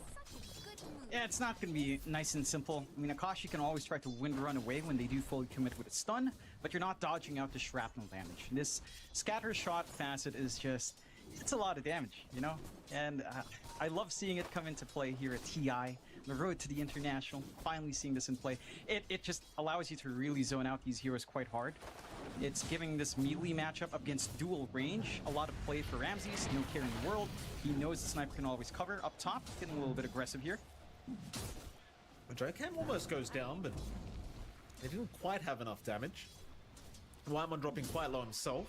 Meanwhile, bottom lane, looks like there was a bit of a chase onto Ponyo, but they won't quite be able to secure us. Now Sarksa in danger, and Sarksa, he'll be the one to go down as Akashi picks up his first kill on the win range. It's a classic Ench bait, right? You chase the Enchantress expecting an easy kill, and you end up giving one away instead. Yep. That's a nice little boon for Akashi. Again, in not really a slower lane, but a lane where he's not really finding as much, say, aggressive play. The Ench can't really zone in and out too hard. You isolate that sniper, it can still be easy pickings. They will take care of JoCam up top. So what if the safe lane's having a pretty decent time here in finding these pickoffs on the supports? Not as much as you'd want to get out here from Ramses and WS, but Pure and Akashi off to a decent enough start, at very least, to set that tempo here. Really curious to see how much more Thompson can get done. This lane on mid has been a lot slower for him in comparison to last game. 13-5 on the NP compared to 23-8. Ponyo? Does go down. They will get a bit of revenge here onto Ponyo. Akashi unable to help out as he was stunned up by Ramses. You were saying, though, that the mid lane does certainly seem a hell of a lot slower here for Thompson this time around, but in fairness, he is up against DK, which is kind of the king of just slowing down your CS as top lane. WS in danger. Chase is on and Pure does secure. Now they'll go for JoCam as well. JoCam will have to walk the old-fashioned way, but Pure and Wyman both just slowly chasing him down. Eventually we'll find him. Pure has to be a little bit careful though, and he does actually die, but he secures the double kill before he does. So I suppose you could probably just call that worth for the loot. That's not too bad. You don't give the EXP away to JoCam. As a Phoenix, you really want to rush into that 6 or even just your level 5. And you don't get that free EXP. Taking that tick last, unfortunately, there. Getting a bit of a free chase onto Ponyo as well, who's trying to scout out these camps, but not going to be able to get that full committal onto the Ench. Still, 2 to 5 star Tundra this time coming out of the laning phase in pretty strong fashion. I was oohing there, John, because Ponyo did accidentally throw a blood grenade instead of dropping an ult, I do believe. Will be just fine, though. It does happen. We all misclick once in a while. Ponyo being chased down for a little bit by Sarks and Ramses. In fact, the unstable concoction is going to be channeled. Can they get within range? Ramses? Oh, he was almost there. He was like a centimeter away. Just not quite. Though now Sarks are being chased down here by Ponyo. He'll try for the TP play out, and he will not make it. Ponyo is able to secure, but now Akashi even chasing down Ramses, but Thompson doesn't really have the damage. Meanwhile, mid lane. Chase for Thompson. He's going to be just fine. Yeah. Did force out Whitemon to make that way onto mid as well to secure the rune, and he is forced to take the amp damage rune himself. Thompson not going to be able to get too much out. We'll at least get the TP reset with the teleportation back in. We haven't seen that much side lane movement this time around. Probably not to be expected until you get a little bit more. Doesn't feel like the side lanes have opened up. I was expecting maybe some movements down bot. Play with a shrapnel there. Still focusing onto that mid, but you've got Ponyo to help support this push. And Mikado is getting a steady shove in onto the tier 2 here. And at the very least not contested by Tundra all too hard on that front.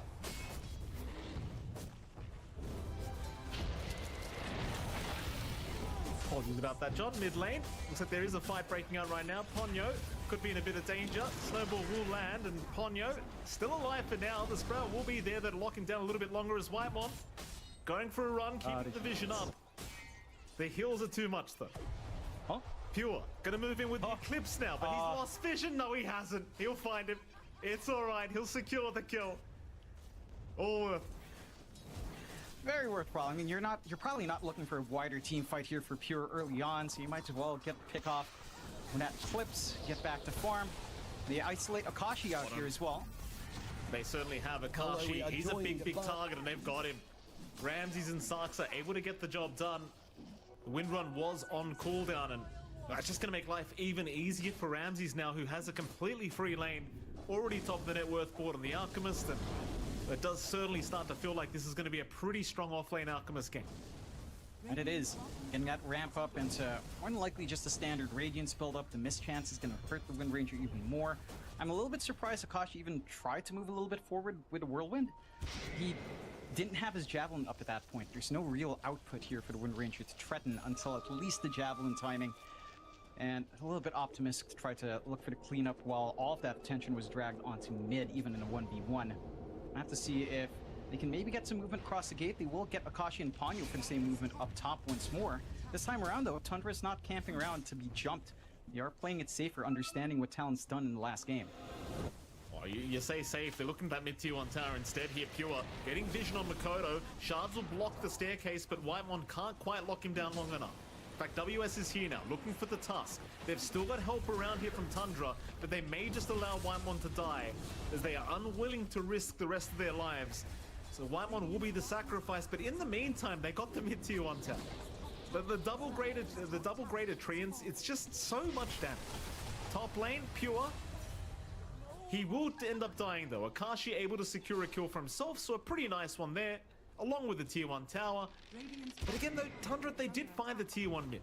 Yeah, and they can start to, again, play around that laning pressure we saw in the last game. Thompson still needing that full Maelstrom into the Gleipnir to have a little bit more presence, but can already just start to spam these treants around, keep every lane shoved in, maybe even threaten down bot at some point. Mid is still being chipped away by Mikado though, and the TPs are in to stop it.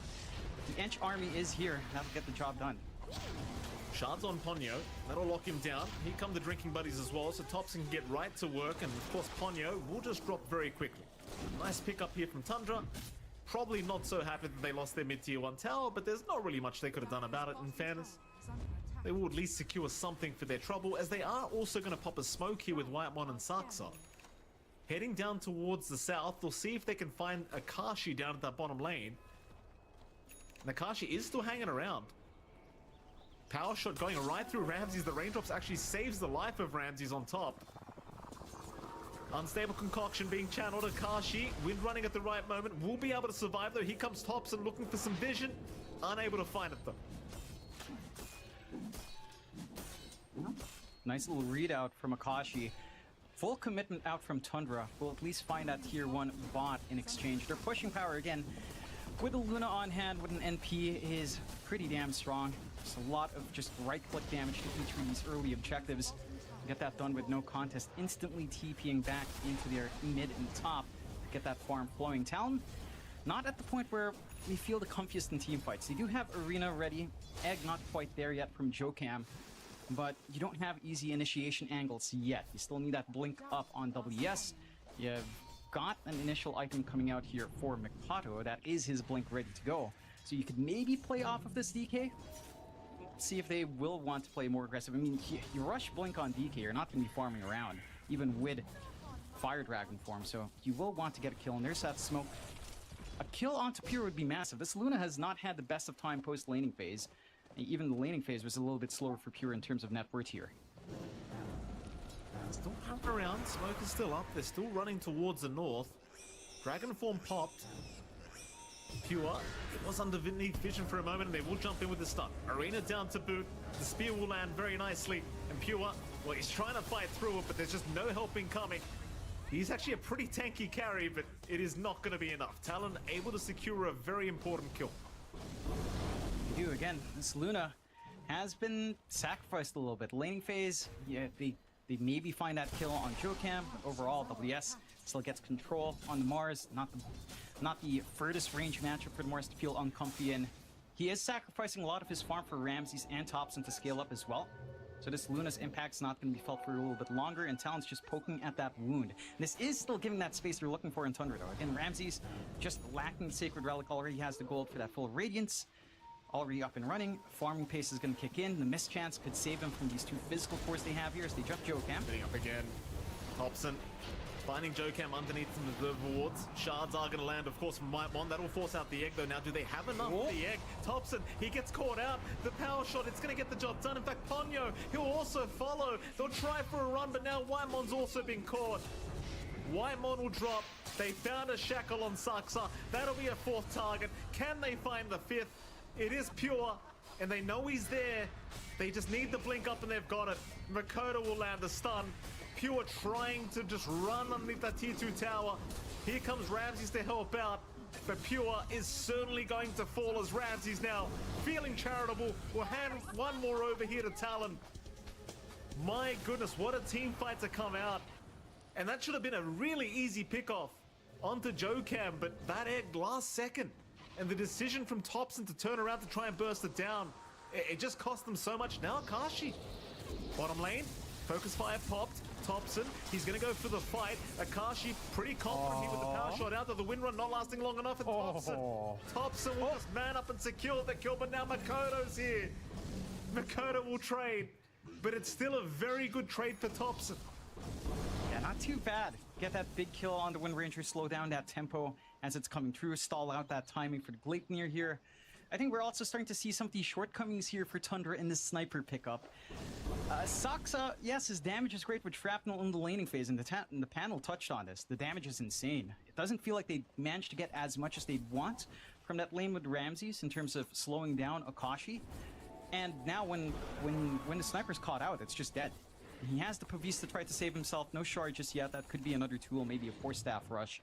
But the damage output's not feeling amazing with a shrapnel. I mean, we saw Mikado just stand under a full shrapnel, no issues. So we're starting to lose a little bit of that luster here, although Ponyo trying to get the D wards off, but does end up sacrificing his life. Not really expecting Whitemon and Pure to be right around the corner. And they still have the vision there. It has not been de-warded or denied by Tundra, so I suppose you can always go back for it. Pure's going to run into WS here top lane. WS actually trying to go for the fight. Does have a Yule Scepter up, but drops the arena first. Pure happily just standing his ground for now. WS will eventually throw a spear out, but it doesn't really stun him up. Still, they have the DK. Now the egg dropped on top. Still, the Luna is perfectly fine as Whitemon is just trying to Giga Chat it up. Pure, though, in danger once again, does finally go down. As now Whitemon trying to back off, but here comes the cavalry. Saksa, though, and Whitemon both burning to Jokam. They're both down. Now Thompson dropping low. Thompson is gone. Ramses on top, trying to run away, but it's going to be another team wipe for Talon. Oh my! I'll tell you what, John, game 2, the boys woke up. They're here now. That they are. I mean, we saw this kind of pacing from Talon in game 1 as well. They're mid-game, they're finding some openings, they're finding some isolation play. This time around for Tundra, I think their big issue with this kind of draft is their team fight is not there, right? Like, they last picked this Ramses offlane Alchemist. They don't really have a way of controlling people beyond, like, a Gleipnir pickup on Thompson, which he does have. Beyond that, I mean, it doesn't even boil down to, like, teamfight control there, but they just lack control in general. You're reliant on Sprout, you're reliant on isolation with Shards and Snowball, and that's really it for your control. You have really good damage if you can hold people in Shrapnel, but you don't have a stable way of getting that done. You don't have a great egg clearer either, because the Luna is very close range. Again, even with the Dragonlance, doesn't stand the furthest way back to be safe, and it just puts you at massive risk. Talon, 17-12, 4K up, looking good at 16 minutes into the game, starting to hit that tempo spike early on. Well, this ward's doing a lot of work here, John. Thompson being spotted out by WS. Will go for the fight. He's stuck in the arena anyway, so he's got really no choice in the matter.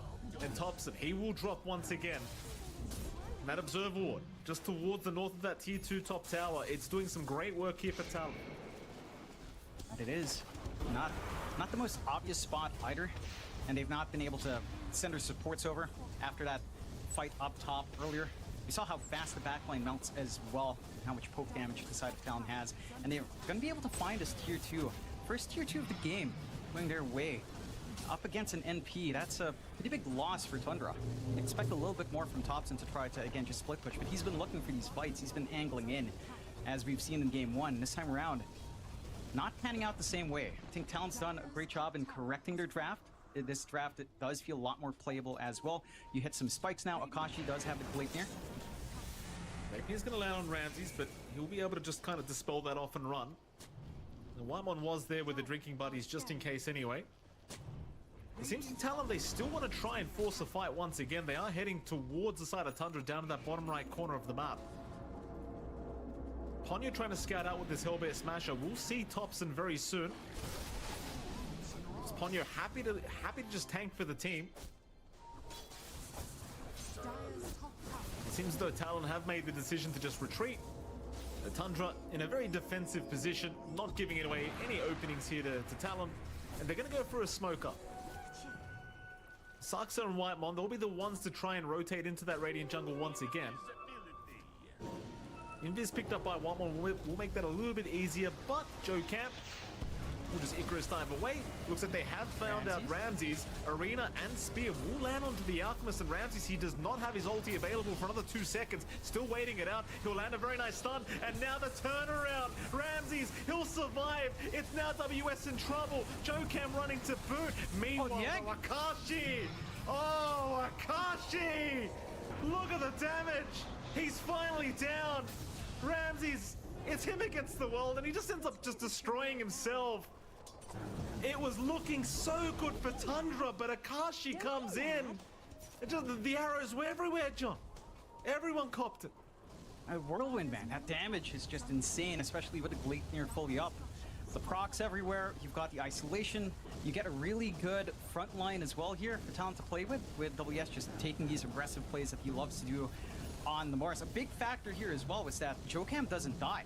Right, like they're playing under vision. They managed to get the jump first on that smoke play onto Ramses, nail the arena combination, have again these two tanky frontliners cop a lot of the spells, and Jokam somehow manages to slip away while Ponyo provides the distraction on the side, giving Akashi the room to just whirlwind in. It's just ruinous for the side of Tundra. They need these auras to be up on Ramses. That is a stupid amount of damage being pumped out from Akashi. It was just looking like such a lost team fight for Talon, but boy oh boy, just one hero shows up and everything changes immediately. But now Tundra, not to be outdone, they'll start to try and reclaim their side of the map. WS and Ponyo, they'll happily retreat. Thing is now the net worth sitting at 9k the way of Talon. Makes it very hard for Tundra, especially with a draft like this where you want to be playing from in front. They'll TP everyone down towards the bottom side of the map, where they'll try for the Tormentor here on the Dire's side, and they will secure here for Saksa. But in the meantime, of course, Talon, they'll just take the bottom tier 1 tower for free. There's just so much catching up to do now for the side of Tundra. Like, they're just gonna sit back and relax for quite a while. Especially for Pure's sake, because that man is quite behind when it comes to the net worth department. That he is. But again, you're playing with an NP and an Alchemist. Both of these heroes will just soak up that farm a lot faster than this Luna does. And I don't know if that investment's really paying off. I do appreciate that Ramses is going for the aura coverage that they are lacking on Tundra. He's got the pipe, he's going Crimson Guard. That's going to really stall out Akashi's damage output here at the very least. But it still doesn't fix their fundamental control issue. Even if you survive the initial onslaught, I'm not sure how you deal with Arena Egg overall. I'm not sure if you have enough to burst Makoto. Oh, I think Makoto's baiting here. His team is right behind with a big smoke out on Thompson. He was caught on the front lines. In fact, now a big arena from WS catching 3. Snowball will save for now, but the egg just going, and now the whirlwind out from Akashi, destroying everyone. Thompson's been caught. He'll try for the Sprout TP play out, but there's just no chance in hell. Talon finding another 3 targets. And they're feeling confident now as they'll go through the bottom tier 2 tower. Hell, they might even go to the tier 3 tower. Why the hell not? And they've got that pushing pace with Makoto around. Not much Ramses and Pure can really do to stop this. And they've got the clips up, but again, how do you take these team fights, Ramses? They've even found another Akashi. Had the Spidey senses tingling. Ramsey's still trying to fight this one out. He was kind of just left alone there, but Akashi will hand the tip over now. A bit of sweet, sweet revenge as Ramses just would not back off. And now the bottom racks is certainly set to go down. Back top lane, they found Pure. They have found Pure, though here comes Thompson, but you've got WS to help out, so Pure annihilated. Thompson, what can you do? The answer is nothing. Double kill for Akashi. Meanwhile, in the tire base, Saksa in huge trouble. Drinking Buddy's gonna help a little bit, but not too much, as now Whitemon also set to fall. Does go down, a full team wipe. More tips coming up from Akashi. That's the Filipino coming out at him, John. There it is. And it is the boy from Butuan giving the tips out. Yeah, very quiet here from our young player WS. Side of Tundra, again, they don't have a lot of play. Like, with an off lane out that didn't really pop off, going for the aura build, even with that survivability, how do you expect to fight into this? Like, 2 durable front lines, no real burst damage to speak of. Even the Ench is going to take a while to melt through as well.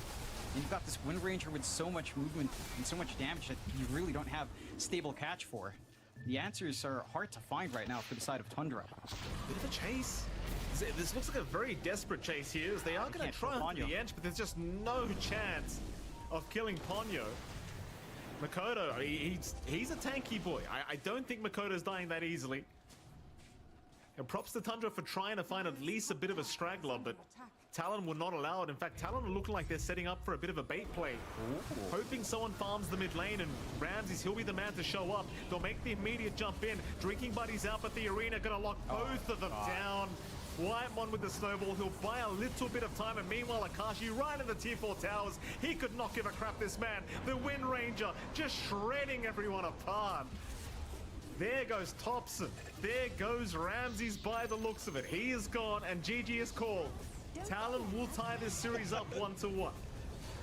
That they do after a spectacular game 1 from Tundra, especially past, around 20 minutes.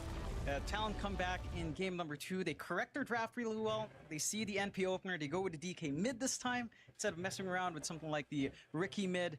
And all their lanes look pretty damn good. You were trading blows a little bit. You did lose first blood, but lane control was all set up. Akashi wasn't pressured at all. He hits his timings. You had Mikado being really active, that quick blink coming out from him. And this time it was the side of Tundra that was kind of coming in with forced movement, especially in that mid-rune fight when they were trying to chase down Jokam. It just fell apart from that moment on. Absolutely, a 1-1 series here between Tundra and Talon. And with that, Jonathan, we can head back to our panel and see what they thought about this game too.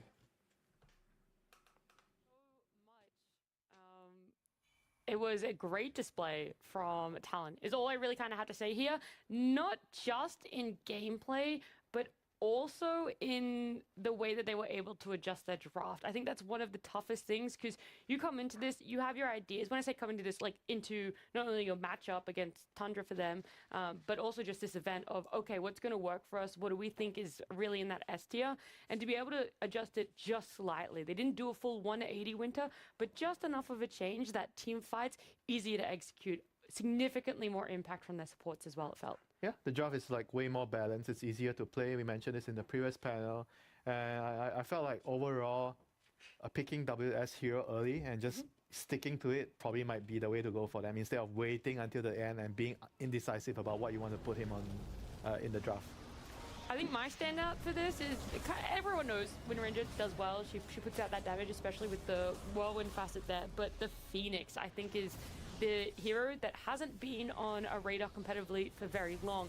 So to see it come out here, and just the amount of damage it's able to do on the back line towards the 4 and the 5s on the side of Tundra, it just made them a non-factor. You no longer had that damage coming out from the sniper. You no longer had those saves in the Drinking Buddies or in the Snowball as well for you. Yeah, I mean, Joachim played an amazing game on the Phoenix here. They definitely got a lot of kills, and they didn't have a way to mitigate anything as well on the side of Tundra. You're picking a lot of heroes that want to get kills, but if you are behind, you're in a situation where team fighting is very difficult. And just to go back to Talon and sing their praises about how they adjusted so well in the drafting stage. Yep. They picked the DK, it went to the mid lane like we wanted. They block picked, which I think was the bigger part of this game, the Ench and the Mars, and they picked the Phoenix on top of it to give it to like the good team fight damage. And once you get behind a little bit, there's Alchemist who's going Radiant, your mid NP who doesn't buy any auras either, your supports aren't buying many auras as well, you have a Luna who wants to farm. Once you get behind with the draft that Tundra has, you have no chance against Talon's draft. They just have too much overwhelming team fight. I mean, this is why I felt like the Radiance was kind of bad. I know you mentioned that you felt like it could be okay, but I felt like when the Wind Ranger TP'd top, okay, he gated top to take the top tower. If the Elk had like face boot solo, because he had that kind of net worth, but he was just saving for his Radiance. If he had like the early game items and he went and fight, I feel like the game would have been more comfortable for Luna, because the Luna kind of got kicked out of the lane, and I think she died as well because she stayed too long and she got killed, and her game wasn't as good as it could be, you know. Yeah. And you talk about the Phoenix doing a lot of damage in the team fights. That was also partly because like I think the early fights the Elk went Radiant, so he got a pipe later, but it was late, you know. They already lost like one too many team fights, and I felt like the whole game kind of fell on them and they couldn't really farm on the Luna anymore. I would love to see a game 3 of this series, just because I feel like the way that the draft went from game 1 to game 2, like Fear mentioned, there was the block picks. I feel like Mars would be a really high value pick between these two teams, because both WS and Ramses, they honestly carried both games with the Mars. Yeah. Like the fact that this hero not only gives the team fight that is needed for, at the very least within the meta of this series, two teams that want to fight constantly, but also he's a good pick-off hero as well. You can just throw out like a casual spear and hit somebody with a stun and kill somebody. He's very good against all the range carries now. The Lina, Mirana, Wind Ranger. It's a good hero. It's a high win rate as well. Unfortunately, Jenkins, we're going to have to stick to the best of 2s. You're not going to get a third game. But we can look at this series. We've just been talking about game number 2, but someone that has a little bit more information, something they want to bring up from game number 1, is Purge.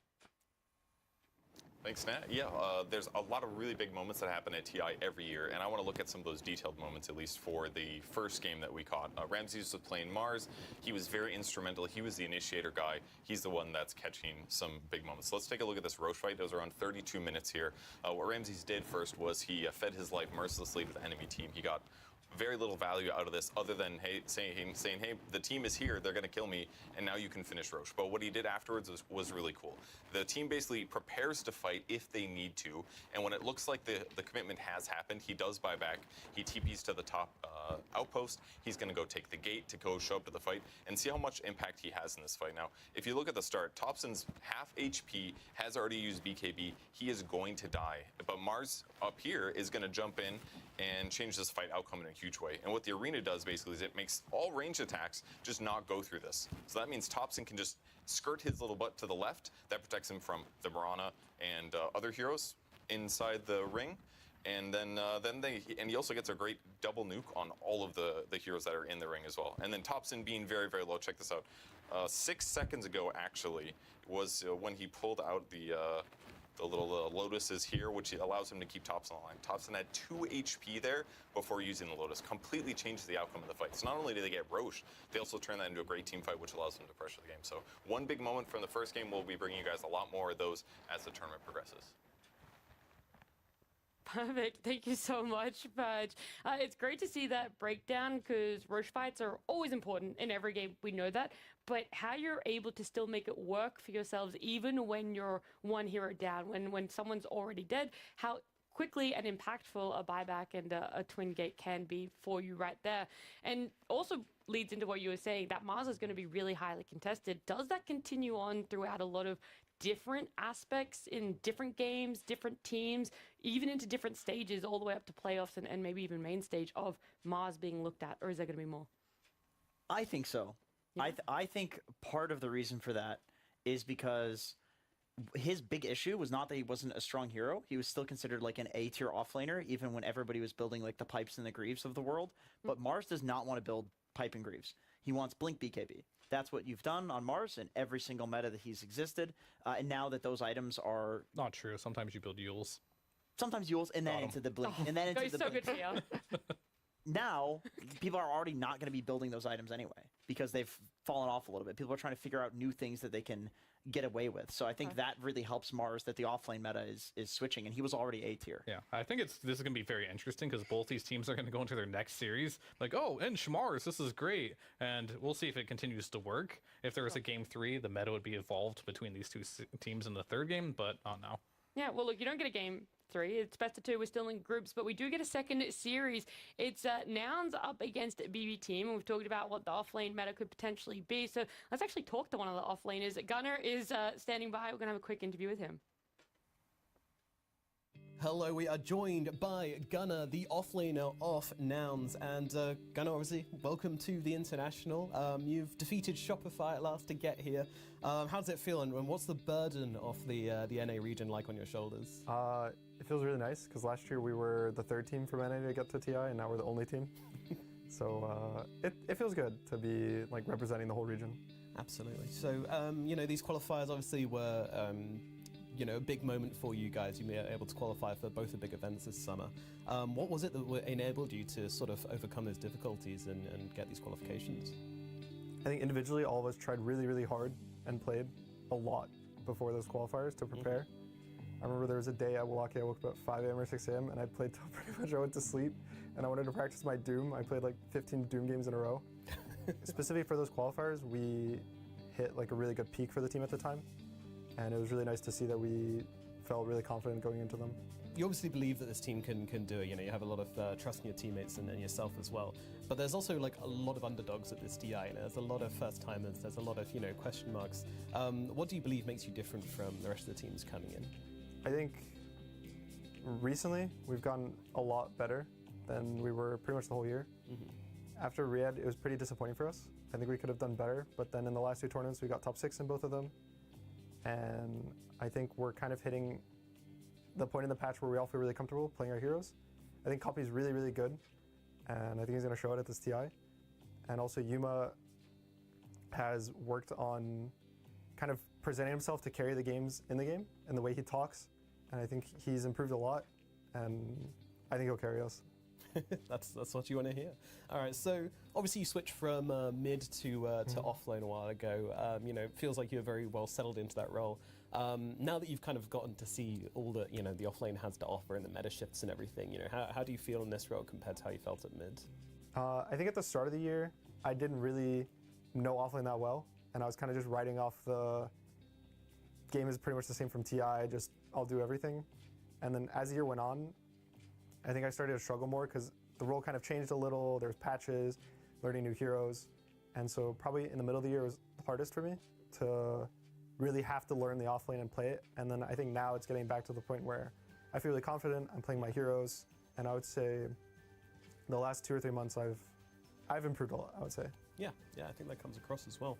Do you ever feel like you're kind of in a good position to constantly be adapting because you have SPEC roles, you've been kind of more flexible than players who have just been doing the same thing since day one? Do you feel like that sometimes you can use that to your advantage when there's meta changes? There's been some heroes that randomly pop up in offlane, and it's heroes I played before, which are really nice. Like I played Mars mid a lot and Pango mid, and both those heroes, different parts of the year, were really popular. Yeah. Right now, I think it's mostly pretty standard offlaners. So right now, it's not per se what I'm like the old heroes I used to play. Yeah. But in terms of kind of being aggressive on the map, I think last TI, the mid role was kind of similar to what the offlane is now. Where there's a bunch of tanky strength heroes that would just go in and fight the enemy constantly. Heart blade mail. Yeah, heart blade mail. And so this time it's kind of replaced with auras to some extent, but the playstyle is still the same. So knowing your limits, going in and living with 100, 200 health is pretty much what I was doing before. So to some extent, yeah, So the meta's it's similar. followed you. Yeah. Well, as for yourself, I know your parents are, huge supporters of you. Like we've talked about that in the past. They came to Seattle last year. Are they going to be watching or attending this year? I think as of now, my mom and my sister are coming. Oh wow! So they'll both be here for the main event. Last year at TI, when we made top 8 and played in the big arena in front of my family, it was probably one of the best moments of my life, if not the best moment of my life. Not just because of the family, but just knowing how special TI is. Yeah. And so I think this year, I don't think it'll be any different. Even though it's a second TI, and you could say it's not as special as your first, I think it will feel the same. How would it feel to win with your family audience and everything you've done to get to this point?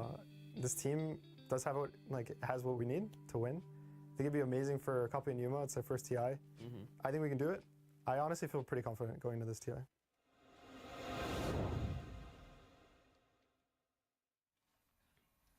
Oh, beautiful piece between Nomad and Gunner there. I love that he talked about last TI. It was a slightly different roster, of course, for Nouns there, but just how far they made it, and now how good this team is looking coming into this TI. I'm sorry, I'm so distracted because Jenkins has had a little bit of an outfit change for the Nouns series. Is that what this is for your NA friends and brothers? No, I changed shirts. I had a different shirt on, so... But yeah, I'm really excited to see the series. I think Nouns versus BB Team will be great. I've really enjoyed watching BB Team at previous tournaments. I think they've kind of dispelled the myth that they're this tilting team. They've looked really good. They haven't won a tournament yet, but they've always consistently done extremely well. They're a power roster. What's extremely well? What's... They got 4th in Fissure, they got 5th through 6th in Riyadh, and they got 3rd in Dream League. I mean, these are nothing to scoff at. Would you have a favorite in this series, though? Or My favorite, yeah, I'd probably say BB Team is definitely... Really? They're going to come out on top with this one. Not Nouns. Why would I... I'm not a... No, I was just curious, but no. Okay, well, maybe you can give me some more about Nouns and what you want to talk about for their roster change, or how yeah, I mean, I guess that leads into what Gunnar was talking about and their last year run in 2023 and the roster that they did have there. It's different this year. They still have the same core of the members here, but you'll see last year they had a shadow over them. EG or Shopify, TSM they were in that 3rd slot, and you can see when they played against Shopify Rebellion, 0-2, 0-2, 0-2 all the way. They got to TI though, however, and then all of a sudden they're the best NA team there. They placed highest of all the 3 NA teams. They go into the 2024 season shortly after. You look at the results here. They're now taking games off Shopify. They're taking games off TSM. And now at the very end of the season here, they're just straight 3-0ing the Shopify Rebellions, and they're solidifying. They're the best team in North America now, and that is very scary to see as well for a lot of teams. This team is really good right now. They're putting in good results. Yeah. Well, this is the head-to-head, we talked about Nouns, how they're performing in their region, North America, but this is the head-to-head of results between Nouns and BB Team throughout this competitive year. A lot of good results. One that wasn't on the bottom because we mostly just included those tier 1 events that were happening either online or LAN, but there was an online event just before this one, and Nouns did really well. In fact, they ended up beating Gaming Gladiators in that one. So they've had phenomenal performances against teams you wouldn't necessarily expect them to have it. And I think that just shows even more what you're trying to say here of this growth within the roster. Yeah, I mean, it's been 3 years of them trying to get to that #1 spot in NA. And not only have they done that, they've exceeded it. They're actually making waves in international competition. How much will that translate into this tournament? We'll have to see. But last year, they also surprised a lot of teams at TI, got 7th, 8th. So I don't know, maybe they can make another run like that. A long road ahead of them, of course, but they're looking better than they've ever looked so far. Yeah. Would you agree with that one, Winter? Are you still thinking that there's a slight edge towards BB Team because of the experience a lot of these players have? I mean, for sure, BB Team, they have the edge because of the result itself, you know. But like what Fear mentioned, they are kind of like, now since they are on rise, they are learning more about their team, they're evolving. And I feel like the current meta kind of fits their playstyle more than BBT. Because BBT tend to be more greedy, they have like more greedy calls, you know. Yep. Like Nightfall likes to do his thing a lot more, and he puts his team around the map on their own. You guys gonna defend the towers, I'm gonna come later. And I think Nouns are more keen to fight, you know, and I kind of favor their playstyle in the current meta more Could than I, BBT. could I kindly disagree with you there? Yes, sir. Okay. Because I think that BB Team they have consistently forced Miro offlane Lycan in every single patch, even when it's complete dog water. And finally, with the Alpha Wolves facet, we are going to see a patch where I think offlane Lycan is extremely dominant. I don't know if you guys have played Extremely dominant, not just viable. You think extremely dominant. I think the players that have been looking for a reason to play any excuse to play Lycan will now take this to the next level, because a lot of the aura items have been nerfed, right? The pipes and the greaves of the world. Not Crimson, not that that's a Lycan thing, but Vlad's also, drums also, not nerfed. Like the non-pipe greaves aura items are still very good. Solar got nerfed as well. So I think because of that, and then also the facet being added to Lycan, I think you got to look out for BB Team's last pick Lycan here. Yeah, I would agree with that. I mean, last pick Lycan could be very good. There's a lot of bad carry to matchups for Lycan, but if you can either see the carry or you have a good purpose in the game, maybe the supports are really bad against it, it could definitely be a hero that you can pick for sure. Yeah, but I feel like if you are thinking about the Lycan and you're the opponents, I could always just pick like a position 5 hero that's really good against it already, like Trian. Don't tunnel vision it, I think. I think that's wrong. Yeah, but it kind of those heroes are okay if there's no Lycan in the game. But if there is a Lycan in the game, I'll be more useful against that particular. I think summons are back. I think we're going to see summons first few days of group stage. But wouldn't you agree that the first rule of ever picking Lycan is it has to be good versus both supports? It has to be like some shadow demon in the game, right? Some backliners. Rule number one has to be Lycan has to have some purpose, and the minimum that it is, you're good versus supports. You can kill them. These Oracle, shadow demons, backliners. So if you see that, it's already an argument for Lycan. Okay. But seeing more is always better. Yeah, that's what I'm saying. You're the opponent. You know they play Lycan. You have to try to avoid putting yourself in that position where Lycan could be a really, really strong pick. Name a support that's good against Lycan that's not Enchantress. Winter Wyvern. Wyvern. Earthshaker. Name a fourth support that's good against Lycan that's not They literally just gave you so many. What else did I say? Earthshaker's good against Lycan? I think so. Well, look, let's try not theorycraft a little bit too much. We don't even know what's going to come out. We know it's a pocket pick for them. We know it's a potential. I'm sure Nouns are thinking about that as well. But maybe let's talk about what we think are some pocket picks for Nouns. What could potentially come out that hasn't already seen the light of day throughout the competitive. Like, it just feels like we are seeing more heroes right now, or heroes that haven't seen competitive Dota in the last few months. Are there any for Nouns? I think so. I mean, you guys just mentioned one. Wyvern offlane. If there's any team... Is that still... I think it's less viable. Well, I feel like everything's viable at some point. I mean, it's viable, but I don't think it's easy to win with an offlane. It's not. It's difficult. Because they nerfed Mage Slayer and Orchid, but then also the offlane meta switched to Greaves and Pipe, but now it's switching away from that. So maybe we go back to the Winter Wyvern. And you guys just mentioned it's good against the summons. Gunner likes playing the offlane Wyvern.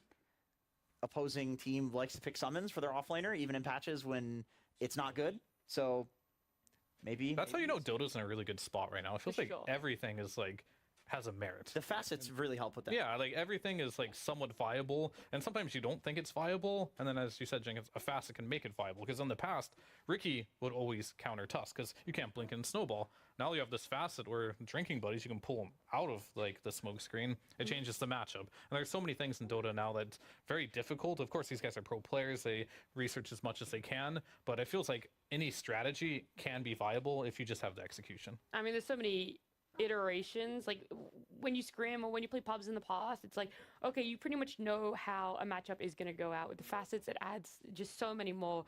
So I think even pro players, right, we always look to them for kind of this guidance on how to play and what is in the meta, but I still think they're discovering new things over and over again. We've lent word to a lot of pro players climbing the ranks or looking really good because they've been able to innovate a lot.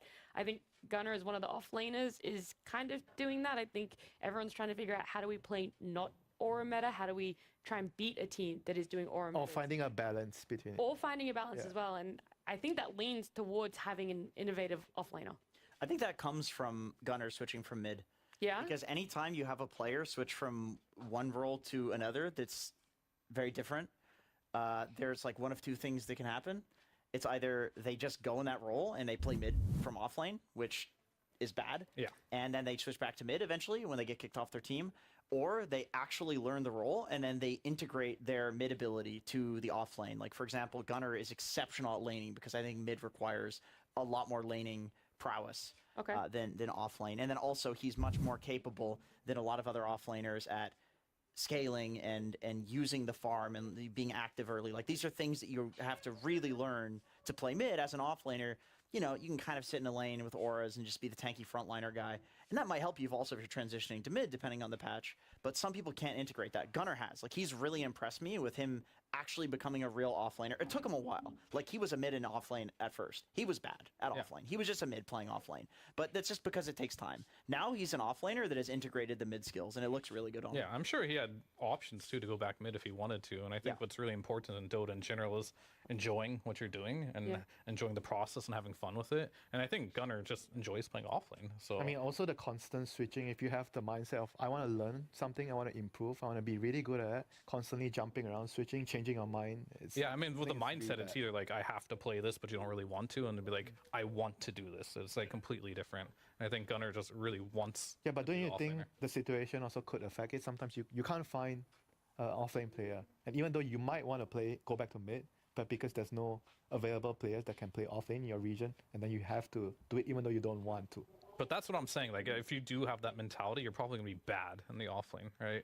Like, you have to fully want to do something. You have to get in a pub, like, I really want to try this offlane. Yeah, but I want to do it because my team needs me to do it. I don't think that type of mentality is good, though, because you just have to Winter, do it, right? you have to understand, that's an American mentality. We don't give a shit about what our team wants.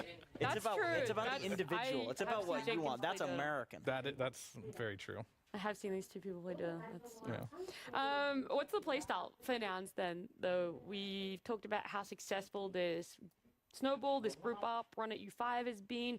It's not always the best way because you can sometimes fall a little short. You might not be getting the experience. Are you still able to farm and make space for yourselves? What if you extend a little bit too much? Do Nouns fall into any of those sort of categories? I don't think Nouns has like a very unique playstyle from any other team. They play pretty much standard Dota. Like, they pick the normal carries, they'll pick the normal supports. They play pretty much the meta stuff.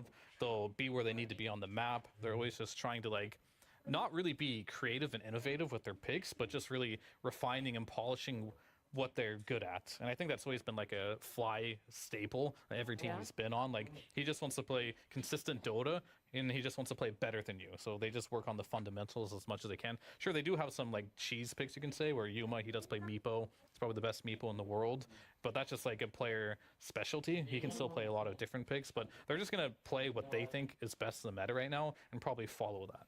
Okay. Want to let everyone know, small delay right now. We're just waiting on Nouns. I'm going to out them on stream. So we're waiting for them. And in the meantime, there are a lot of other games going on. We got 2 other streams, so 3 in total, including this one. And they've also concluded their first series. So we can have a look. Gaming Gladies were able to get the 2-0 over 1W. Extreme Gaming also getting a 2-0. So right now, only one series had tied. That is the one that we got to watch, the Talon Tundra being 1-1 each. If you guys are too impatient to wait for this game to start, then there are that Stream B and that Stream C happening right now. So 4 brand new teams also going to be playing their first series here at the Road to the International Group Stages, while hopefully... Oh, here we go. It does come up. So Falcons and Team Zero playing up right now with each other on Stream C.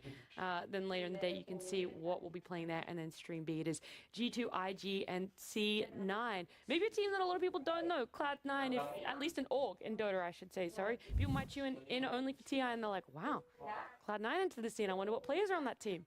Yeah, I mean, there's been a lot of players, like, they're It's back in envy on Dota. the team. Yeah, I mean, the last time Impression. Cloud9 was in the scene was 2020, I believe, right? And do you want to know some of the players that... That feels recent. But also That was so like- that's far almost away. 5 like years ago. 2 years ago. It was 5? 4. You're wrong, and you're also wrong. It was 4 years ago. Well, they got in the scene early 2020. Okay, all right. And we're getting towards the end of 2024. Okay, sure, 5. Okay, so I'll about concede. more than 4 years. Let's put it that way. But either way, like they've had some pretty good players, and I just want to say C9 has been an organization that has a knack for scouting talent. Some players that have been on that organization have been AUI 2000, TI winner, Ace. He Both was as a also player and a coach, by the way. a player and a coach. Ace, Eternal was in the Envy. 2020. Well, I'm not going to mention him. And Snaking. Those are like 3 players that have been incredibly successful that have been under the C9 organization. So they're no stranger to being into Dota as an organization, and they have a good eye for talent. As you can see, like Ace right now, very, very good right now. Aoi, coach of Falcons, and Snaking playing on Falcons. So they have an eye for it, and the team that currently is playing, which is the old entity, they have been on the rise. Like the old squad, they got no one onto the team, they got DM onto the team. Yeah. They still have the same Katomi, Fishman, and Watson as well. They could not find a top 3 finish in any tier 1 or tier 2 tournament for like 2 years, right? They bring in this new squad, and they've won like 2 tier 2 also the new tournaments already. coach, Astini. Yeah, and they brought a new coach as well, Ostini. A lot of changes there. So it feels like this is a team that just made all the right changes. And for me, they're my dark horse for this tournament. They're looking really good as a team. No one expects them to win it, but if they get all the pieces together, they have a chance. You're at least hoping to see them on main stage at minimum. Oh, for sure, You think yeah. that team is very capable of They're making it to definitely top 8. capable. I think for entertainment value, we need to see them on main stage at the very least, because What do you mean by that? because I do think that cryptic. C9 has the also knack for picking up rosters that have the most like wonky late game back and forth. So who's the envy of this new C9 team? I don't know That's who- where he's getting at. I don't know who exactly. I who was the trying to bait him envy into is. it. I'm not sure who the envy is, but I know that like entity or old entity, which is now C9, had the longest game of all time at the very least TI Yes. playoff stage. It was an hour and 47 minutes at TI 11 in Singapore. Right, and I against just- RNG. And I just remember Katomi with Tiny and Rapiers and the Aghanim Scepter 1v5ing and then everybody realized like, oh wow, you can play position 4 to scale, and everybody like started copying that. So I don't know if it's him that you want to call the envy, or him or you want to blame for going always to the late game, but they do win. They do, you know, when they were that version of entity, they did fairly well, better than expected at that TI. So I think I agree with the dark horse sentiment. These guys can absolutely power on when it comes to main stage. And I mean, do well. all I'm saying is no one can compare to that old C9 roster that had AUI, who masterminded the boring Dota of Tundra. And then you had Envy as well on that team. Like, Pilot 50-50. Pilot Die. Sing Sing? Was this like, Sing Sing? I mean, that was the 2014. There's a Sing Sing roster. Yeah, but either way, those guys, no one can play slower than that squad. It's impossible.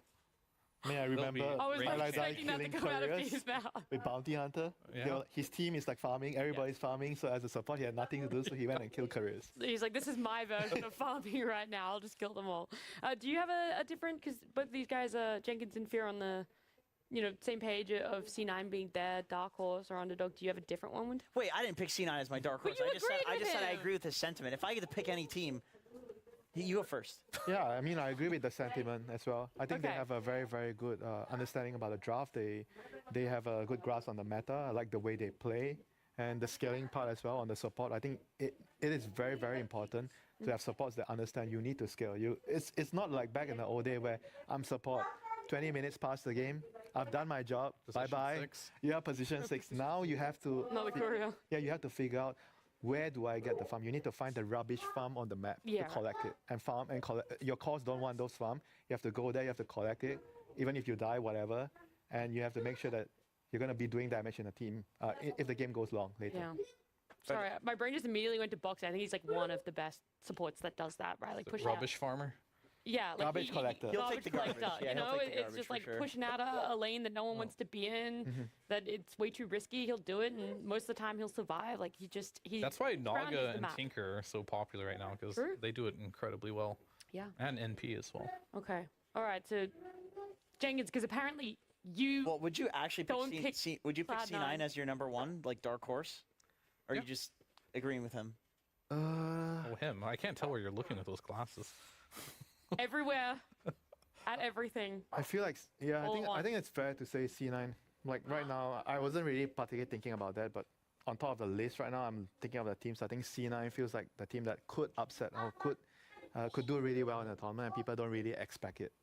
Yep. Before you jump into yours, I do want to remind everyone at home that we are just having a slight delay at the moment. The game hopefully will be starting very soon. It's just one of the teams that we were waiting for here, so a little bit more time to fill, and that's where Jenkins is just going to go on his grand old monologue of who he thinks is the dark horse of this tournament. He doesn't agree with Winter and I haven't picked it. I haven't picked yet. So you're looking at the team list? I'm trying to think. No, I'm just kind of like touching things. All right, I'll give you some options, okay? Okay. Team 0. All right, so I actually think that team is pretty strong. You are a Ponlo enjoyer. You have to pick a dark horse. I'm a Ponlo enjoyer. I think Ponlo is my dark horse player. Yep. Oh, okay. You think he's going to really stand dark out? Dark horse player, is that a thing? That Bro, I'm telling you, I watched them qualify for this tournament, not expecting him to carry, because I know Ponlo was like the guy from Twitter. I'm just going to be honest. I was just lay all the cards on the table. That I know him as the Twitter guy. And I was like, holy shit, this kid is actually really good at Dota. He's getting ultra kills as a Guardian Greaves Rubik. You know. Didn't you work NA DPC when he was playing in NA? Yeah, and he was And you know him as the guy from Twitter. He was fine. Like, that's the thing. Is like he was on that team, he was just okay. He was just generic pause 4. On this team, he's carrying a bunch of like 14K, 13K MMR players as a pause 4. He looks incredible. But will the whole team be a dark horse? Probably not. I think they'll do okay. My team, I mean, I would say talent. It's kind of cheating because we just saw them go 1-1 with Tundra. But I am a huge WS fan. I think that kid is incredible. He's 19 and he's the second highest rated player on the planet. He was just the highest rated player on the planet as an offlaner, doing a lot of innovative stuff.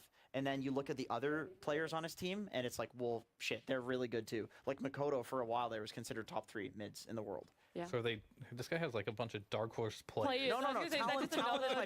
Talent is my pick because I'm saying that I look at the whole team and I'm like, oh. You're like, wow, there's this one standout player, and then really on top good. of that, they have Makoto, who's another standout player. Yeah, exactly. It's like they get Makoto. This is at one point top 3 mid. All the mids talk about him as a guy to look at. That's not fair. You told me talent's my team.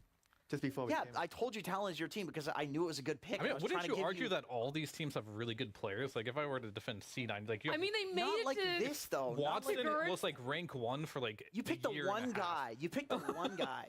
Oh, I can't have my dark horse Who's player. C9's mid? No one. No one versus Makoto. Come on. No one's great. Like, he has stepped up so He's much. consistent. This is what I'm getting at. Like, no one, if you looked at him at Riyadh, for example, like, he wasn't so good like the year before because he was a carry and he went back to mid. He was dumpstering people in the mid. It was lane. fantastic. I feel like no one is just back, and that's why like I think this team is so good. Like, but is he top 3? Why not? What, I mean, I've been MMR? watching his streams like recently. I feel like he's back to when VP were dominating. Yeah, I feel like he's back to that point. Okay, well that's interesting. We'll have to see. Right? I'm excited to see that. I mean, that's why we get 3 analysts on the panel. You know, you all have different opinions and viewpoints of where could this dark horse come from, why, what role. I mean, we could be what way. biased from our own I will position say, we play in the game. I've not been watching no one's stream. Like if you're more up to date with how he's playing, I'm more than willing to accept I'll put that. it this way, right? Like, very few players have I seen that go from being the best to, you know, falling off, let's call it as it is, right? Yeah, then coming back and being the best again. And I feel like no one has made a feat so far by doing that. And that's very high praise because like I can't think of another player who's been able to do that. And we'll see if he can continue to do that. Sure, it was only like 1, maybe 2 tournaments he was able to do that. But he's been very impressive on his comeback. Yeah, and I think that's in 2 regards, not just like how you're playing, like this personal development of playing Dota, but also like still being able to stay in a competitive scene, right? There's always new talent coming up. There's always like new blood coming in. I mean, we looked at our TI rookie attendees. There were 22 people coming to TI for the very first time for themselves. And then you have someone like no one who was able to stay there pretty consistently and then also come back in great form. So look, either way, Cloud9, they are playing at the moment. Not on this stream, though. So if you guys want to see everything that Fear's trying to hype up, I believe that was over on B stream, so you can tune into their game there. But right here, we have BB Team up against Nouns. Issue has been resolved, so the game will be starting very soon, which is great to hear. We've already talked about a little bit of, at least from your point of view, Jenkins, what you think is some pocket picks for BB Team. But I want to know, like, this...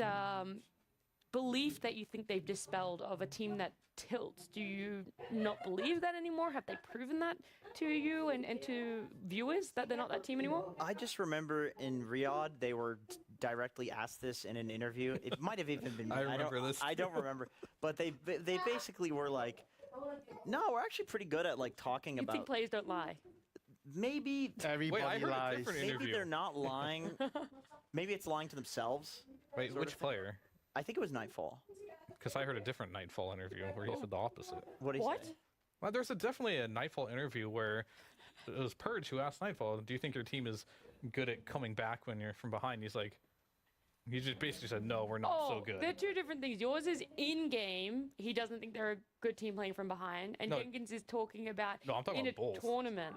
No, he just said like, "Are they good at coming back from being in a slump, like a losing streak, right?" And he's like, "No, we're not so good at that." Luckily for them, it's day number 1. It's a brand new tournament. They're not in a slump right now, and they have a lot to prove for themselves. There's a lot of great results they've had, but a lot of varying results, Winter. They've fluctuated a lot. They've been able to make top 3. They've been able to get second place, and then all of a sudden, we're looking at like 8th, 6th. Yeah, I mean, in the beginning of the season when they had Pure, I felt like they had an identity crisis where they had 2 carries on a team. The drafts, they didn't really know who to draft around. Whereas with Miro, I felt like things started to They get... needed Miro, big time. Yeah, they needed Miro because he kind of provided the backbone for the team. So their draft is mainly around the carry, and it's easy for them to draft and create a strategy. Whereas with Pure, it felt like they had too many players to play around, and it can be very difficult to draft. So the drafts have been inconsistent. And after Miro, I think their results kind of speak for itself. Yeah, they they got a lot more consistent. I remember what it was now, by the way. It was in Riyadh, they did extremely mediocre in group stage.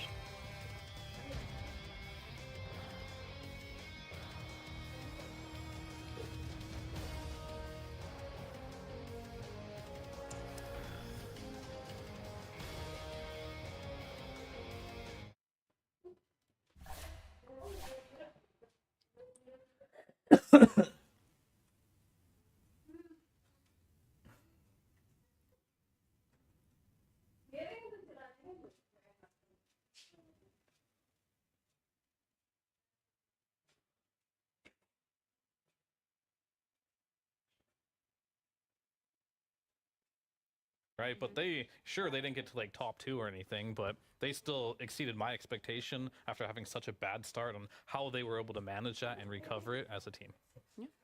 Alrighty, well, all of our players in the lobby. That is what I really enjoy seeing. So hopefully we'll be getting that draft. I might have just honestly cast a curse to it. No, good. Okay. No, we're good. Draft did come up. It was like trying to connect there. I thought for a minute we might have had another issue, but draft will be coming up very soon. And I want to see if the bans are going to be the same. We've talked about these picks. I think there's a lot of potential picks. We've talked about the viability of so many different heroes as long as you have the right concoction for yourself. But bans is, I think, the more interesting part. Is everyone on the same page as to what is seen as OP, as things that they don't have answers to yet? And right now, that Naga and that Timber are consistent across what we saw previously.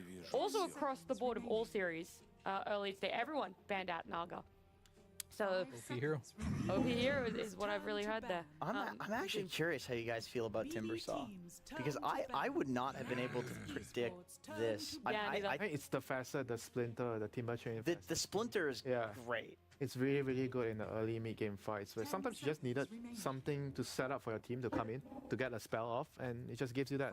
Right, it sets up his own spells, which is really nice. It applies to slow, right? Yeah. Yeah. Okay. Yeah, and now the slow is longer duration. And the thing is, I also think Timber, okay, maybe I'm convincing myself here. I'm just trying to understand why it's like this, because I remember even at like 3 weeks ago, Timber was not very good. Like Winter mentioned, they did buff the facet where you get the splinters.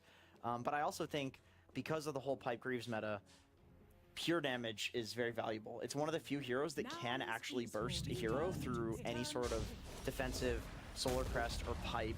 Speaking of another hero that can burst heroes through anything, essentially. Like, I think that's a lot of the meta is like you have heroes that can burst through the damage reduction, and then you have heroes who are just going to buy the damage reduction.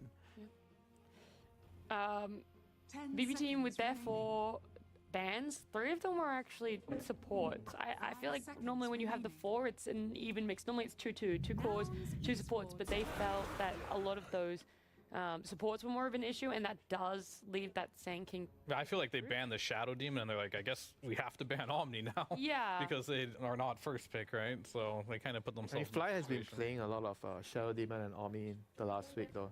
So maybe that also kind of helps them decide they needed to remove it. Those heroes are very annoying to play against. We haven't seen a Tinker yet. That hero's been like wildly popular in pubs. Yeah, but he got nerfed a lot. Like the cast range nerf. I think the recent one, the That's cast what I've range, heard. yeah, Okay. kind of made it. I still think the hero could be playable, but it's just a lot harder now. Not the same way it was like Yeah, 2 weeks yeah, ago. yeah, for sure. I still personally think it's like A tier. Yeah, because you collect the garbage farm easily. You get all the team items. He's the you come ultimate to the trash team man. fight. He's got the It fastest is truck. so nice Yeah. having this guy in your team because it's like, oh, thank God I don't have to buy any auras. He's just gonna get all of them. And in a fairly timely manner for a support as well, because that's Yeah. the other thing that goes hand in hand with it.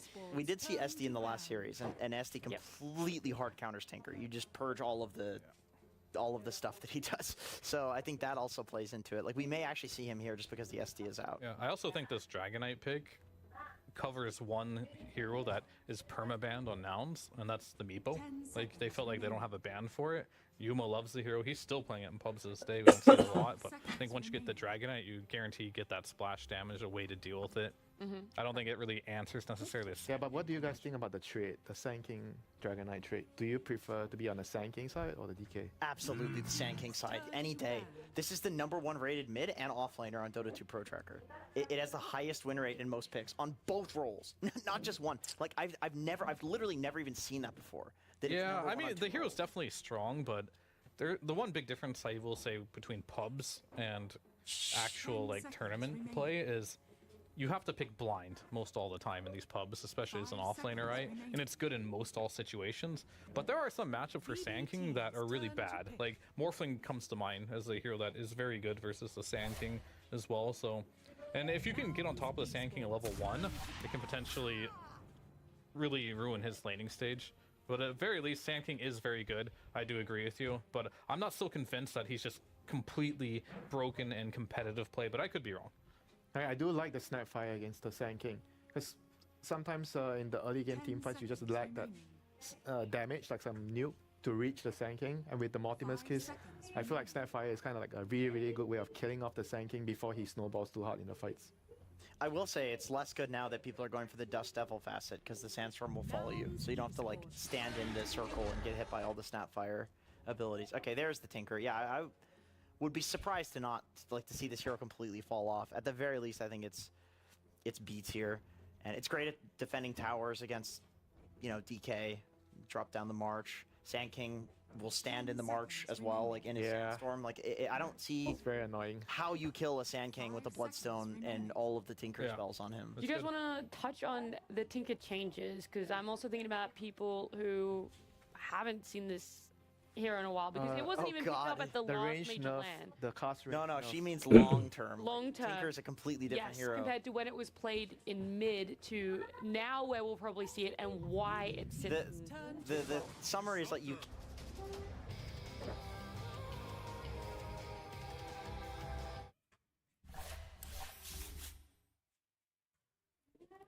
Building pipe greaves, these healing type items, because the cooldown reduction on them is pretty nasty. And then there's a facet that makes your March of the Machines, which is now back, heal as well as do damage. So he's a healer.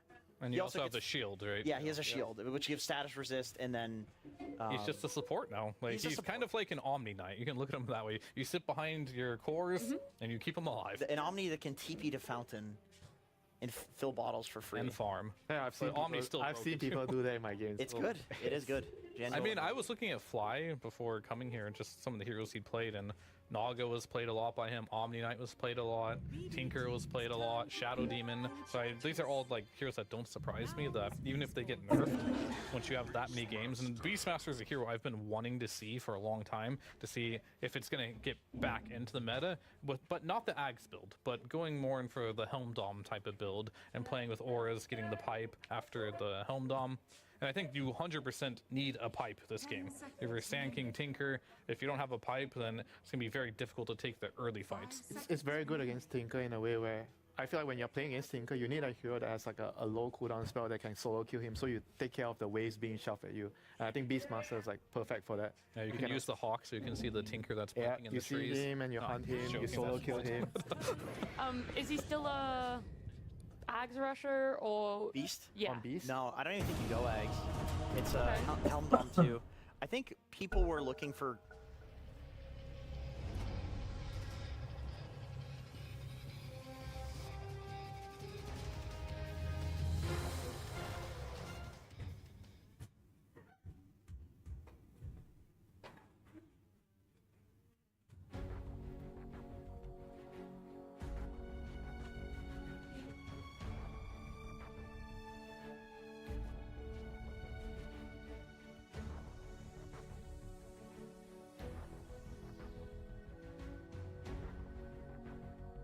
Ten seconds.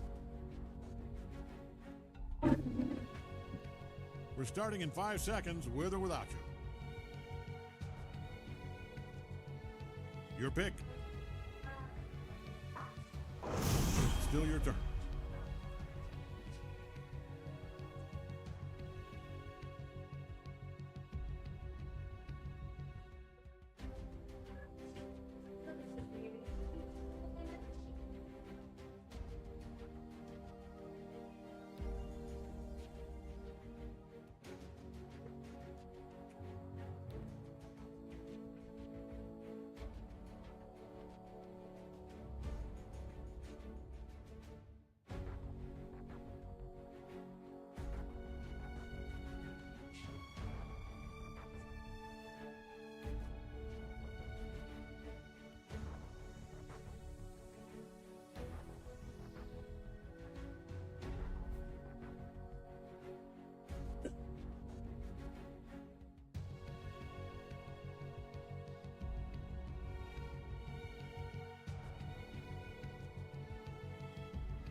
After you! No, me first!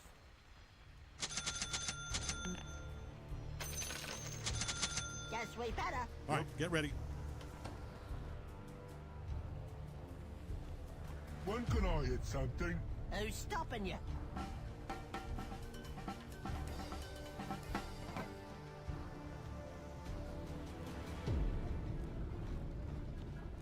Okay.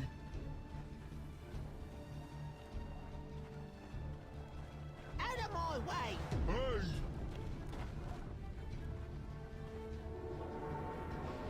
Yeah!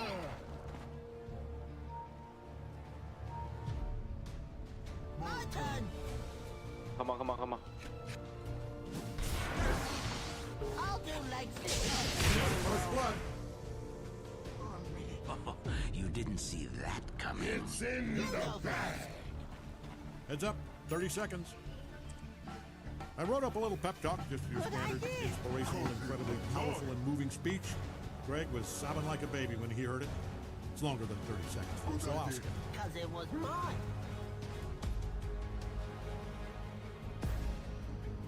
Why there? It's in the bag. You know what to do. And if you don't, just head toward the sound of smashing towers and try to look busy.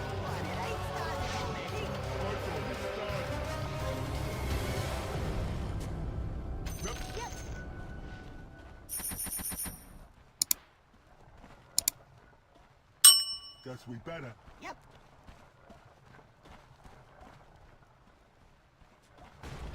Okay. What are you buying? Yep. Yup. Hey, wait for us! Is that a squirrel? I'm under attack! After you. After you!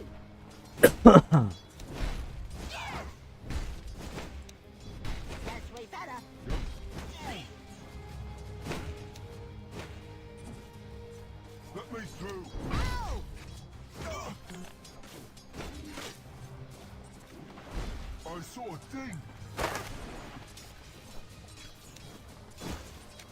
But we got a light. Running's not as fun as hitting. Not one bit fun.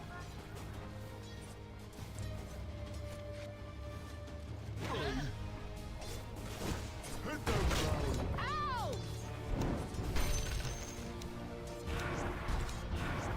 Let's go north. No, south.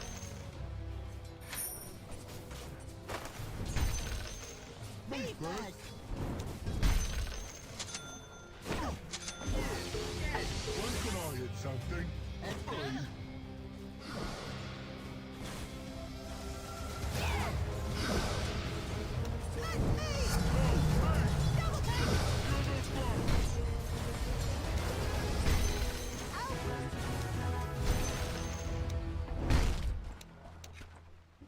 Is that a squirrel? Come on!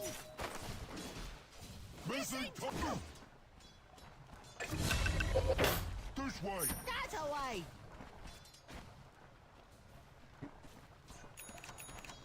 I'll do legs this time. Okay.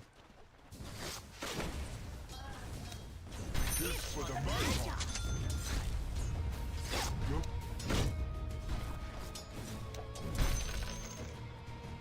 My turn!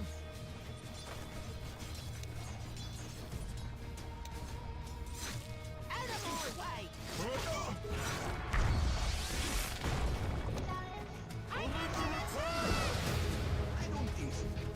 Yep.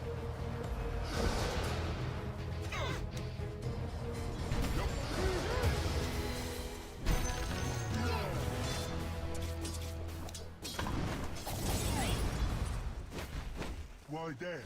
Who knows?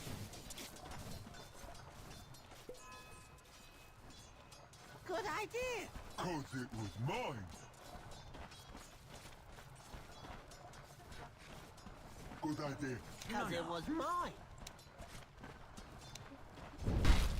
Her first. Let's go north. No, south. I'll take that. Me too.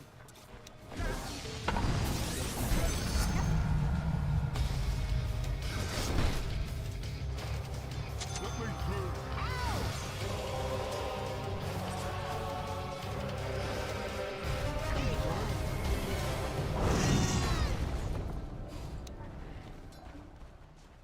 Running's not as fun as hitting. Not one bit fun.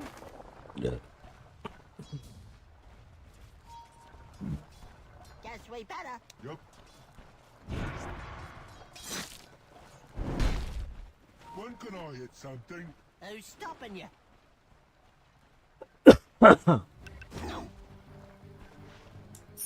You go first. Oh. Okay.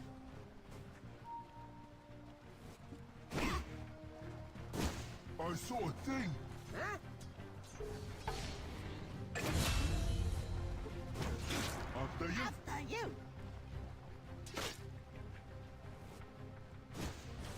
Hit the road. Ow!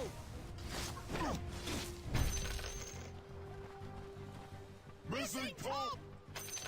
Yes. Yep. Yup.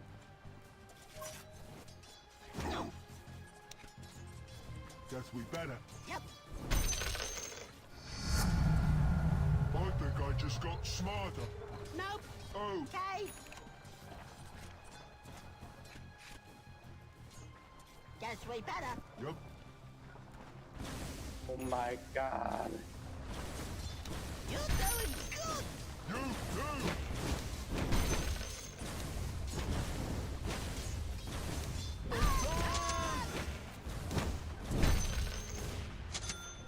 Missing top. Is that a squirrel? Come on.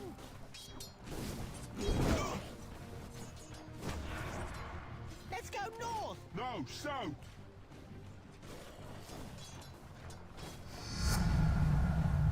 Good idea. Because it was mine. Missing top. I'll do legs this time. Okay. Mine. Selfish. You go first. After you. After you. Running's not as fun as hit 3.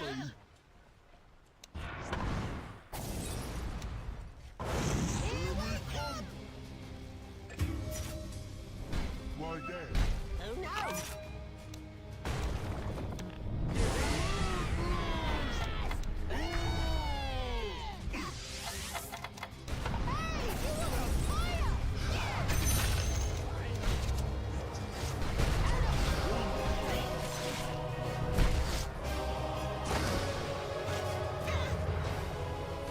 I saw a thing.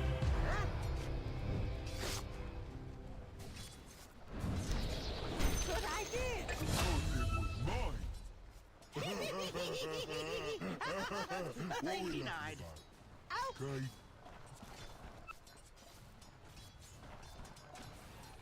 Heads up, Dyer's fortified their structures. Yeah, it's just more things for you to smash. This way. We're looking at you. Me first. My turn. Hey! He said hey.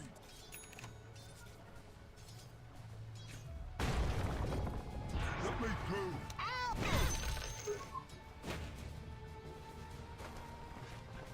Hit the road. Ow!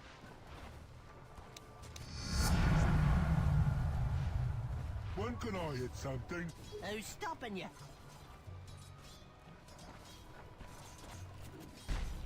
Good idea. Cause it was.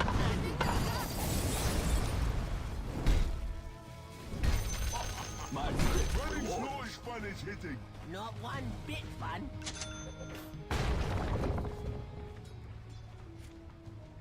Missing top. Guess we better. Yep. Good idea. Cause it was mine. Don't get a big head about it, but your structures are fortified.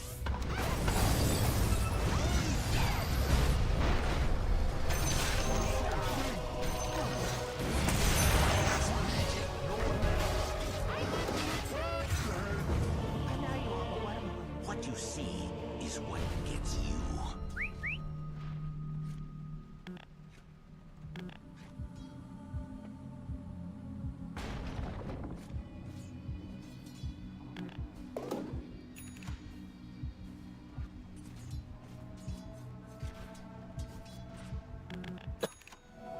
Let's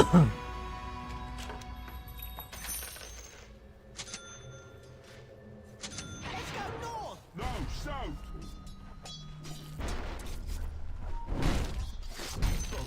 Missing top.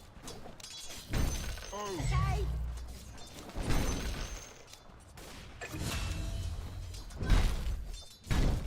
My turn. Missing top.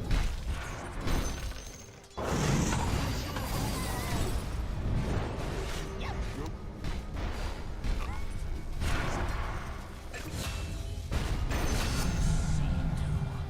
Why dead? Who knows?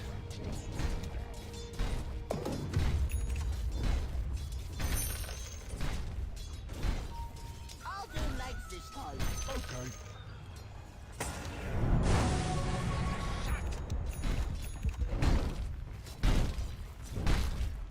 Might want to look into your bottom tower. Okay.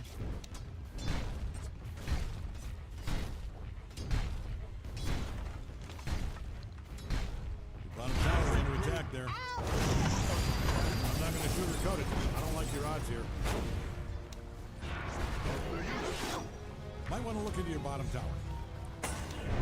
You are not going to like this. They are really tearing that thing to pieces. Me too.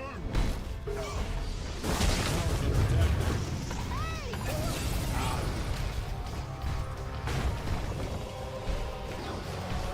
Kill spree. Might want to look into your bottom tower. All right, bottom tower's down. Kill spree. Whoa! That's a double kill.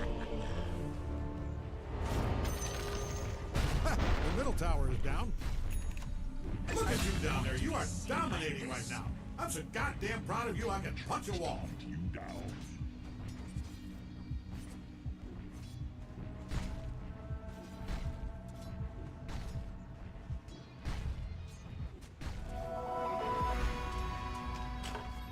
You again? Oh, no.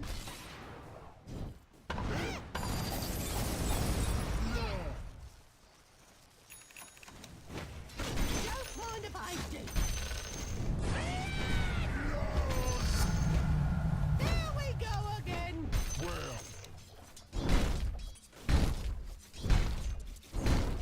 When can I hit something? Who's stopping you? Their top tower is down.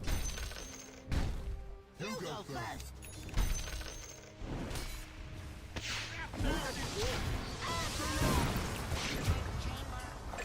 We're looking at you. Yep. Yep.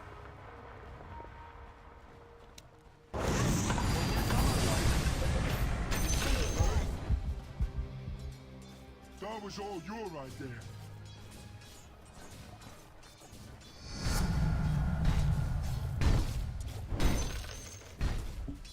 Hit the road. Ow! This way. That away.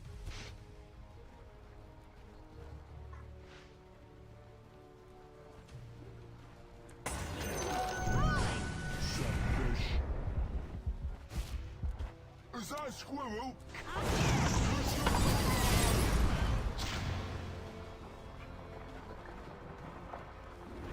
You go first. I saw a thing. Huh?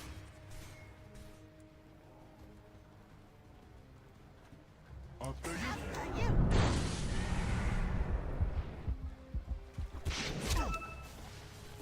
Let me through. Ow! Listen, middle.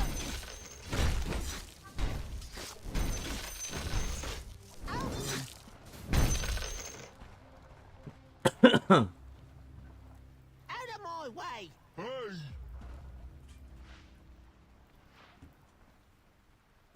This way. That away.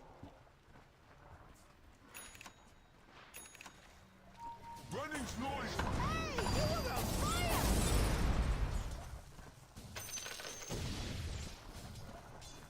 Me Me first. first. I'll do legs this time. Okay. Double damage. Good idea. Cause it was mine. Now, You should have put that out. When can I hit something? who's stopping you?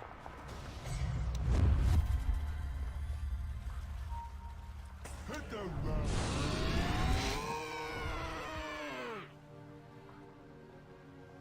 Oh, Okay.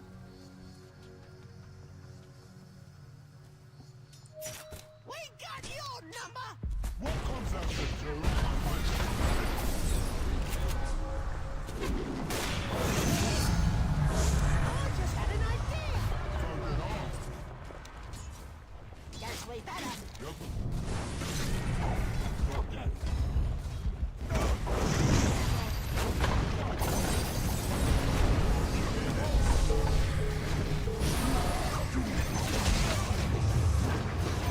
Their bottom tower is down. Who knows? Guess we better. Yep.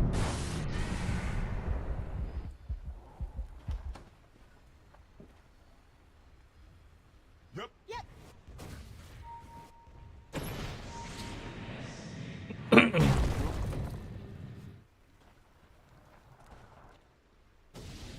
Is that a Problemnya squirrel? ya di sini. Come on.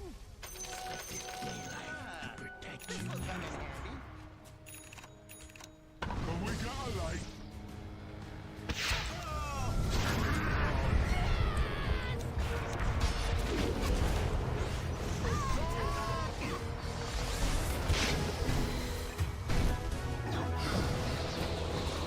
Good idea.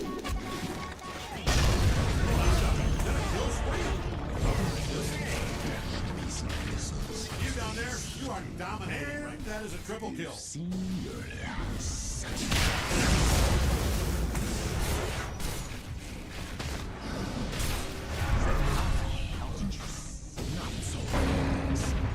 God rest your soul.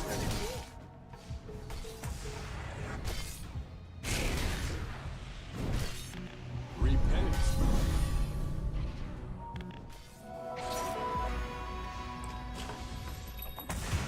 Let's go north. No, south.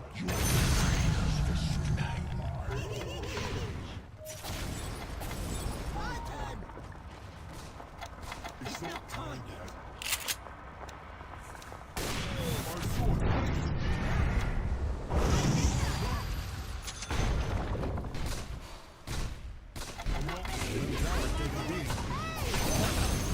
They say history is written by the victor. Is that right? You might save yourself You are a wedding killing it out championship there. kind of No kill explain. to get over.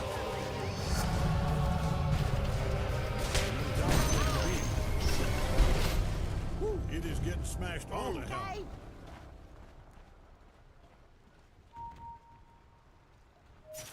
Hit the road. Ow! Me first. It's not time yet. Out of my way. Hey!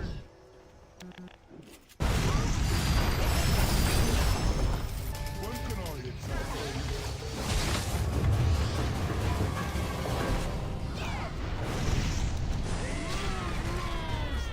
Was that it? I'm being told I'm supposed to say only.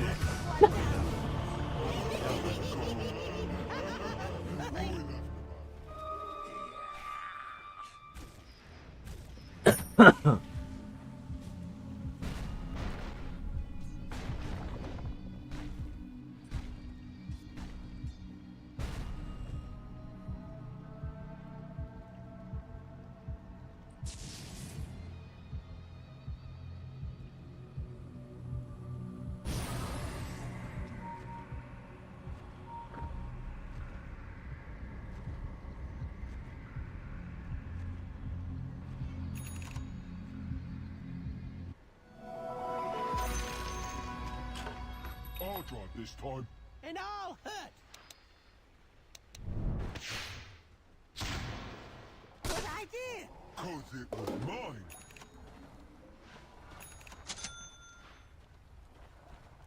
Yeah. Sacrilegious. Is that a squirrel? The mark. Let me through. Ow!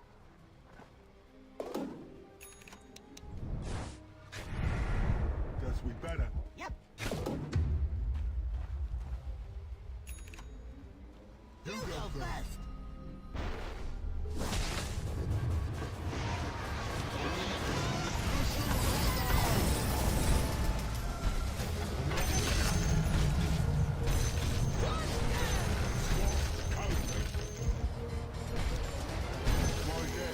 Who knows?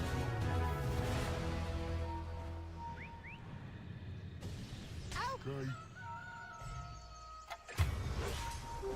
Invisibility. And again and again. My turn. This way. That away.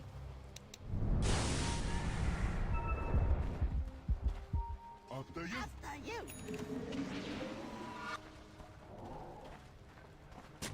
Running's not as fun as hitting.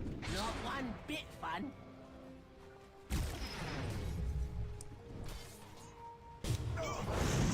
We got a light.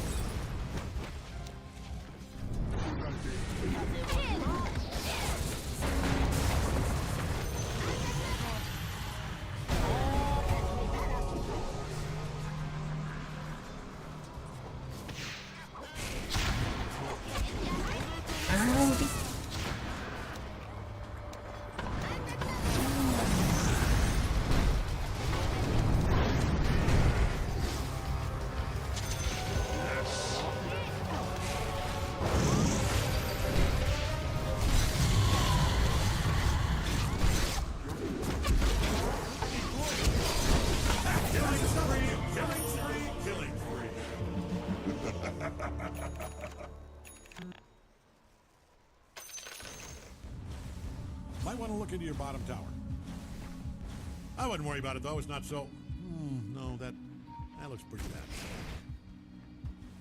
Your middle tower might need a little attention. Look at those structures.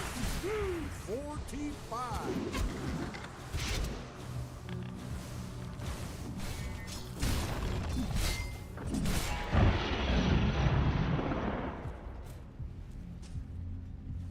Bottom tower's under attack there.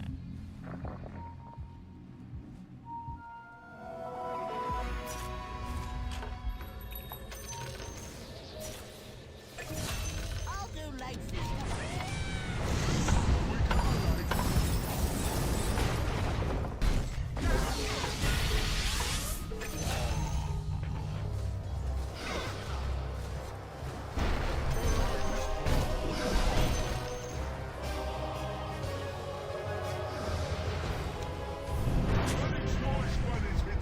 Not one bit fun.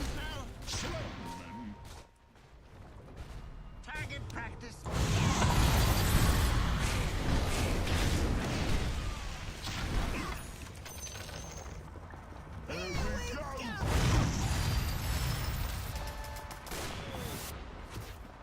Why there? Oh no!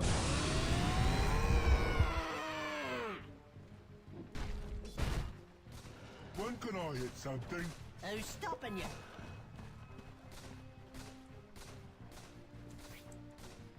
This way. That away!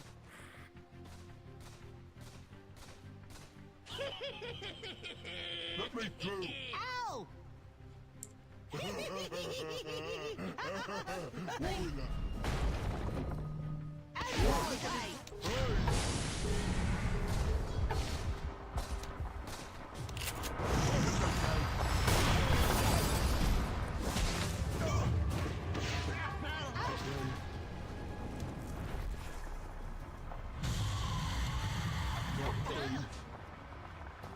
I'll do like this.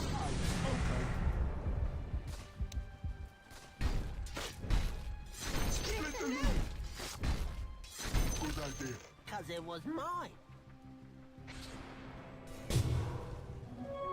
Regeneration! Yeah!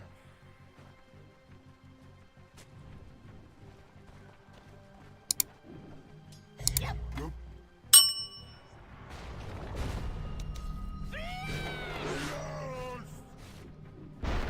Let's go north. No, south!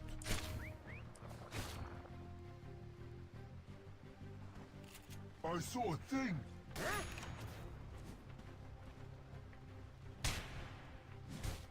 Guess we better.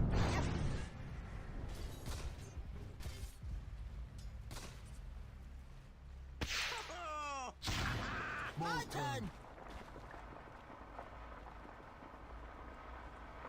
Guess we better.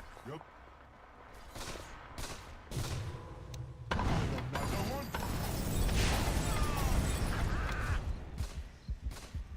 Me first.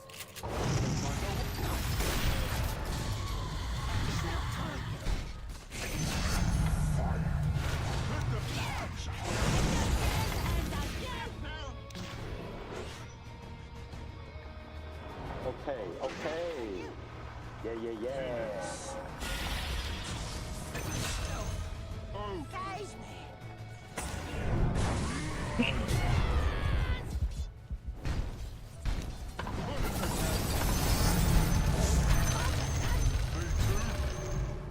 You go first.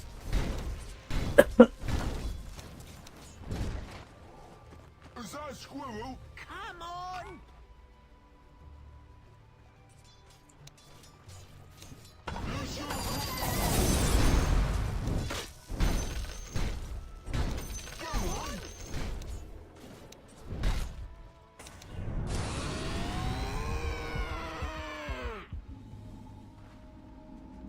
Get going! On it!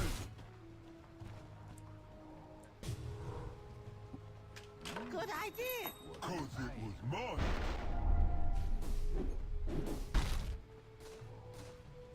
Guess we better. Yep.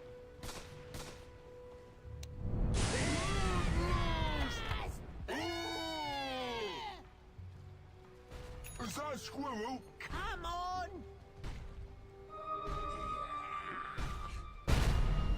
Why there? Who knows?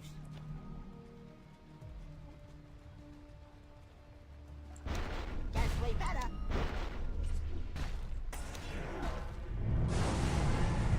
Good idea. 'Cause it was mine.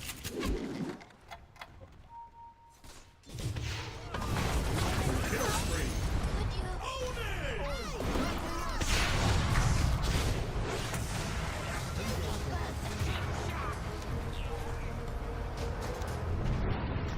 I'll do legs this time.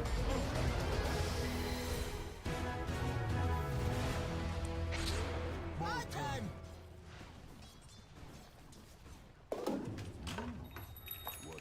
Running's not as fun as hitting. Not one bit fun. It's not time yet.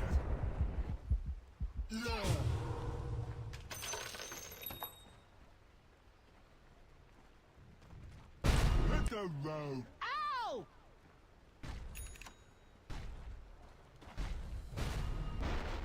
Let's go north. No, south.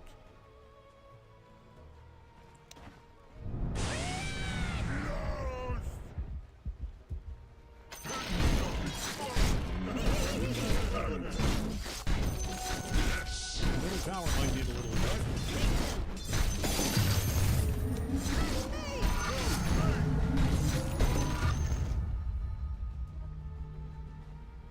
Okay.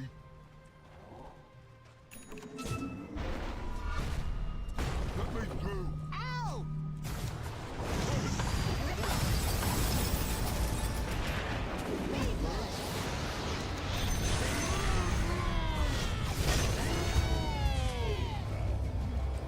What are we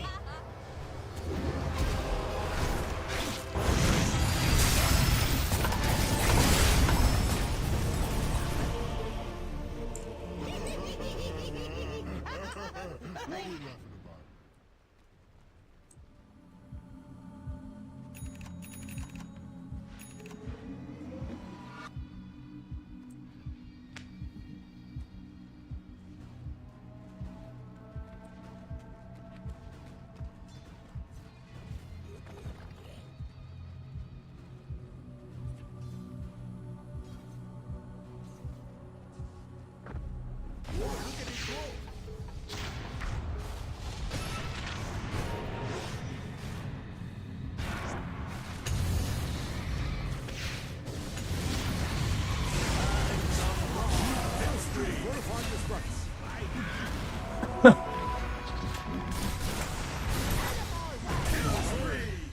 Count it. 1, 2, double kill. Yes! Bleed for me!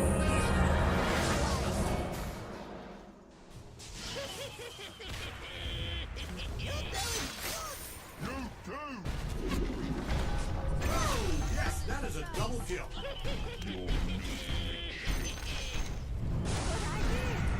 it was mine. Double damage.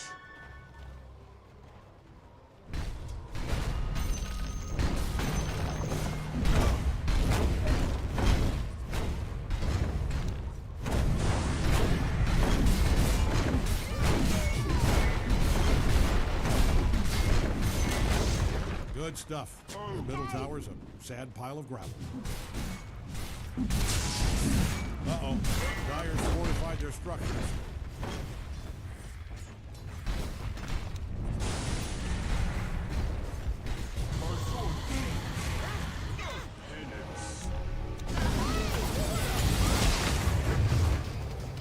When can I hit something?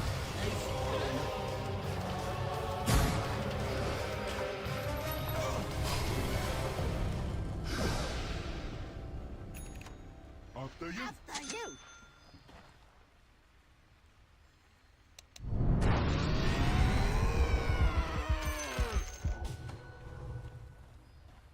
Yep. Yup.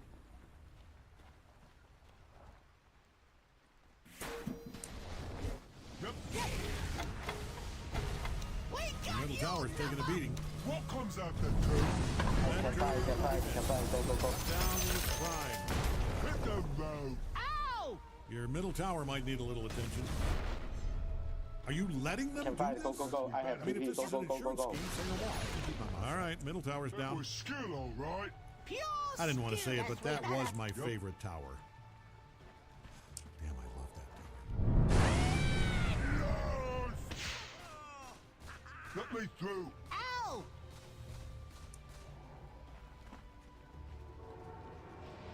I'll do legs this time. Okay. Not yet. You go first. Guys, can we sort it? Me first.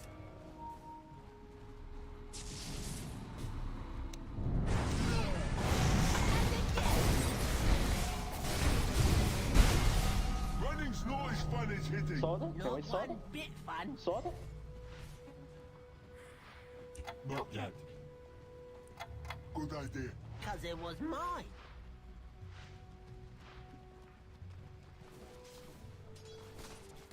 When can I hit something? Hey, I was thinking. Uh-oh.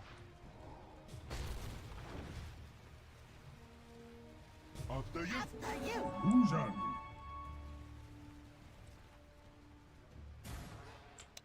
Good idea. Cause it was mine. That's exact.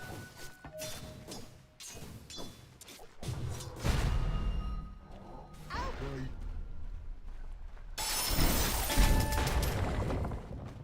Let's go north. No, south.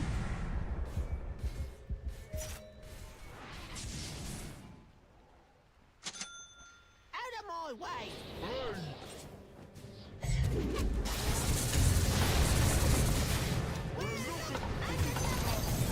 Nice, man. Top tower smashed all the...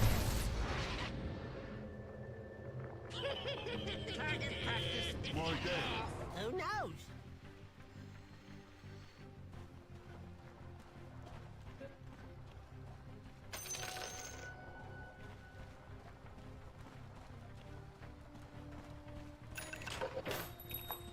Yep. Yep.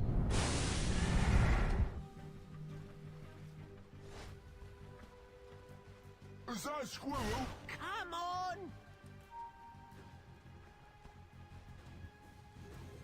I saw a thing. Huh?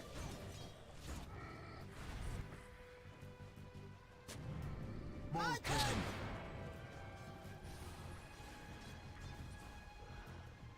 Yep. Yep.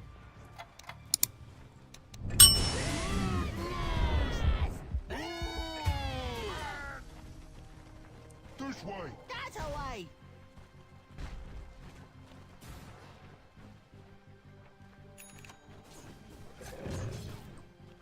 Oh. Okay.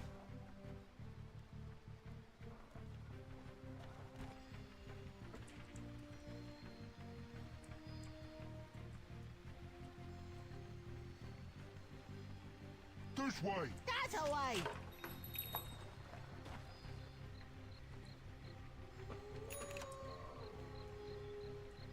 Might want to look into your bottom Is tower. that a squirrel? Come on.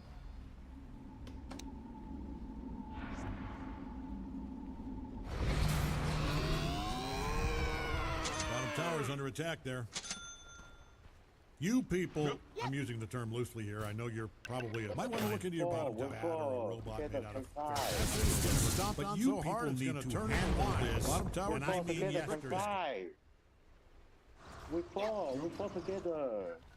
Don't worry, he. Target practice paying off. Let me through.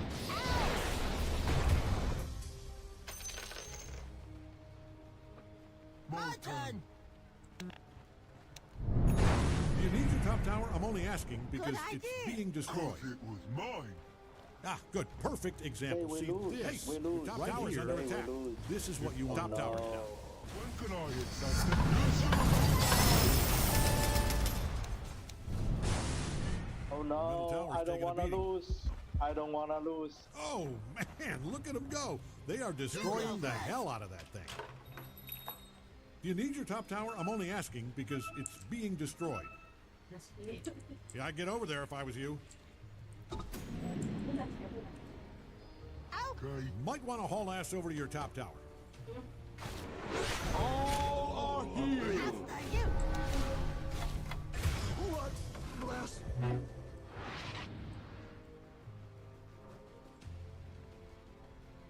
I'll do legs this time. Okay.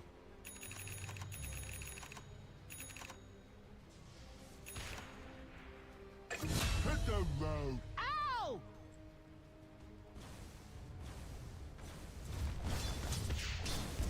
Bottom tower's under attack there. Look, Drake called the cops, and apparently assaulting these towers is not crime. So he's gonna have to handle this himself.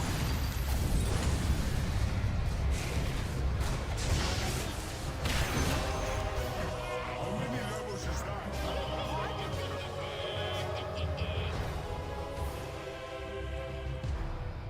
Yeah.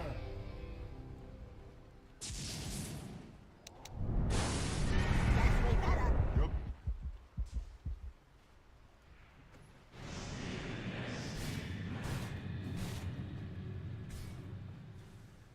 Good idea. Because it was mine.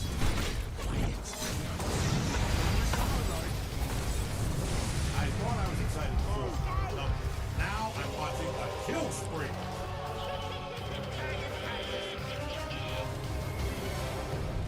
I saw a thing.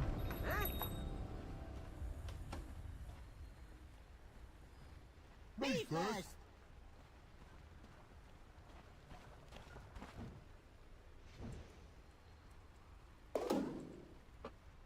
Guess we better. Yep. Do you need your top tower? I'm only asking because it's being destroyed. Why there? I don't see the benefit of letting them kill your tower, but you're the expert. But hey, we play until the whistle blows. Get back in there. Oh, that thing can really soak up some punishment. How do you like your middle tower? I hope you like it destroyed, because it is. You go first.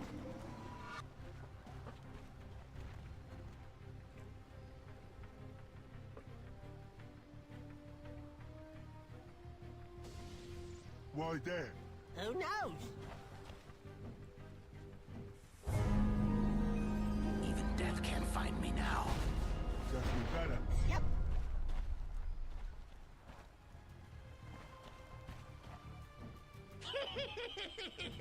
Let me through. Ow!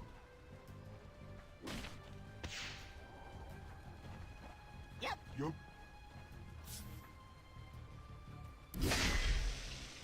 Is that a squirrel? Come on!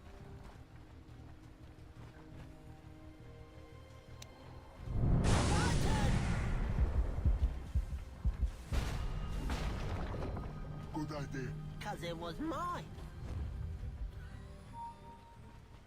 This way. That away.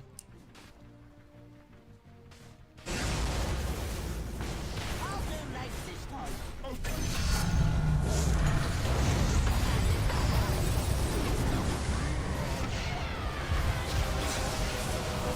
I don't think this has anything to do with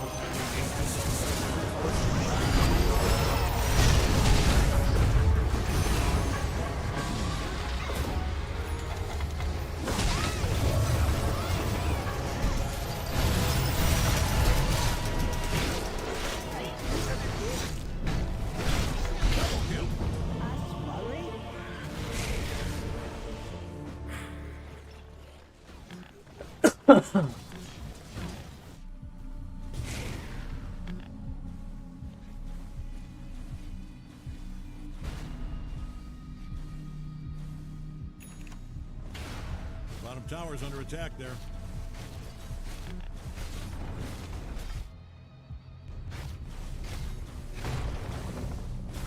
Might want to look into your bottom tower.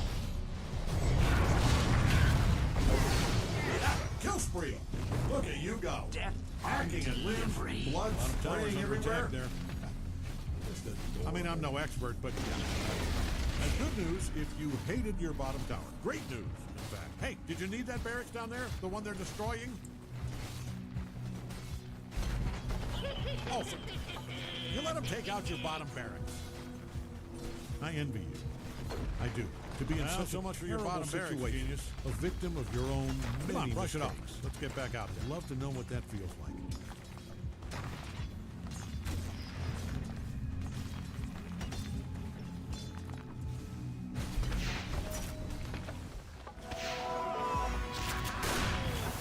It's good to be back. Do I know you?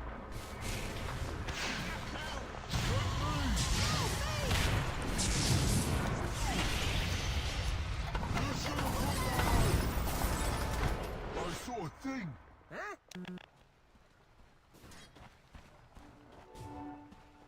Head down low.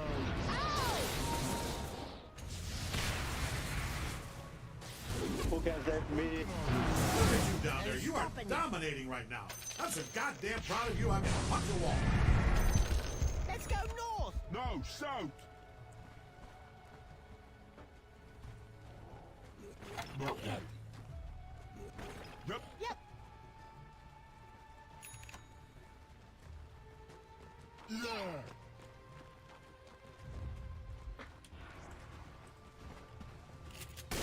Guess we better. Yep.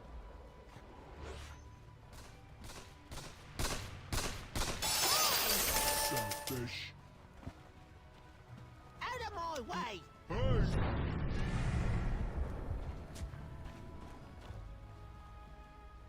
Oh. Okay.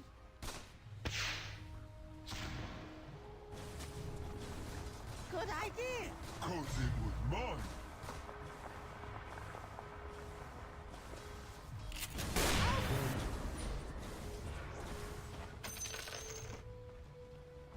My turn.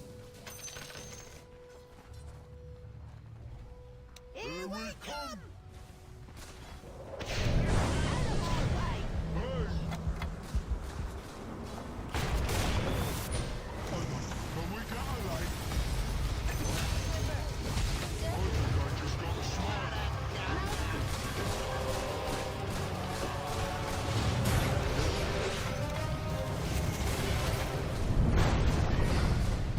Middle tower might be. Whoa! That is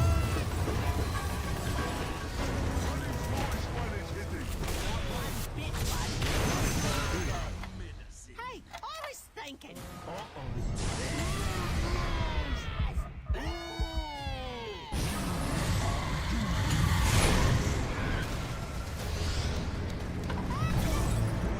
Never get out of that waiting.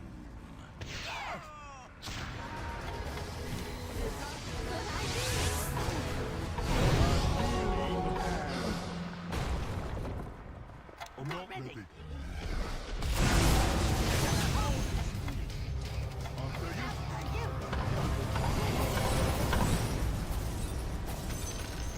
Let's go north. Good idea. Cause it was mine.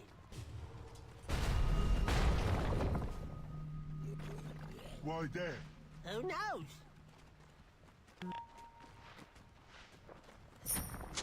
You go go first. Me first. It's not time yet. Dyer's fortified their structures. That's no good for us. Is that a squirrel? Come on.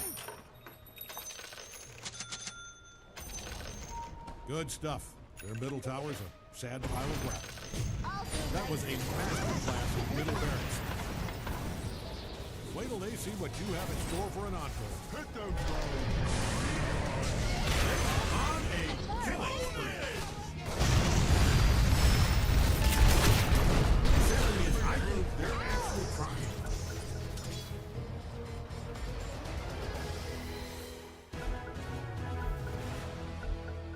Hey, look who's back. I saw a thing.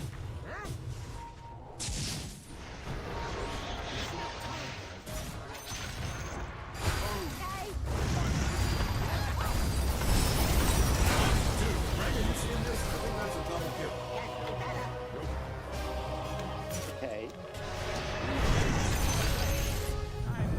My skill set is narrow.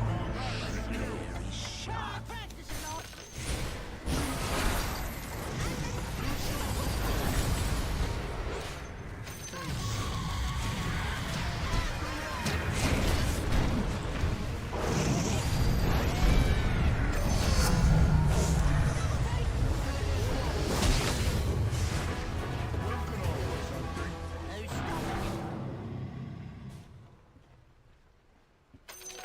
exact.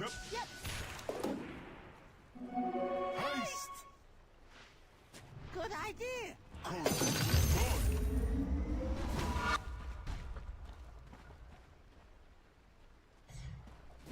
Good idea. Cause it was mine. Out of my way. Hey!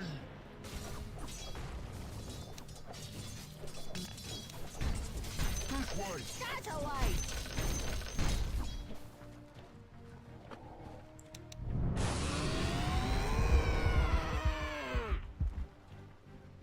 Hey! Wait for us!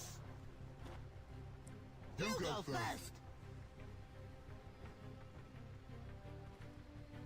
Yep. Yup.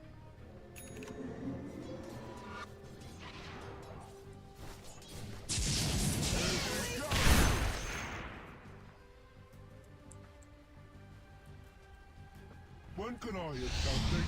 Who's stopping you? Yeah! I saw a thing! Huh?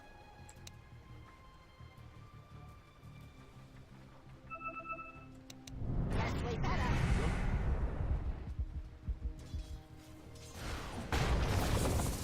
Is that a squirrel? Come on.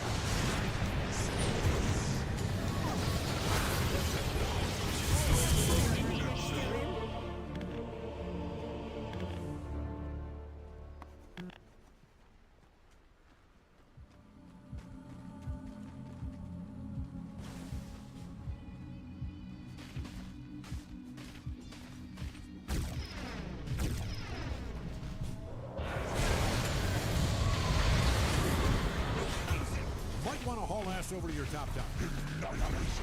Maybe don't let them do what they're doing. It is pretty fun, destroying towers. Your opponents must be best.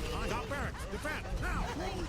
Every tower that was well defended, raise your middle tower is now not so fast. Radiant's top tower, the middle tower is down. Your middle tower might need a little attention.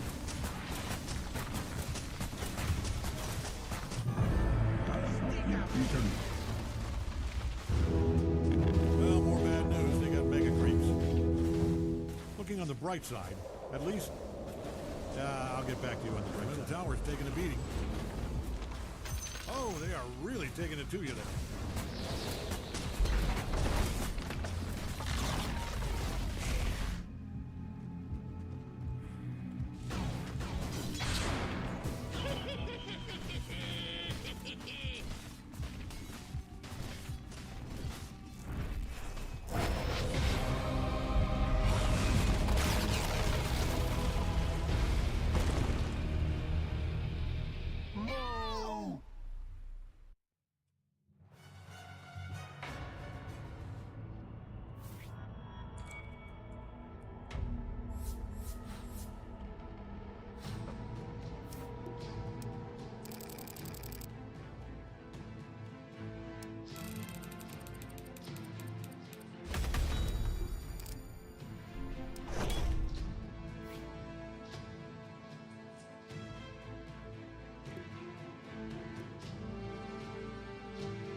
Bye.